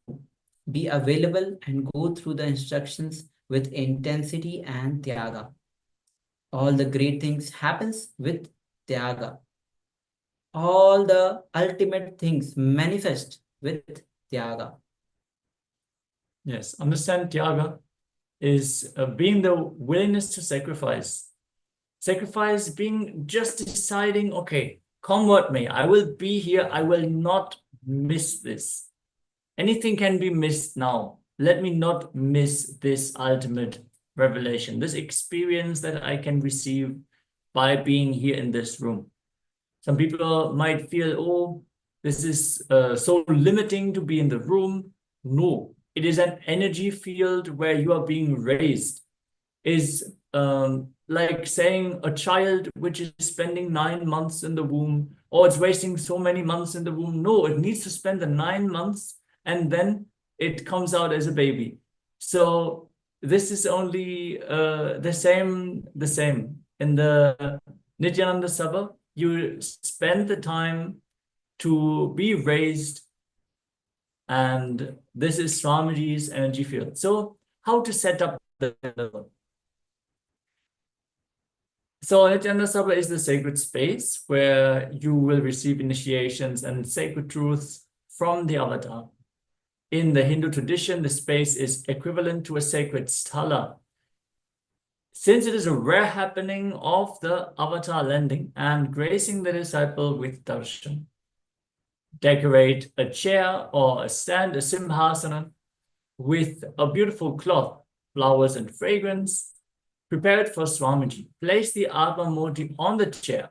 Now Swamiji is sitting with you. Offer sacred oblations and Naivedyam. So you can offer things like Dupa, which is the incense. You can light an oil lamp for Swamiji. You can offer food, flowers. Even if you have perfume, you can offer perfume to Swamiji. Swamiji will take your offerings from space of devotion. Just make sure you offer only sattvic vegetarian food, no non-veg should be offered to the Atma Murti. And how to relate with the Atma Murti which is at your home. See, understand, Atma Murti is an energized deity of the SPH. So the very Atma Murti that you have in your room is the energized deity itself of the Supreme Pontiff of Hinduism. Literally your customized version of Swamiji, just for you to relate with, to connect. It is literally the SPH available for you 24/7 in the form of Atma Murti. You can offer your prayers, you can even talk casual things. And in fact, Swamiji gives the freedom to, you can express your love, your gratitude, even your anger. You can even fight if you wish to express. You can expressions. You can you and you'll back because he's alive. He is waiting.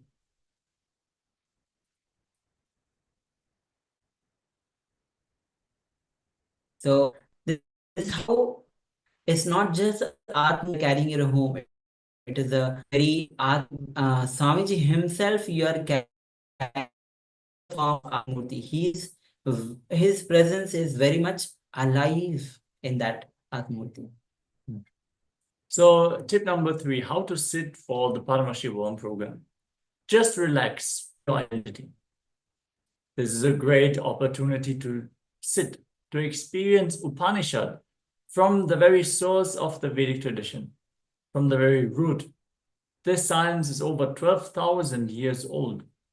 All you need to do is relax from your identity.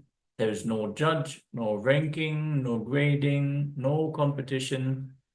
It is your time. Entire time you are going to give to you, your growth. So relax, be comfortable, but not lying down. Keeping a straight back during sessions will help you focus better. It will provide the listening space that is required to receive the powerful truths from Swamiji. And the next step, which is recommended for the visual and audio setup, specifically if you are attending the program in your room, make sure that you are having, so for this whole Paramashivoham to experience have a good experience, make sure that you're having a large TV screen that will help to give you a big breakthrough, big experience. So this is one other thing, and have the audio, headphone and videos good. Make it good, like the headphone that you're having, make it so that it's good. Make sure that your internet connection is good, and you'll need the Zoom for the two-way video conferencing. And of course, you'll need access to the mic whenever required. And understand, absolutely no photography. This is one of the disclaimer from the KAILASA's national security. Absolutely no photography, no screenshots, or even no video recording is permitted, unless actually specifically asked for. If that is somehow it is being done, you might be removed from the session. So please respect the process and the sacred space for yourself and the other participants who are attending the program alongside of you. Yes. Yes, there are some materials you should always keep with you. The Supreme Pontiff of Hinduism, Bhagavan Nithyananda Paramashivoham, shares how to best do the exercises of the program. Even if you are doing the homework in the Facebook or Notepad, type. Each time type, not copy-paste, no. Actually, sitting and writing is a wonderful habit. Likita Japam is an amazing spiritual practice, because at the time you are sitting with yourself and you are also alive, awake, consciously. You are not drifted away here and there. You sit and you are awake, alive, continuously working consciously. So Likita Japam is writing your contemplations, writing down whatever is coming to your mind, whatever you need to write. Swamiji shares over the last 20 years, have 80,000 pages of writing. Not 8,000, 80,000 pages of handwriting on the tablet. He has written something of his life in poetic tongue. So he has taken so many notes, so many things he has written down. And you understand, if a person who is as busy as Swamiji is saying, doing the internalization exercises, you don't need to take notes during the jnana segments, that is not required. But during the internalization exercise, make sure to take notes. Best you take physical notes parts for your completion. So I have a book dedicated to this. A book where you can also remove pages, because some of the exercises actually require you to burn the page afterwards. So yeah, that is one thing you should always have. So keep notebooks, pens, a mirror with you at all times for internalization exercises. Prepare a blindfold, we're going to need that daily, and a coconut or any round fruit for the power manifestations. If it is available, have basma and kumkum. Kumkum can also be made yourself, but it's a little bit tricky. And if you have an Atmalinga, keep your Atmalinga with you for the whole day. Keep a bottle of water, with you at all times. So stay hydrated. You can prepare herbal tea, hot chocolate, all this is okay. Skip coffee for 21 days as it impacts your consciousness. So this is a powerful detox that is also happening for the 21 days. So you can do yourself a favor and skip coffee for the 21 days. For receiving Dīkṣā, the initiation, you're going to need certain offerings, which are drinking water, a fruit. Optimal is an organic banana. Banana is described as the best fruit for offering to the deities. Then betel leaf, if it is available, betel nut, dakshina, which can be a simple coin. Even the smallest coin of your currency available is enough. It is a symbolic offering. And a clean towel or any unused piece. If you can get a carvical for that. So for recording your extraordinary power manifestation, install a timestamp camera app on your phone or your tablet, so you can record your power manifestation and then share your experience with more and more people, so they can also be inspired. And the next step for the program is be dressed for the superconscious breakthrough.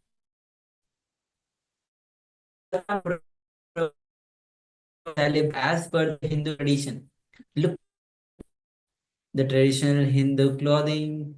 If you are in woman body, you can wear the sari, chudar for women, and if you are male in the male body, you can wear the dhoti for the men.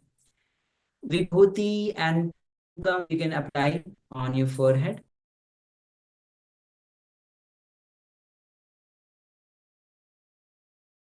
And jewelry, if you wish, celebrate the landing of Paramashiva in you. And preferably use the white cloth, wear the white cloth, that is the best for receiving the Dīkṣā and Darshan. So whenever Swamiji comes for Dīkṣā and Darshan, the best is to wear the white clothing. Yes, don't miss Nithyananda Dīkṣā. Be on camera and do not turn off your camera, even if you need to step away for a few minutes.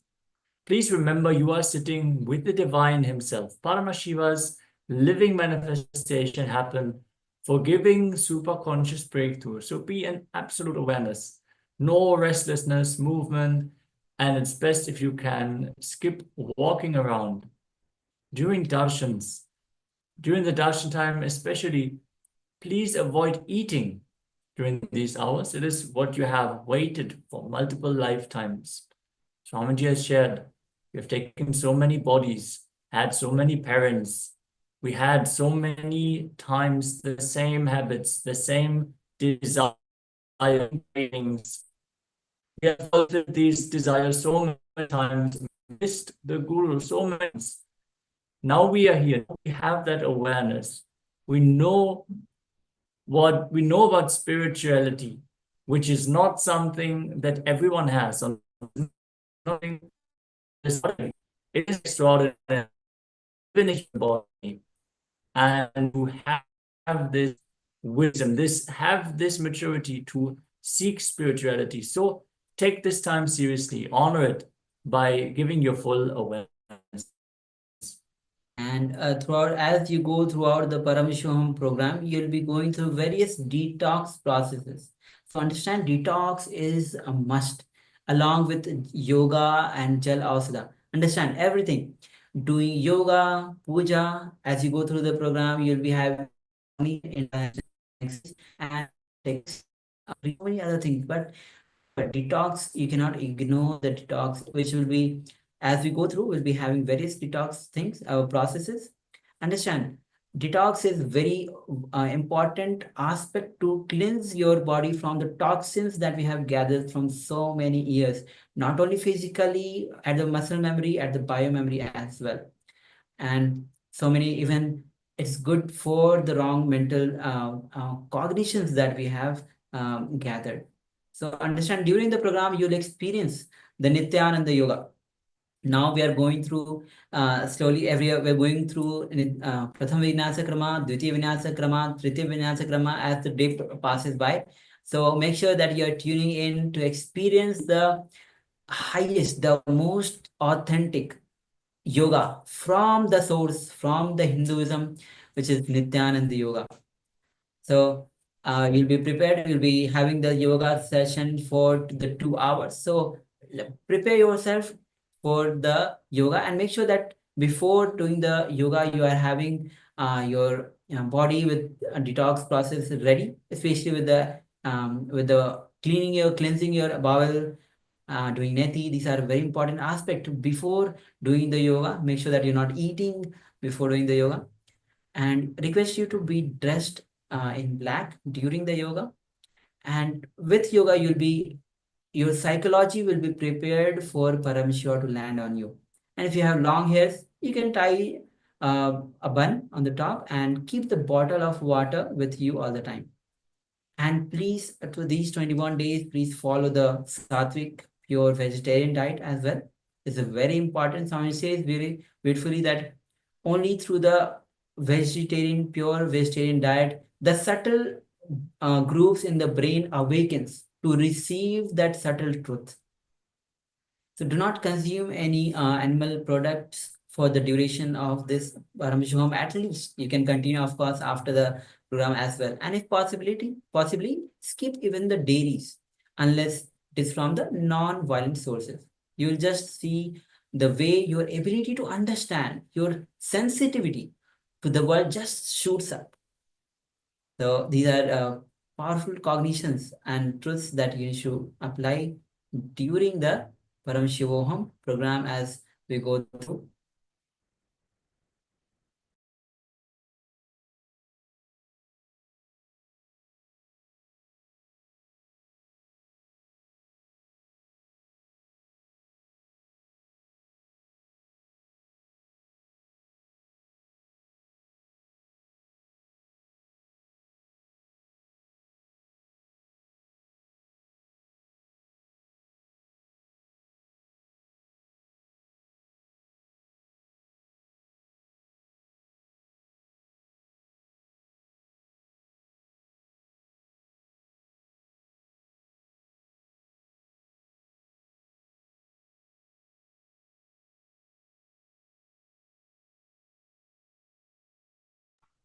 Yes, sorry for the technical glitch.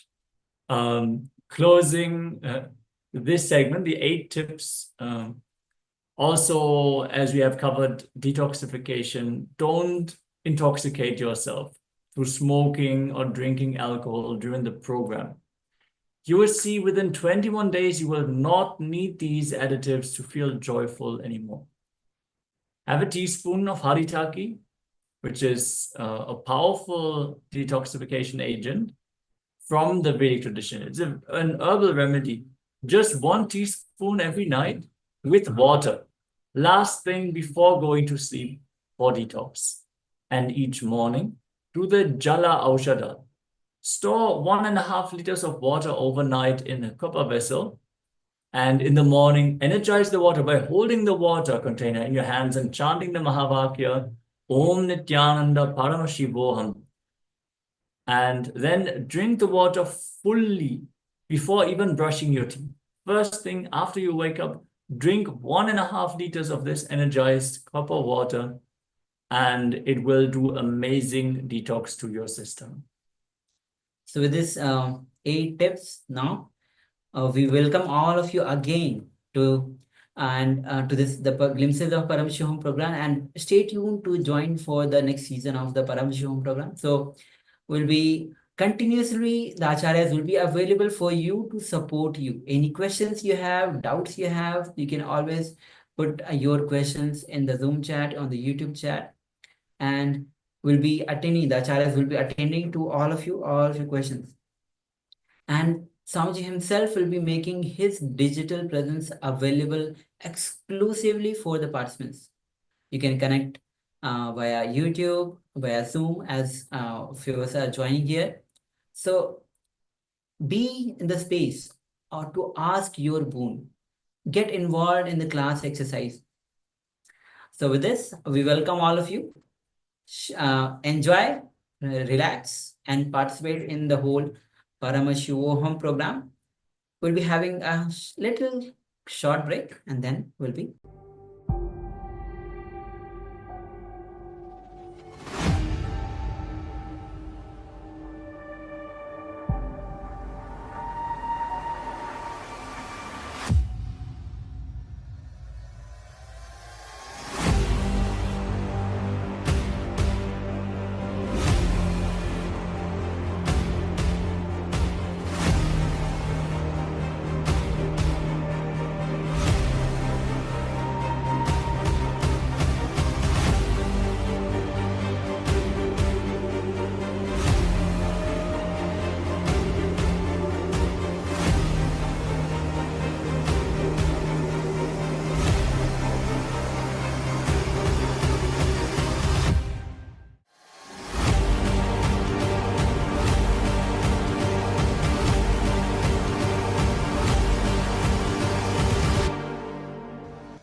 Yes. Welcome all of you on this wonderful journey of the Glimpses of Paramashivoham program. So now we'll be going through the next session, which is going to be on the Avatar Sastra. The Avatar Sastra, the name itself means the science of the descent. So the science of the grand descent of the Supreme Pontiff of Hinduism, Bhagwan Sri Nithyananda Paramashivoham, who is our beloved Swamiji himself.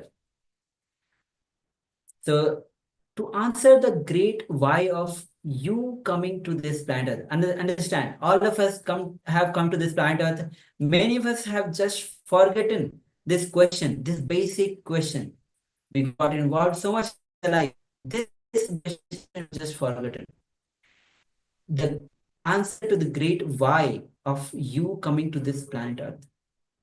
So you come to this planet Earth to have super conscious breakthrough.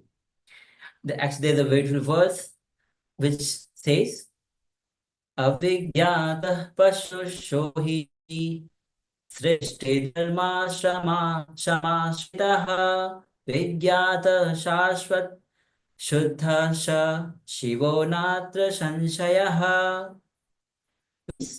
He who does not realize this truth will always remain as an eternal bound soul involved in the repeated phenomena of being born again and again. He who realizes this truth gets immortalized and attains absolute purity. He becomes one with Lord Shiva himself. There is no doubt about this. Even Swami has been sharing last few days again and again that we have taken many births. We have been enjoying again and again, changing the parents' desires, even though we have lived the desires, but again when we take birth again, we think we have not lived this desire, we have not lived this desire, and we keep on taking birth again and again. So let us understand the science of superconscious breakthrough.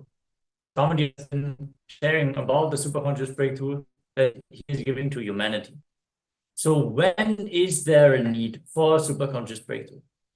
Whenever there is a serious danger for the Shrishti, the cosmic creation, whenever there is a serious danger for life itself, whenever life needs to be pushed to the next level, whether the DNA needs to have a quantum jump in its natural selection process, a conscious breakthrough needs to happen. These are the times when the superconscious breakthrough is required. And this is exactly the time when an avatar lands. Avatar is landing to bring the superconscious breakthrough to humanity. The superconscious breakthrough to existence itself.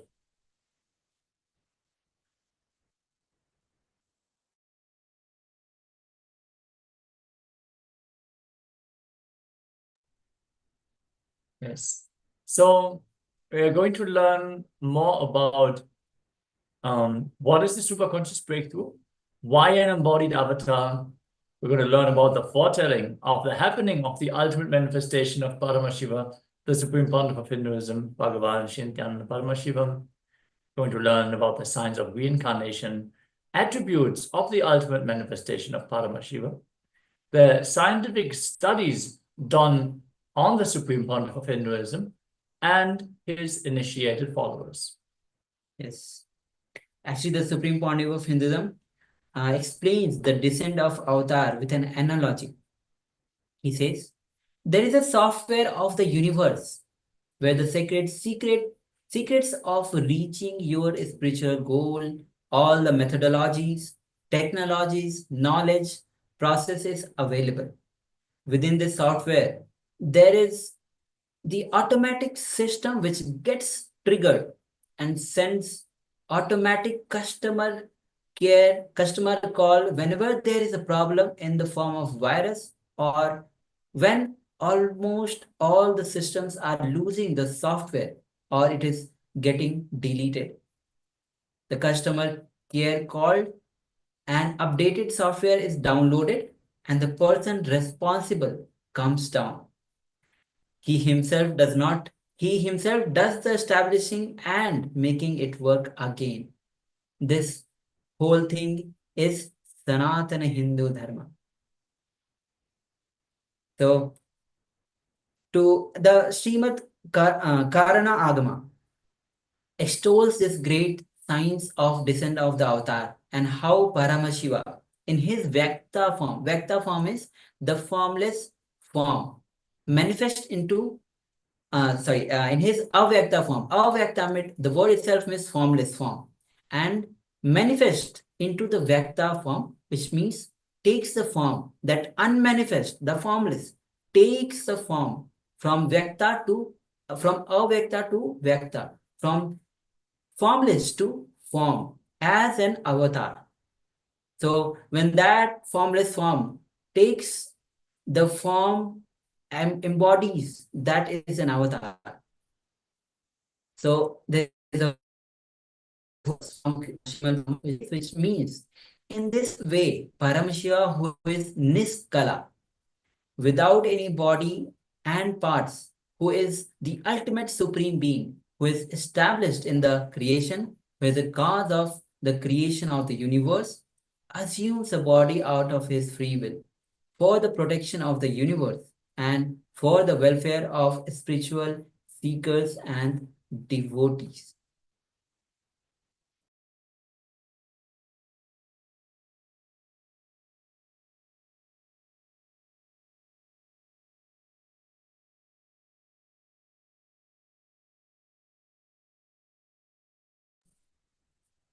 So below we have some historical records of ultimate Paramashiva, Parandama, assuming a body. So we are talking about Avatara, which is the embodied ultimate. A body for us to relate with, to do the job on ground, actually.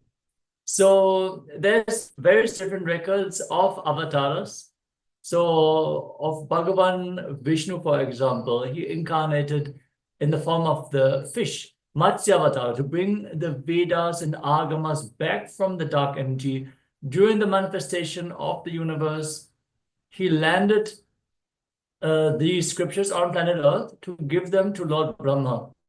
After the great deluge, the Pralaya, Bhagavan Vishnu in the form of the Matsya Avatara then brought Manu's boat to land at Karaikal and restart the civilization. After the great deluge, to preserve the humanity, he brought the ship to the right spot for the civilization to flower again.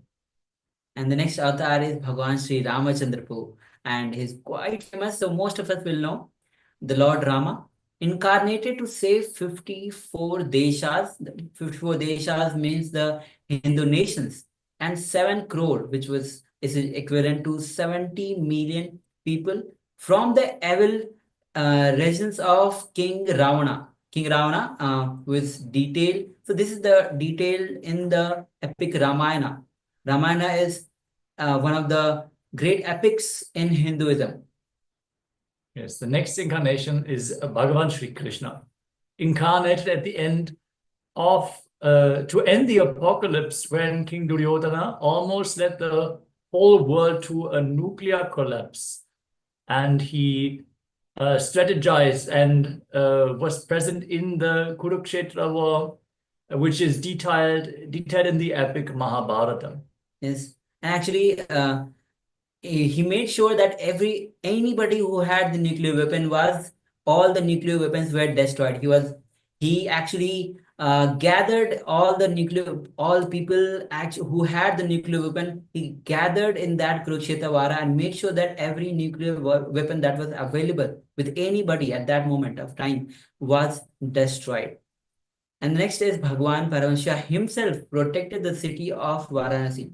He says in his own words, I will hold these people, protect them, even during the Pralaya, which is the great deluge. So on the 3rd January 1978, which is when the Swamiji himself was born, as an answer to the prayers of millions of souls in the modern day. Paramashiva himself descended into a human form, leaving an undeniable record of his happening in the night sky. This clairvoyance, the drilling of the superconscious layer with the descent of the SPH, could be seen in the universe as a supernova. In the constellation Aquila, at approximately 12:50 IST time on the 3rd of January 1978, a supernova, which is designated as SN 1978A by astrophysicists, appeared, and 10 million light years away from the Earth. The thermonuclear explosion of a white dwarf star caused one of the brightest supernova ever, with a peak absolute magnitude of minus 19.5. This supernova was visible to the naked eye on Earth. Yes, Swamiji is the inheritor of an unbroken Guru Parampara lineage of Tiruvannamalai. So, Bhagavan Paramashiva has given the threefold promise that in the town of Tiruvannamalai, he will always be available as 1, Arunachala, the mountain; 2, Arunachaleshwara Linga, which is the main deity in the Arunachaleshwara temple in Tiruvannamalai; and 3, in the form of an enlightened avatar. And nation of Paramashiva, it will always make himself available. So, Swamiji is the inheritor of actually many different lineages, but specifically in Tiruvannamalai, we have a few pictures. Let's see if we can project them for the participants. And where you can see all the different gurus. You can even see Arunachaleshwara Linga on the very left. Yes, there you go.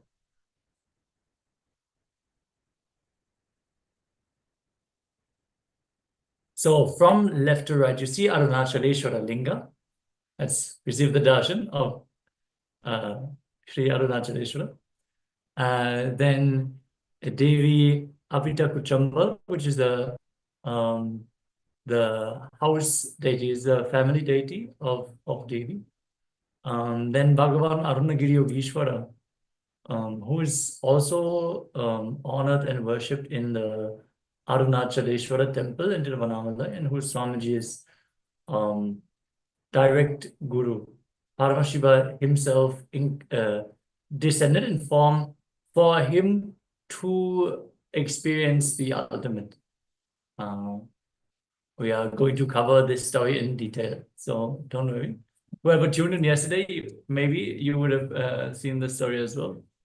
And then there's Guhai Namachivar, Chivaya, Seshadri Swamigal, Bhagavan Ramana Maharishi, Annamalai Swamigal, and Yogi Ram Sarat Kumar. So many different masters for the avatar to be trained in various different fields such as yoga, alchemy sciences, Oshada sciences, which is like sacred herbs and medicines, and various different scriptures in poetic Tamil and in Sanskrit. So many different things. See, if you take up this job, you need to be qualified, and the gurus made sure that not only mentally, emotionally, physically, spiritually, Swamiji is prepared. They held the space and they provided the ecosystem for him to grow, to become the avatar that he is now. Yes, and here you can see the picture, the unbroken lineage, the Guru Parampara of Tiruvannamalai. As already has mentioned, the scripture Arunachala Puram records Paramashiva's promise that he will be available in the threefold form for the entire humanity, in the form of Arunachala Hill, in the form of the Linga, Arunachaleshwara, in the human form as the avatar, through an unbroken lineage of incarnation, the SPH being the current incarnation of Paramashiva.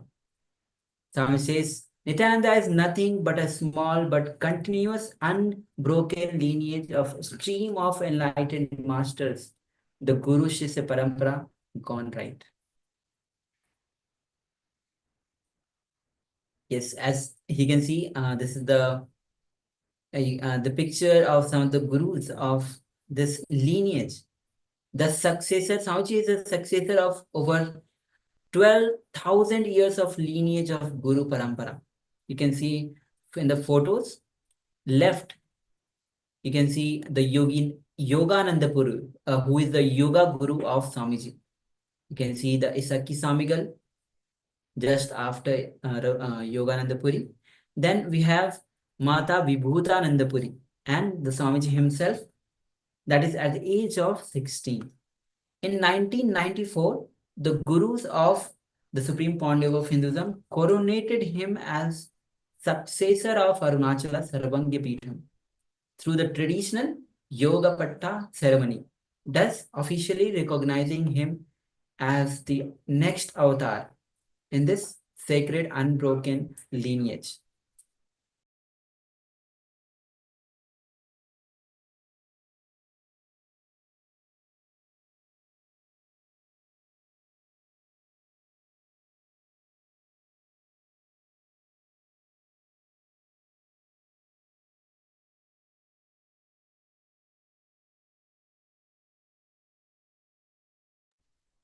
Yes, actually, there's a science. Even in Tibetan Buddhism, they practice this science when somebody is birthed. For example, specifically for the Dalai Lama, when the Dalai Lama is birthed, they go around and they will look for that incarnation. They have a rough idea where they need to go due to astrological calculations, and then they they keep a box with items, toys, and other items from the Dalai Lama's life, from the previous Dalai Lama. So the previous incarnation, they bring all the items that the Dalai Lama used in his day-to-day life, so he will be familiar with it. And then they present these items in front of those children who fit into the astrological range, which are born in that region. And the children, they will pick, they will be presented with the items, and based on which item they pick, they'll be able to see whether it is the Dalai Lama, because the items that he has used in his previous birth, he will just be able to recognize, and he will choose this. In the same way, the gurus of the Supreme Pontiff of Hinduism carried out this process on the avatar. They put in front of Swamiji a box full of dazzling jewelry, but without hesitation, Swamiji immediately selected the Rudraksha Mala, which is shown on the right, the sacred string of beads that is the symbol of Paramashiva himself. Yes, here you can see the predictions on the birth of the Supreme Pontiff of Hinduism. There were several Mahapurushas, which are the enlightened seers and incarnations, including Bhagwan Ramana Maharishi, Undi Mahan, and Shishadri Samigal, who foretold the upcoming descent of Paramashiva in the form of the SPH, Bhagwan Sri Nithyananda Parameshwaram. When Raju Madaliyar, who is the biological maternal grandfather of the SPH, went to receive the blessings of Bhagwan Ramana Maharishi in Tiruvannamalai in the late 1940s. Ramana Maharishi blessed him ceremoniously and declared that Paramashiva himself would become his family.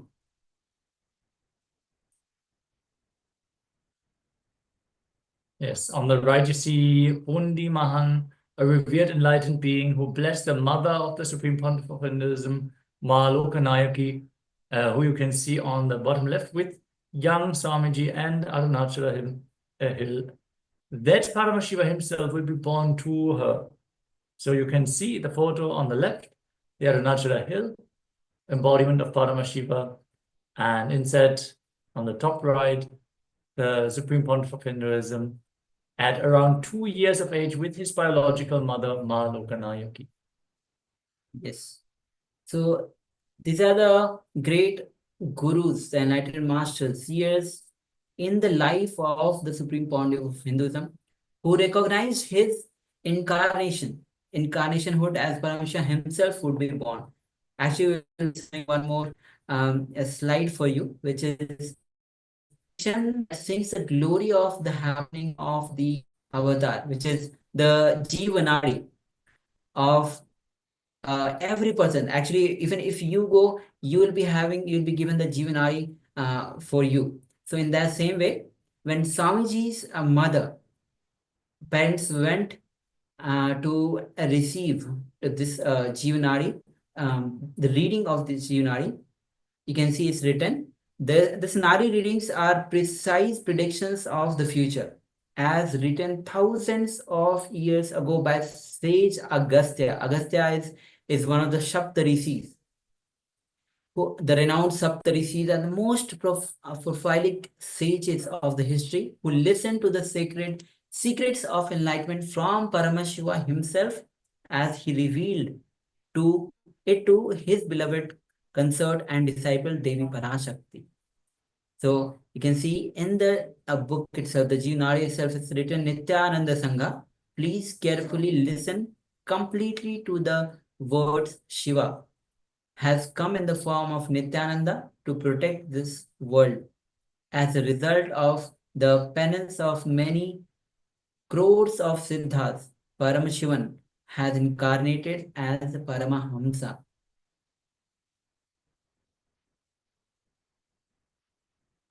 Yes. Now we're going to learn about the alchemy process, which is birthing the formless into form. It is not a common birth. Mata Ji Vibhutananda Puri, one of the gurus of the Supreme Pontiff of Hinduism, the one who initiated the Supreme Pontiff of Hinduism into the sciences of Tantra, Vedanta, and Sri Vidya.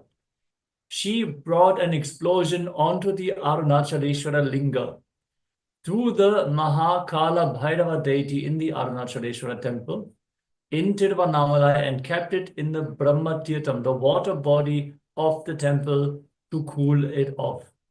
Then she brought it to the Supreme Pontiff of Hinduism's biological mother's womb, the Supreme Pontiff of Hinduism's mother's womb, and the father's body were mystically prepared at the same time for the Supreme Pontiff of Hinduism to assume form. You can see the Arunachaleshwara temple on the image on the left.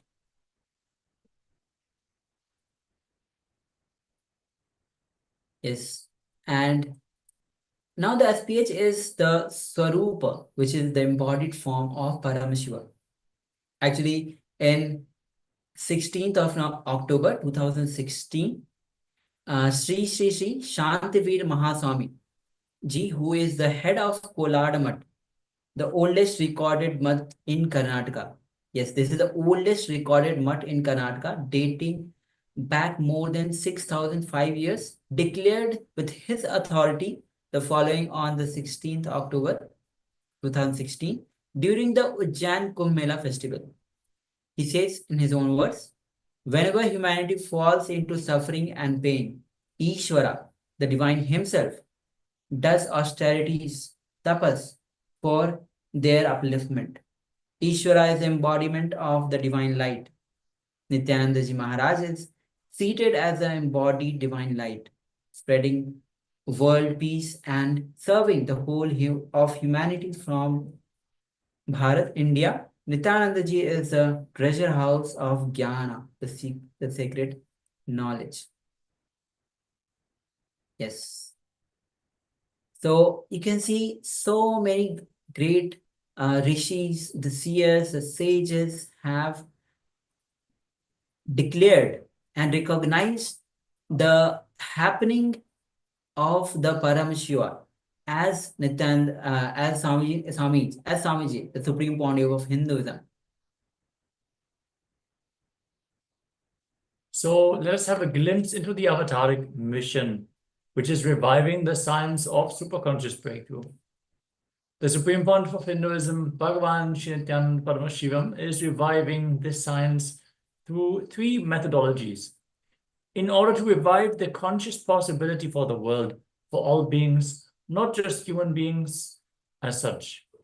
First, training and evolving human beings in the science of living enlightenment or Jivan Mukti through Varnashrama Dharma. This means practicing any of the appropriate life paths, which can be Brahmana, path of the highest knowledge, Vaishya, path of business, Kshatriya, the path of the warrior to protect society, Shudra, path of the worker, of the craftsman who makes his work available for all. Then there's Brahmacharya, path of the celibate monk with austerities, in austerity until marriage, if they choose that path. Grahastha, the path of the householder, which is from marriage onward. Vanaprastha, which is the path of monkhood after fulfilling the married life. And Sannyasa, path of permanent monkhood after Brahmacharya. So after Brahmacharya, the individual can decide whether they want to enter into the married life or they want to take up the ultimate sannyasa. And second, running a Gurukul, which is the traditional Hindu school and universities, where Yoga Prashtha Jivas can enroll and start manifesting the powers of third eye. So Yoga Prashtha Jiva means being who in their previous births were close to getting enlightened, but for some reasons or other left the body before the enlightenment. Third, the science of bringing through incarnations, gods and goddesses of KAILASA, Paramashiva's various dimensions, to assume a human body, keeping a powerful ecosystem and ambience for the incarnations to flower. The science was alive in Hindu Adi Shaiva tradition and even in the Tibetan Buddhist traditions.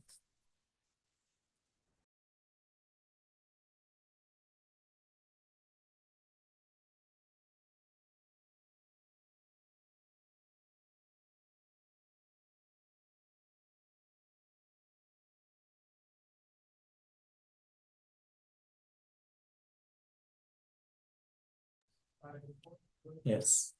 With this, we are going to have the glimpse of divine attributes. So in various scriptures, it is described that avatars, when they land, they have certain attributes with which you can recognize them.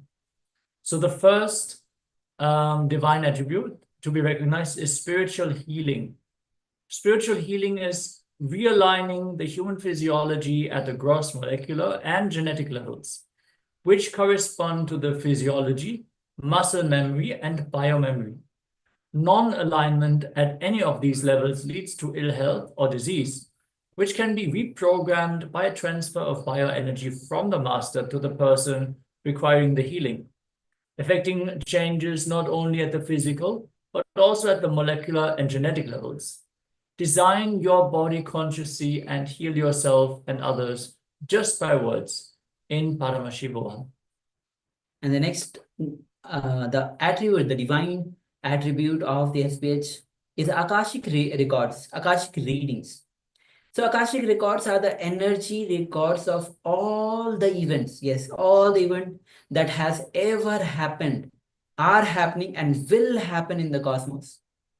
So these whole collection is the Akashic records. They are stored in the Hiranyagarbha, which means the cosmic womb, or Karya Brahman, in a coded form.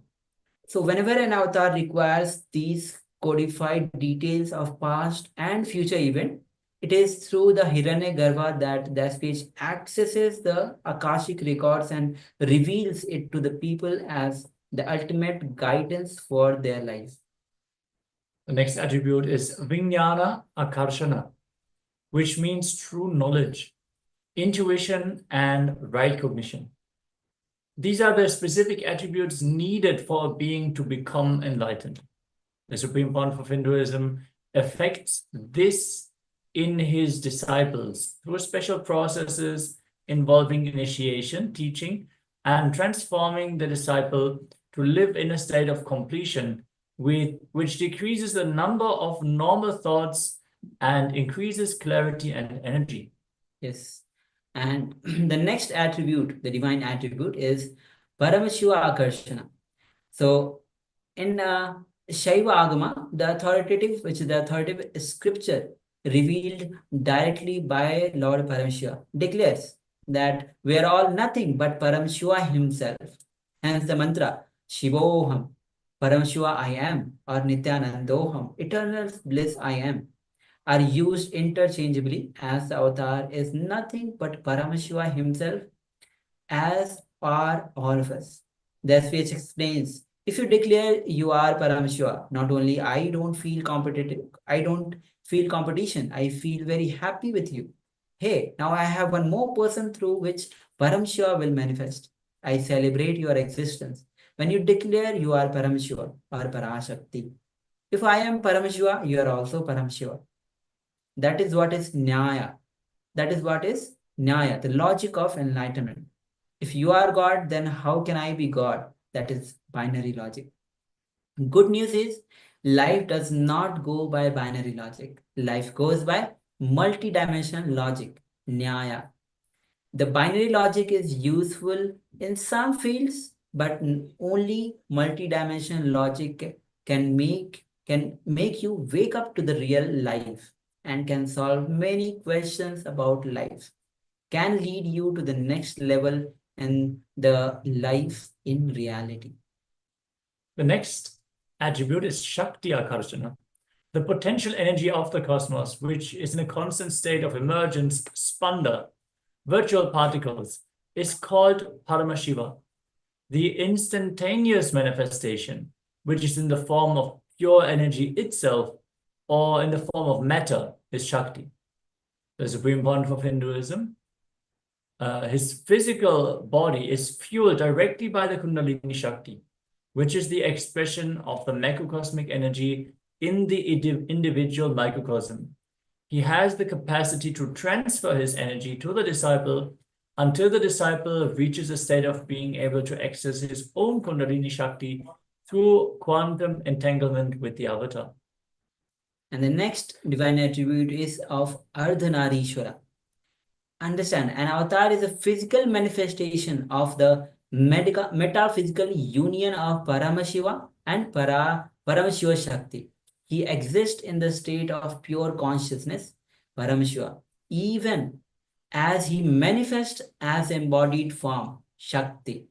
Physically, the grace exhibited and other attributes ranging from the hairline to form all points to the state of Ardhanarishwara, revealing the simultaneous expression and perfect poise of masculine and feminine energy. However, he is beyond any identity. Let alone the gender identity. Being in the state of pure Advaita, he carries no concept of I or you, and male or female. Next up is Susada, described in the Linga Purana. Susada it just translates as one who calmly bears pain.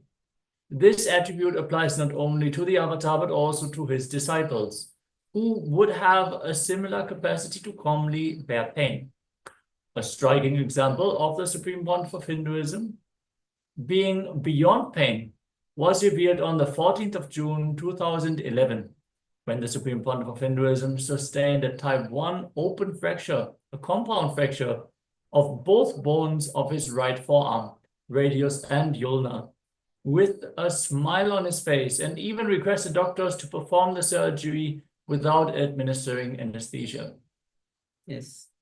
And the next divine attribute is Divya Sharira. Now, the Sanskrit word Divya Sharira is something translated as divine body, but the phrase hardly conveys the full scope of the original term.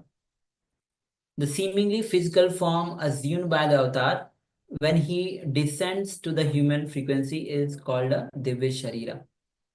Now, though appearing similar to the human form, the psychology is Physiology is far from the normal human beings in the areas of crucial significance.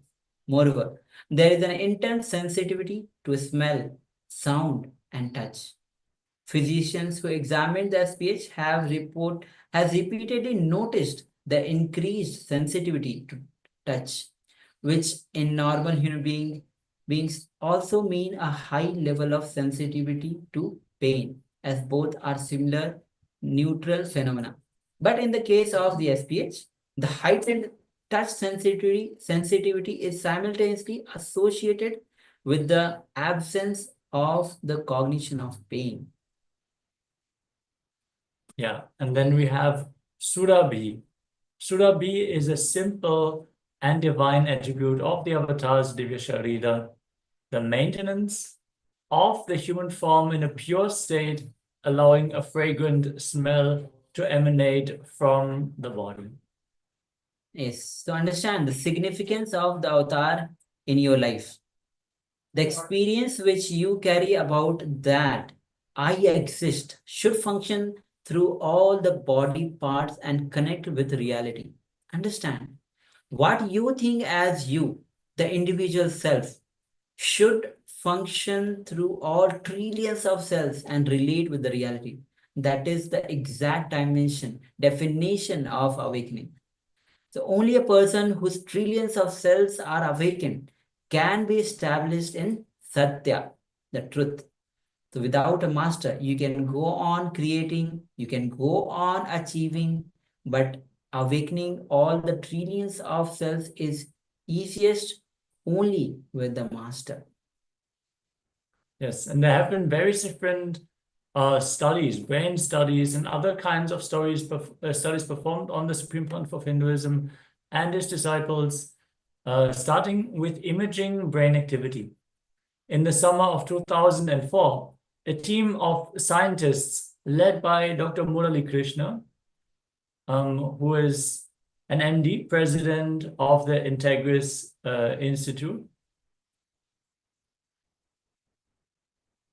the Integris Mental Health Oklahoma City in USA conducted a series of state-of-the-art tests, including the advanced technology of positron emission tomography, PET scan, and quantitative electroencephalography, which is QEEG in short, to study the Supreme Pontiff of Hinduism's neurological systems. So basically, these tests are both testing the intensity and the patterns of the brainwave activity. You can see in the picture the Supreme Pontiff of Hinduism wearing the diodes. The red cap has the sensors for these scientific measurements. And you can see the team of scientists who were performing the studies in the same picture. Dr. Murali Krishna records the results were astounding. The Supreme Pontiff of Hinduism is a bridge between the invisible ancient world of mysticism and the modern visible world of science and discovery. And the results from the PET scan, the SPH exhibited a supernormal brain with lower portion of mesial frontal brain lightening up, revealing the third eye opening during deep meditation with 90% of the brain in shutdown state. He was seen to have complete conscious control over his brain activities, orchestrating the 10,000 neurons constituting the 5 brainwaves effortlessly. Now, the results from the QEEG were this measures the electrical activities within the brain called the brain waves. 4 different bandwidths of such waves exist, each corresponding to 4 different states of the mind given as per the Hindu scriptures, which is Jagrata, which is the wakeful state or the alertness state, Sushupti, the dream state, Turiya and Turyatita are the higher states of consciousness, the state of restful awareness. SPH was able to activate and quieten any part of the brain at will. He was easily able to slip from one state to another with no delay and or any hesitation. It was simply fluid shift from one type of brainwave to another type of brainwave. Yes. On the 14th of April in 2005, Dr. Collins, a neurofeedback feedback specialist in St. Louis, USA, discovered that the Supreme Pontiff of Hinduism's body can be fully functional, yet the brain in deep relaxation. As we just heard, 90% of the brain being fully shut down, but the Supreme Pontiff of Hinduism's body can be fully functional.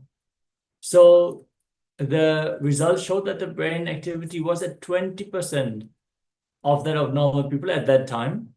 And the brain function readings, they were so low that the equipment was checked for failure.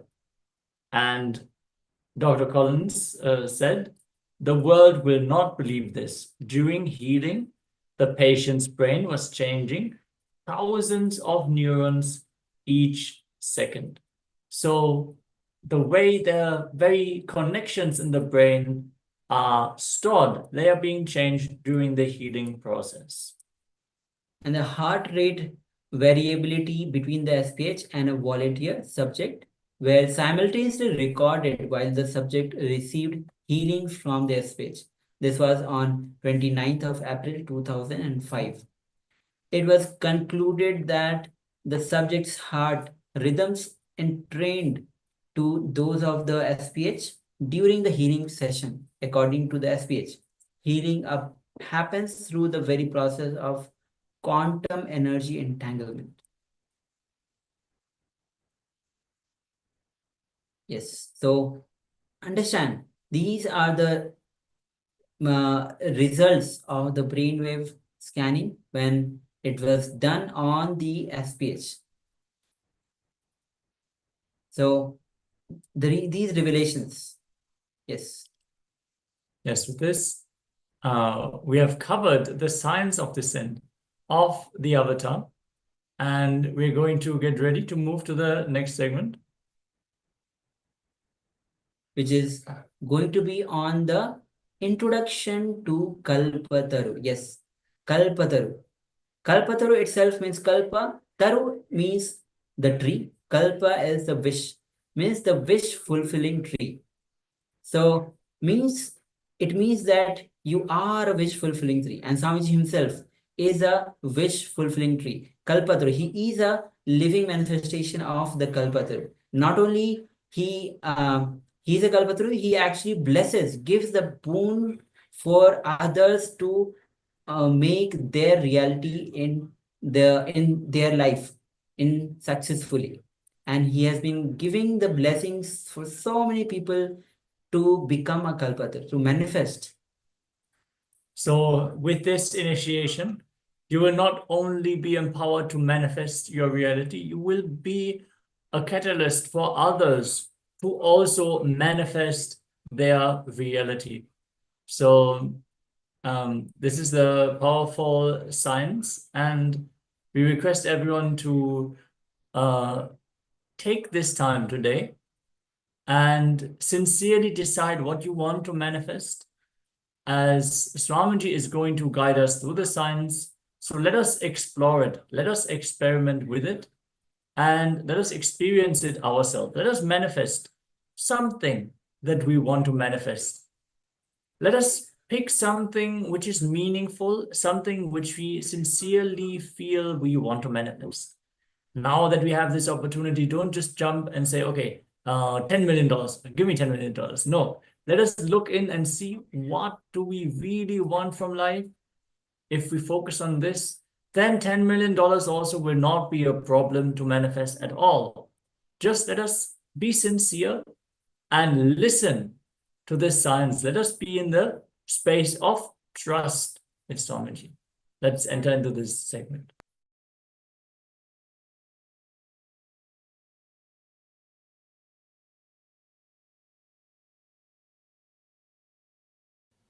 Let me introduce the word Kalpataru. In Sanskrit, the literal translation, literal meaning. The Kalpadar word is Sanskrit word. Literal meaning is fulfilling your wishes. The tree which fulfills your wishes. Kalpataru means, kalpa means whatever you can visualize. Taru means the tree which fulfills it. Please understand.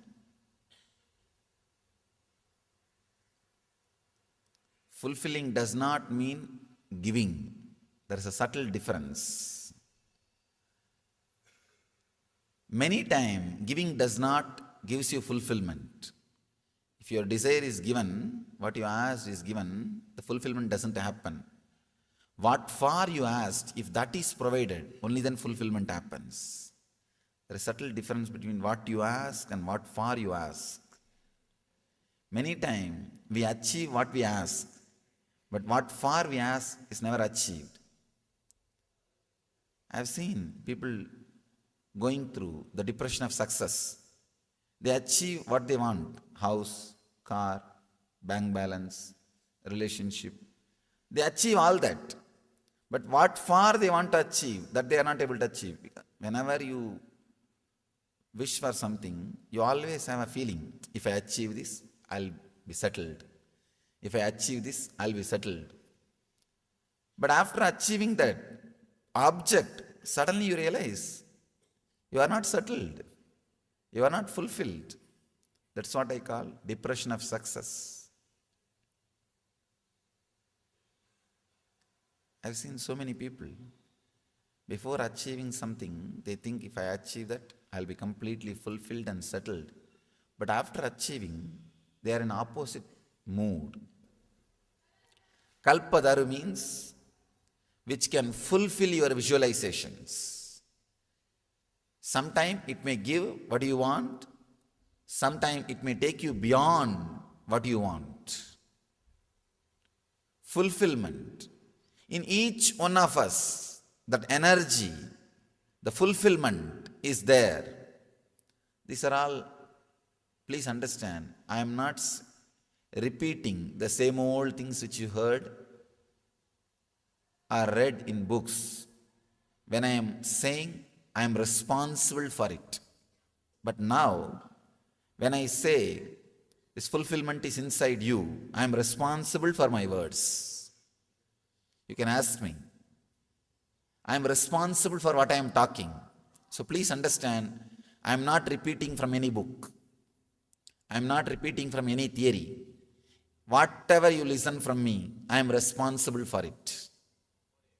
You can very clearly understand, I am responsible for what I am talking. The fulfillment is inside you. It is there. And we have experienced. Even now, rarely we experience. One big problem is, human beings when they walk, they leave their footprint. The birds don't leave their footprint. Same way, suffering leaves samskara, engram, memory in you. But fulfillment, which you experience in your life, rarely doesn't leave footprint, doesn't leave any memory inside you. That is why you don't remember the moments when you experienced fulfillment. But you can always recall the moments which you experienced suffering. The painful moments you can always recall and remember, recollect, cherish. That's what we are doing whole day. Whole day we are doing that only. Constantly we bring our past back. Actually, if you have any problem directly, any pain, suffering, we are very comfortable with the present moment. We think, oh, life is going as it should be. If nothing is there, if everything goes well, we feel empty and lonely. First thing, oh, if everything is going smooth today, tomorrow it is going to be a very bad day.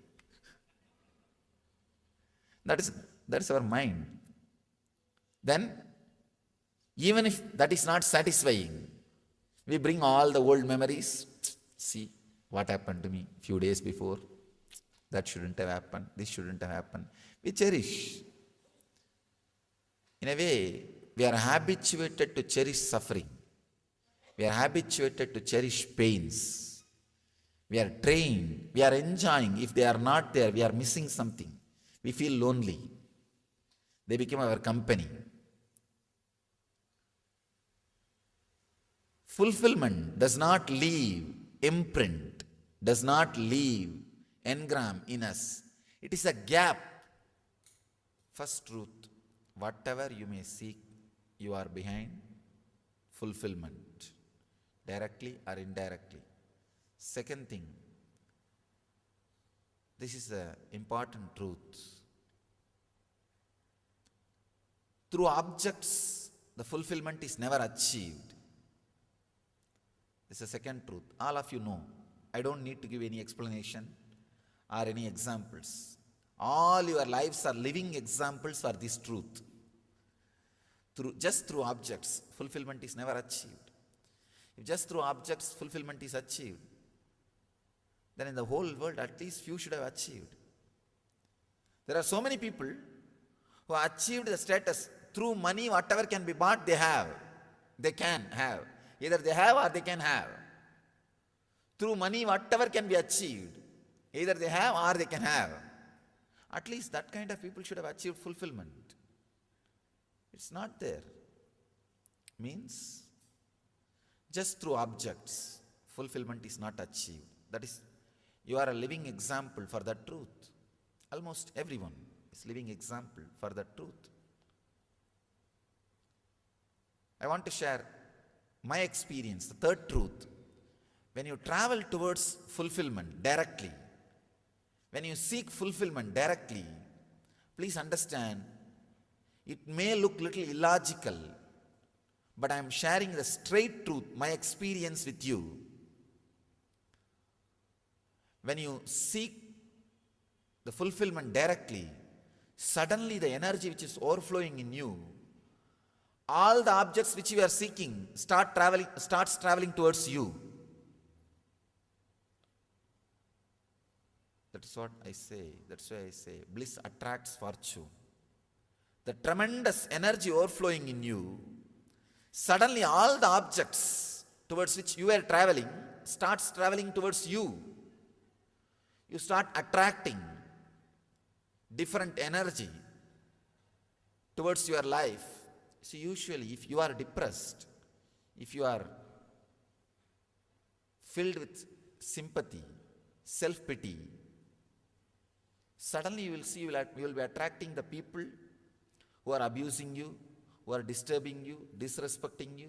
You will be attracting situations, everything very abusive, very disrespectful. You are carrying the blueprint of your life. Whatever blueprint you carry, you reproduce it, you expand it and express it in the outer world. If the blueprint changes, if you are different, if your quality of awareness differs, your whole life has to change.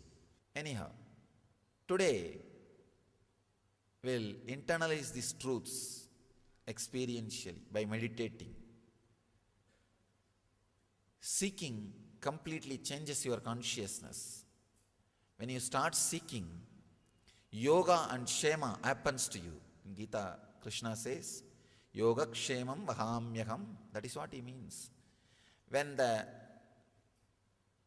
energy travel, the direction of your energies travel, when it changes, yoga and kshema starts happening in you. Yoga means achieving all the objects which you are seeking. Kshema means staying with them, or those objects staying with you. Both starts happening inside you when the seeking happens. That is what Krishna means. Yoga kshemam vahamyaham sarvadharman parityajya mam yega saranam vracha aham tva sarvabhavepyo moksha ikshyami masuchaha. He says in the 18th chapter. When you drop all the way of living and completely surrender and relax, you will see you are completely liberated. Ordinarily it looks too egoistic. How can a man who walked on the earth can liberate? Of course, now you won't feel hurt because he's not in the physical body. But But if somebody who is in the physical body says, this is too much. Anyhow, another one sloka is Ananyas Chintayanto Mamyechana Pariyuvasate Desham Nityavayuktanam Yogakshemam Vahamyaham. Understand, when I repeat these two statements, I am responsible for it. I may be repeating, but I am responsible for both statements. When he says, Ananyas Chintayanto Mamyechana Pariyuvasate Desham Nityavayuktanam Yogakshemam Vahamyaham, by relaxing from everything else, if you are centered on me, when he says Krishna on me, it's not just 6-foot form, seeking. A deep seeking of higher consciousness.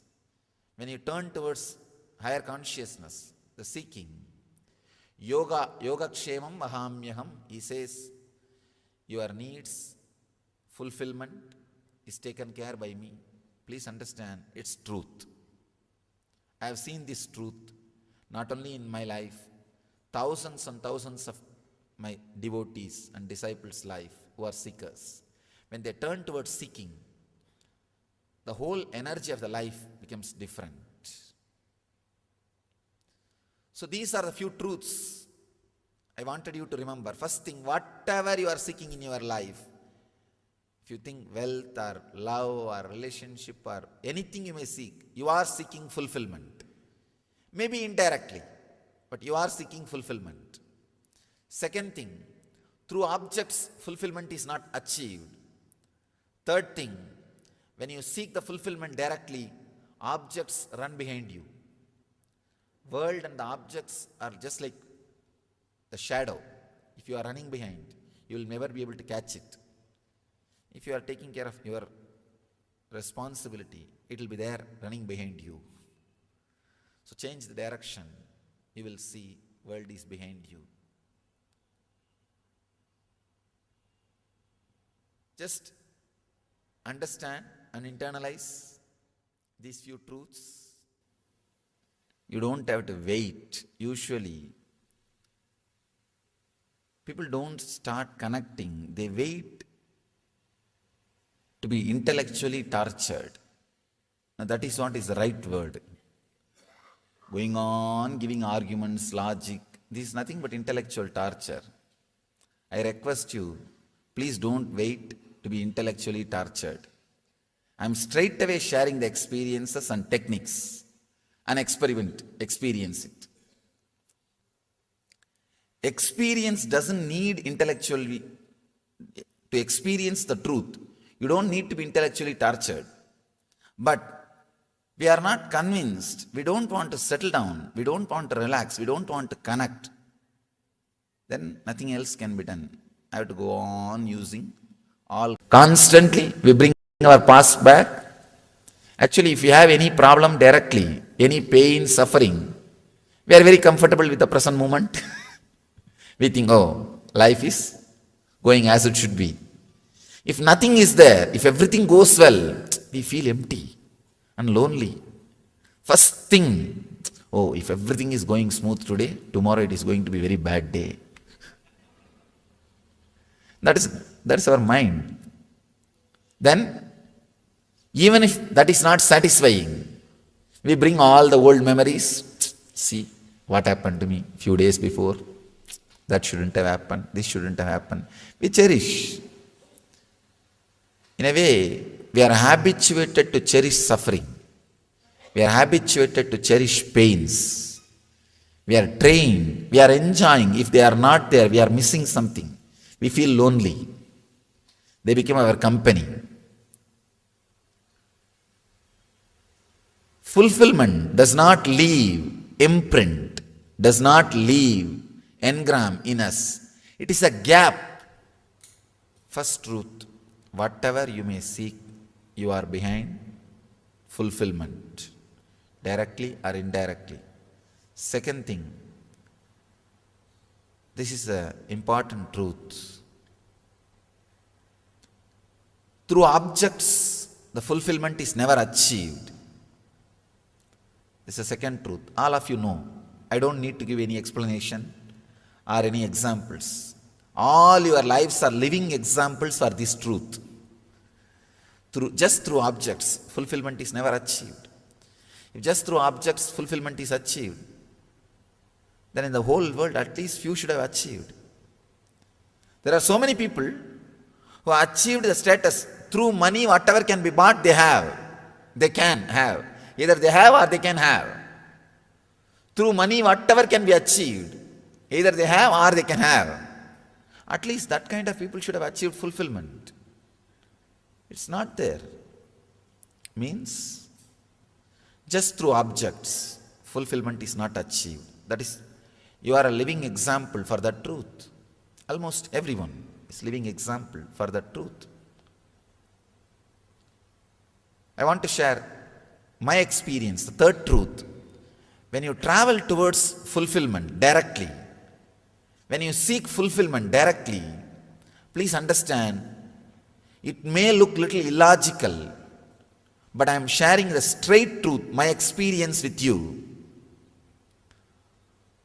When you seek the fulfillment directly, suddenly the energy which is overflowing in you, all the objects which you are seeking starts traveling towards you. That is what I say. That's why I say bliss attracts fortune. The tremendous energy overflowing in you, suddenly all the objects towards which you are traveling starts traveling towards you.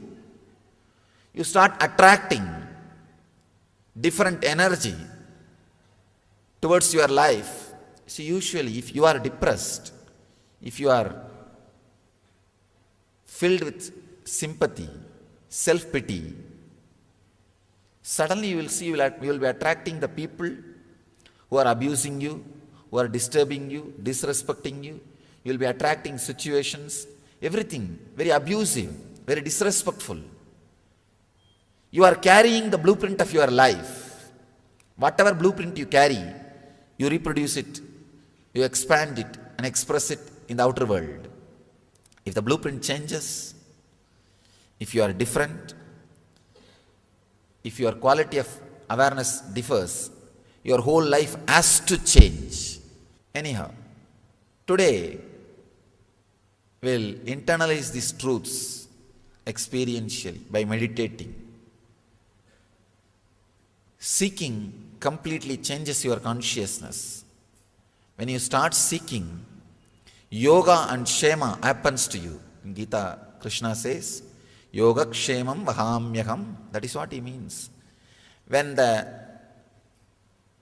energy travel, the direction of your energies travel, when it changes, yoga and kshema starts happening in you.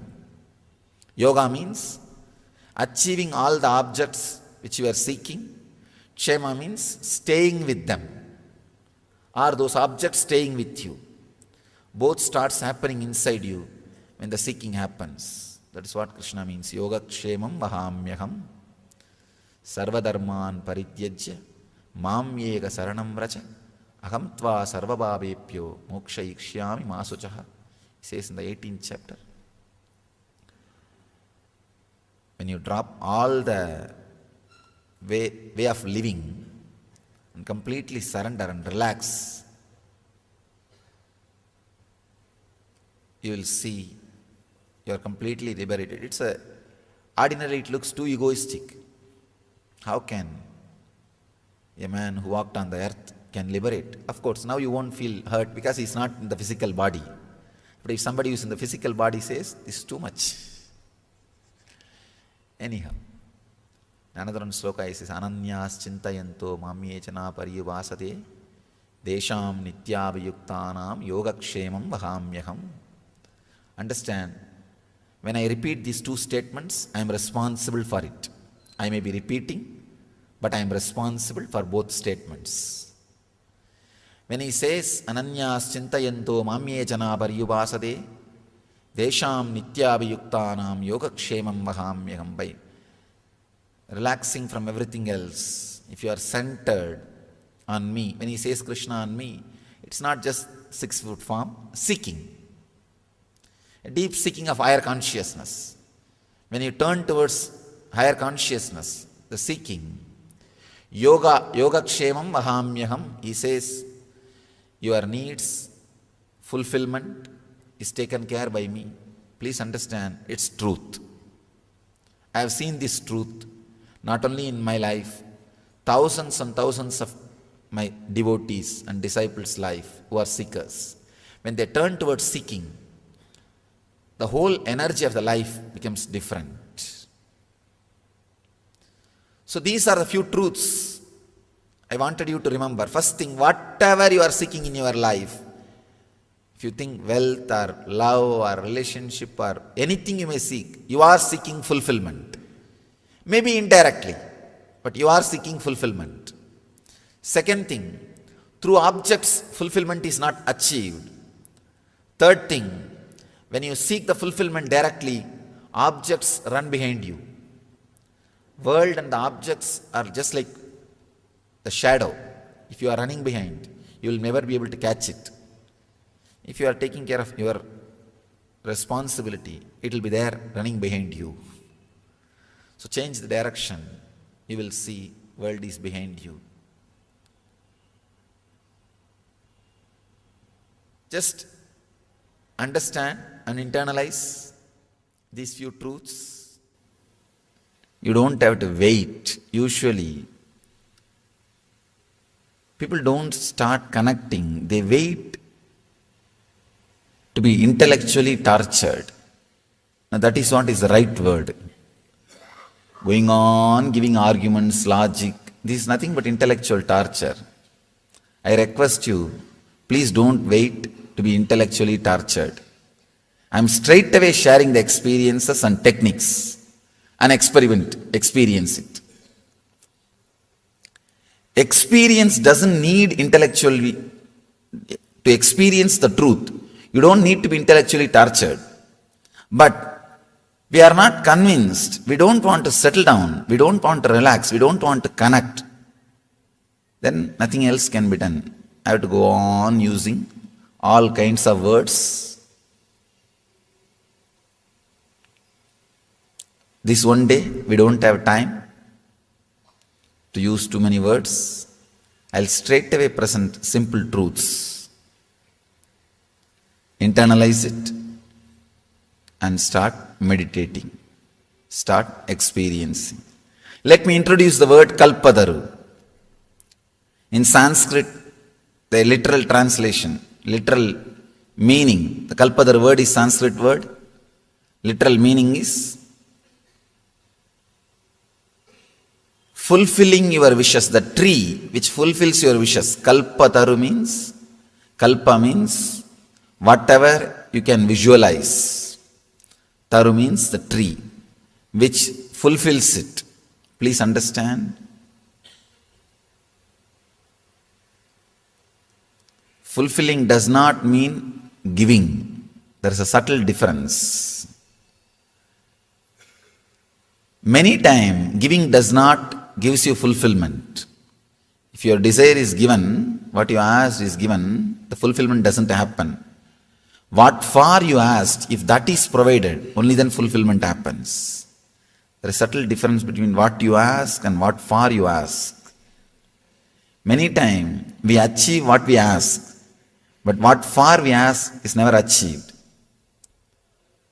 I have seen people going through the depression of success. They achieve what they want, house, car, bank balance, relationship. They achieve all that. But what for they want to achieve, that they are not able to achieve. Whenever you wish for something, you always have a feeling, if I achieve this, I'll be settled. If I achieve this, I'll be settled. But after achieving that object, suddenly you realize, you are not settled. You are not fulfilled. That's what I call depression of success. I've seen so many people, before achieving something, they think if I achieve that, I'll be completely fulfilled and settled. But after achieving, they are in opposite mood. Completely opposite mood. You can see from your young age. The moment you start feeling the individual identity, you have some deep emptiness, from that moment, we feel a deep emptiness. First we think, if I am educated and I'll be settled in the life, that emptiness will disappear. After education we think, no, if I am employed and if I am standing on my own, that emptiness will disappear. After that we think, no, if I am married and have love in my life, that emptiness will disappear. After marriage, if I have kids and a family, the emptiness will disappear. After that, no, if I have a house and car, emptiness will disappear. After that, if my son stands on his own feet, emptiness will disappear. Then I think, if he gets married, I think I am settled. When he gets married, no. If I have my grandkids, I am settled. Till you settle down in the tomb, graveyard, we don't feel we are settled. That emptiness which starts the moment you feel the individual identity continues to drive your life crazy. It is continuously driving your life crazy. The big problem is, whatever people tell, you believe and start doing it. If somebody says, with money that emptiness will disappear, you run behind money. If somebody says, no, with good relationships, that emptiness will disappear, you start running behind. If somebody says, no, if you have a position in the society and security, the emptiness will disappear. Big problem is, you are running behind the goals set by the people who themselves have not experienced the fulfillment. They themselves have not experienced the fulfillment, but they are setting the goal. You are running behind that goal. That is what we call Maya. Maya means Yama iti Maya, which is not there, but which makes you run with fear and greed as if it is there. Yama iti Maya, in Sanskrit we say, which is not there, but which makes you continuously feel, which creates the responses of fear and greed in you as if it is there.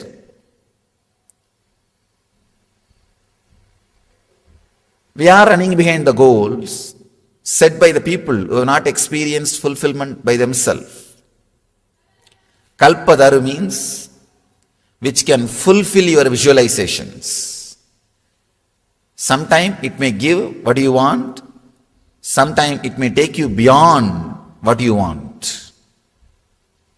Fulfillment. In each one of us, that energy, the fulfillment is there. These are all, please understand, I am not repeating the same old things which you heard or read in books.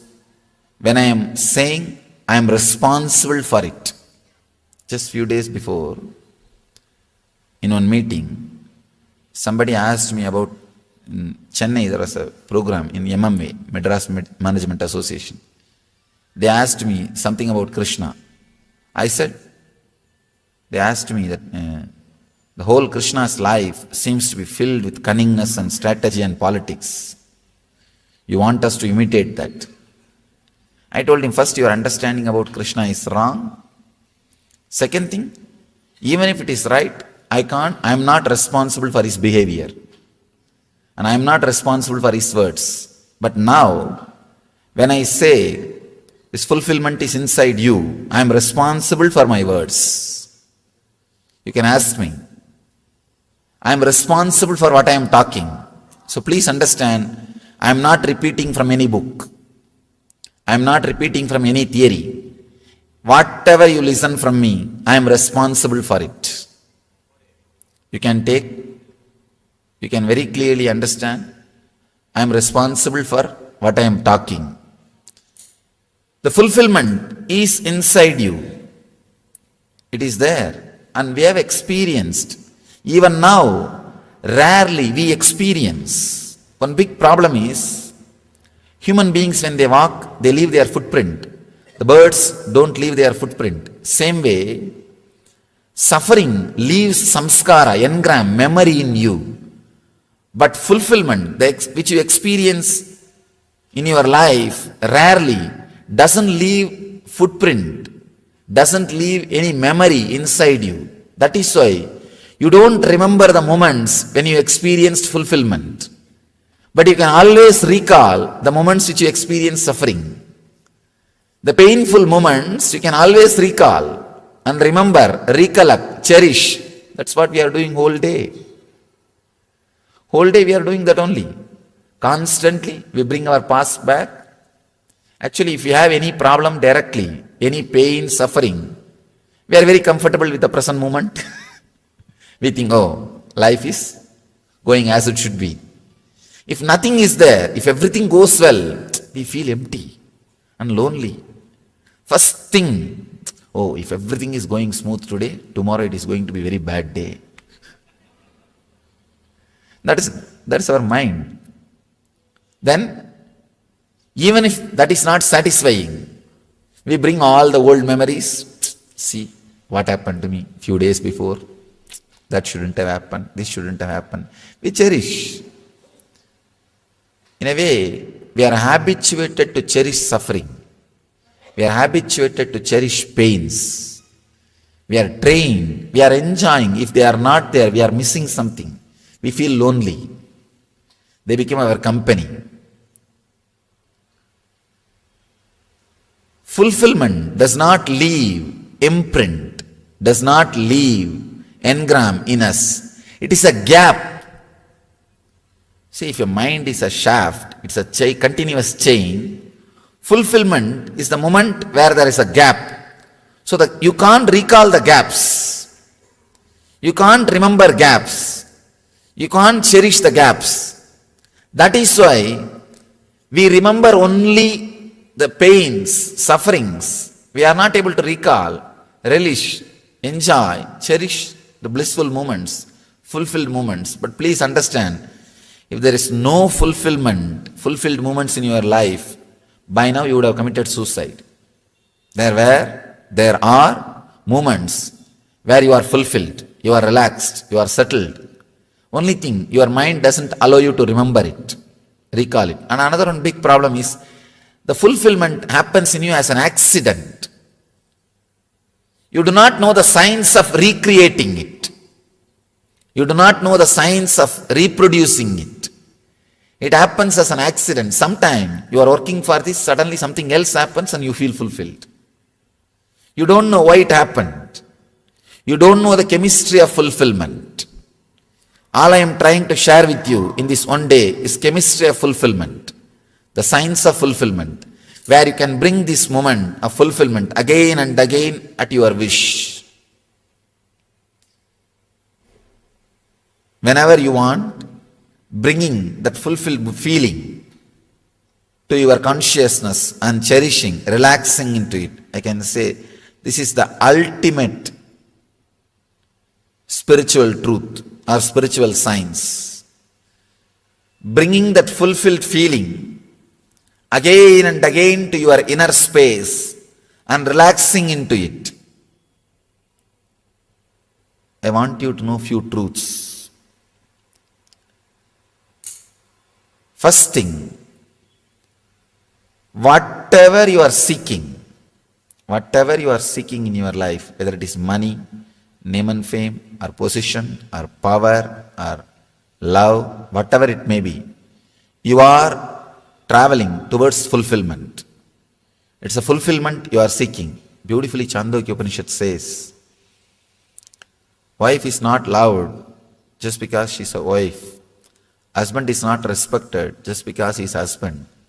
There is something more they are adding to your life. Because of that, they are respected. She adds love. He adds security.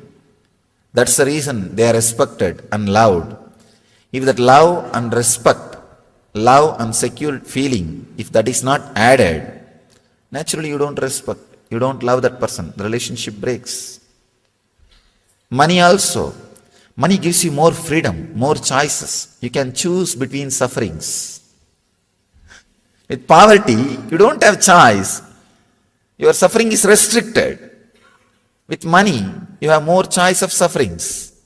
You can choose between many suffering. anything you love, anything you want, expands you, gives you more freedom, gives you more choice, gives you more possibility. That is the reason you are behind it.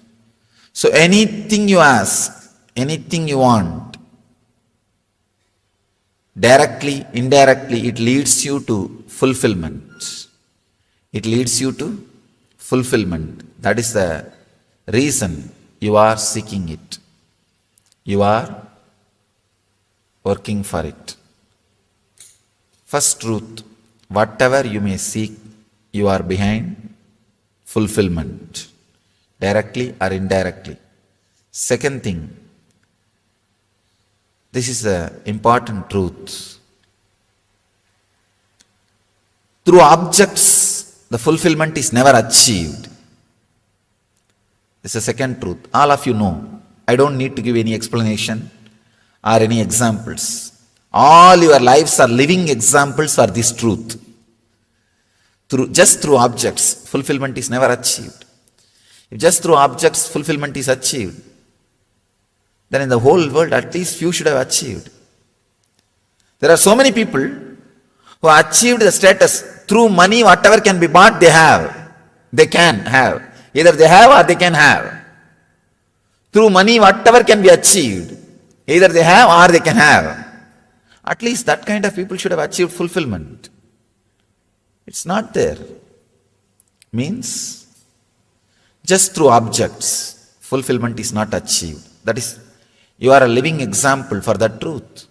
Almost everyone is living example for that truth. I want to share my experience, the third truth.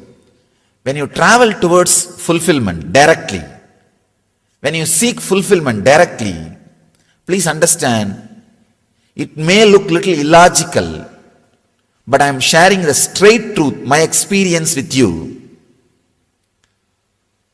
When you seek the fulfillment directly, suddenly the energy which is overflowing in you, all the objects which you are seeking starts traveling towards you. That is what I say. That's why I say bliss attracts fortune. The tremendous energy overflowing in you, suddenly all the objects towards which you are traveling starts traveling towards you. You start attracting different energy towards your life. See, usually if you are depressed, if you are filled with sympathy, self-pity, suddenly you will see you will be attracting the people who are abusing you, who are disturbing you, disrespecting you. You will be attracting situations, everything very abusive, very disrespectful. You are carrying the blueprint of your life. Whatever blueprint you carry, you reproduce it, you expand it and express it in the outer world. If the blueprint changes, if you are different, if your quality of awareness differs, your whole life has to change. Please understand. If you are seeking, what you are seeking, there is a very subtle truth. Very subtle truth I want you to understand. If the object of your seeking is changed, if the object of your seeking is deepened, the seeker's quality is deepened. Please understand. It's a very subtle truth. What you are seeking in your life, if that has changed, the seeker's quality, your very consciousness changes. What you are seeking in your life directly plays a role in your consciousness. I have seen, if people have become spiritual seekers, suddenly wealth accumulates around them. Many people come and complain to me. No, Swamiji, after I became seeker, I lose interest in the outer world, my business. I tell them, no, something seriously wrong in you. Your suppressed laziness now wants to take over you. All of us have suppressed laziness. Many times we want to take a vacation, especially when you see a palace like this. Suddenly you think, I should go and stay like this in a resort like this for a few days. You have suppressed desire for vacation, that laziness, that takes over you. That you call it as spirituality or seeking. No. When a real seeking starts in you, when you are really clear about your seeking goal, suddenly you see your personality becomes deep. Anything you look, anything you see, anything you experience become deep. Please understand. I have seen in my experience, the seeking transforms the seeker. I am not even saying achieving. Achieving is secondary. Achieving is the ultimate luxury, the great joy, that is different. I am not even talking about achieving. I am talking about just seeking. Just simple seeking. Suddenly your whole personality becomes deep. A different depth is experienced by your personality. Actually, when you fall in love, suddenly you will see that you start sacrificing beyond the imagination or limits you conceived. Lover, beloved, is a person who awakens the sacrifice dimension which is inside you but which is not known to you. Who awakens that dimension is a beloved. Same way, master is a person who awakens the seeking dimensions which is inside you but which is not known to you. When the dimension is awakened, suddenly you see you are totally different. Your consciousness is different. You attract love, wealth, health, everything. And the cognitive shift happens in you. Just 2 days before we had a satsang in Mysore. This is the subject. I was talking about living enlightenment. The essence is this. Whatever I was speaking that day, today we will see all the truths experientially. We will internalize it through meditation. That day we didn't have time. We didn't have time even for question answer. I had to finish answering 4-5 questions. There were many questions. I had to finish answering few questions. Anyhow, today we'll internalize these truths experientially by meditating. Seeking completely changes your consciousness. When you start seeking, yoga and kshema happens to you. In Gita, Krishna says, yoga kshemam vahamyaham. That is what he means. When the energy travel, the direction of your energies travel, when it changes, yoga and kshema starts happening in you. Yoga means achieving all the objects which you are seeking. Kshema means staying with them, or those objects staying with you. Both starts happening inside you when the seeking happens. That is what Krishna means. Yoga kshemam vahamyaham sarvadharman parityajya mamyega saranam vracha aham tva sarvabhavepyo moksha ikshyami masuchaha. He says in the 18th chapter. When you drop all the way of living and completely surrender and relax, you will see you are completely liberated. Ordinarily it looks too egoistic. How can a man who walked on the earth can liberate? Of course, now you won't feel hurt because he's not in the physical body. But if somebody who's in the physical body says, this is too much. Anyhow, another one sloka says, Ananyas chintayanto mamyechana pariyuvasate desham nityavayuktanam yogakshemam vahamyaham. Understand, when I repeat these two statements, I am responsible for it.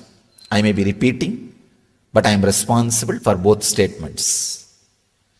When he says, Ananyas chintayanto mamyechana pariyuvasate desham nityavayuktanam yogakshemam vahamyaham, by relaxing from everything else, if you are centered on me, when he says Krishna on me, it's not just 6-foot form, seeking. A deep seeking of higher consciousness. When you turn towards higher consciousness, the seeking, Yogakshemam Vahamyaham, he says, your needs, fulfillment is taken care by me. Please understand, it's truth. I have seen this truth, not only in my life, thousands and thousands of my devotees and disciples' life who are seekers. When they turn towards seeking, the whole energy of the life becomes different. So these are the few truths I wanted you to remember. First thing, whatever you are seeking in your life, if you think wealth or love or relationship or anything you may seek, you are seeking fulfillment. Maybe indirectly, but you are seeking fulfillment. Second thing, through objects, fulfillment is not achieved. Third thing, when you seek the fulfillment directly, objects run behind you. World and the objects are just like the shadow. If you are running behind, you will never be able to catch it. If you are taking care of your responsibility, it will be there running behind you. So change the direction, you will see world is behind you.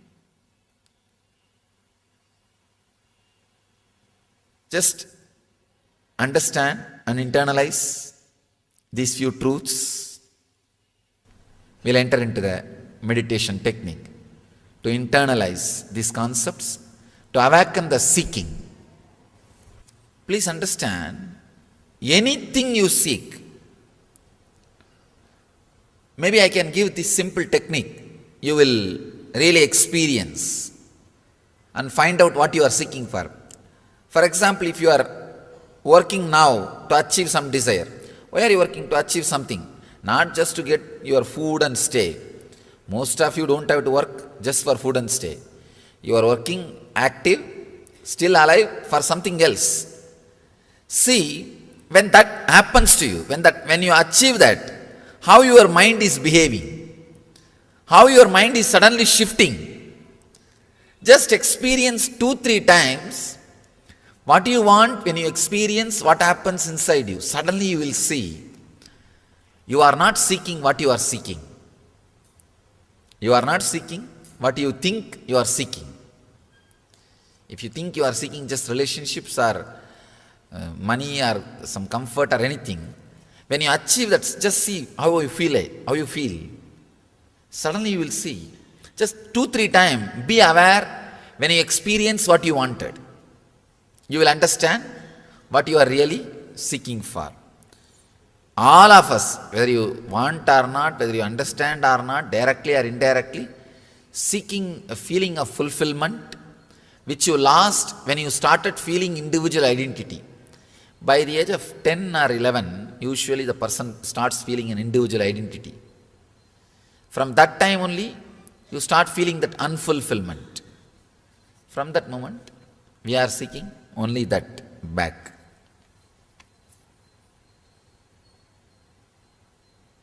So many times I see the same kind of disturbing situations come in my life. Means you are carrying the blueprint of that. Straight away you are responsible. Nobody else is responsible. If it's an accident, even for accident we are only responsible. To tell you honestly, even for accident, we attract accidents. Please understand, I am not insensitive towards your suffering. I am not talking irresponsibly. I am talking responsibly. Even your accidents you are attracting. You may say, how can it be, Swamiji? I was driving in the right lane, that fellow came and dashed. How can you say that I am attracting? So, as you say, so many times I see the same kind of disturbing situations to come in my life. We are responsible. Change the blueprint. It may take a little time and energy, but you have to. It is just like if you become overweight, if you put on weight, you work for 6 months to reduce and bring it to balance. Same way, you accumulated too much of samskara, too much of engrams. So work for 6 months, take it as a project. That's all. But the problem is weight everybody can see.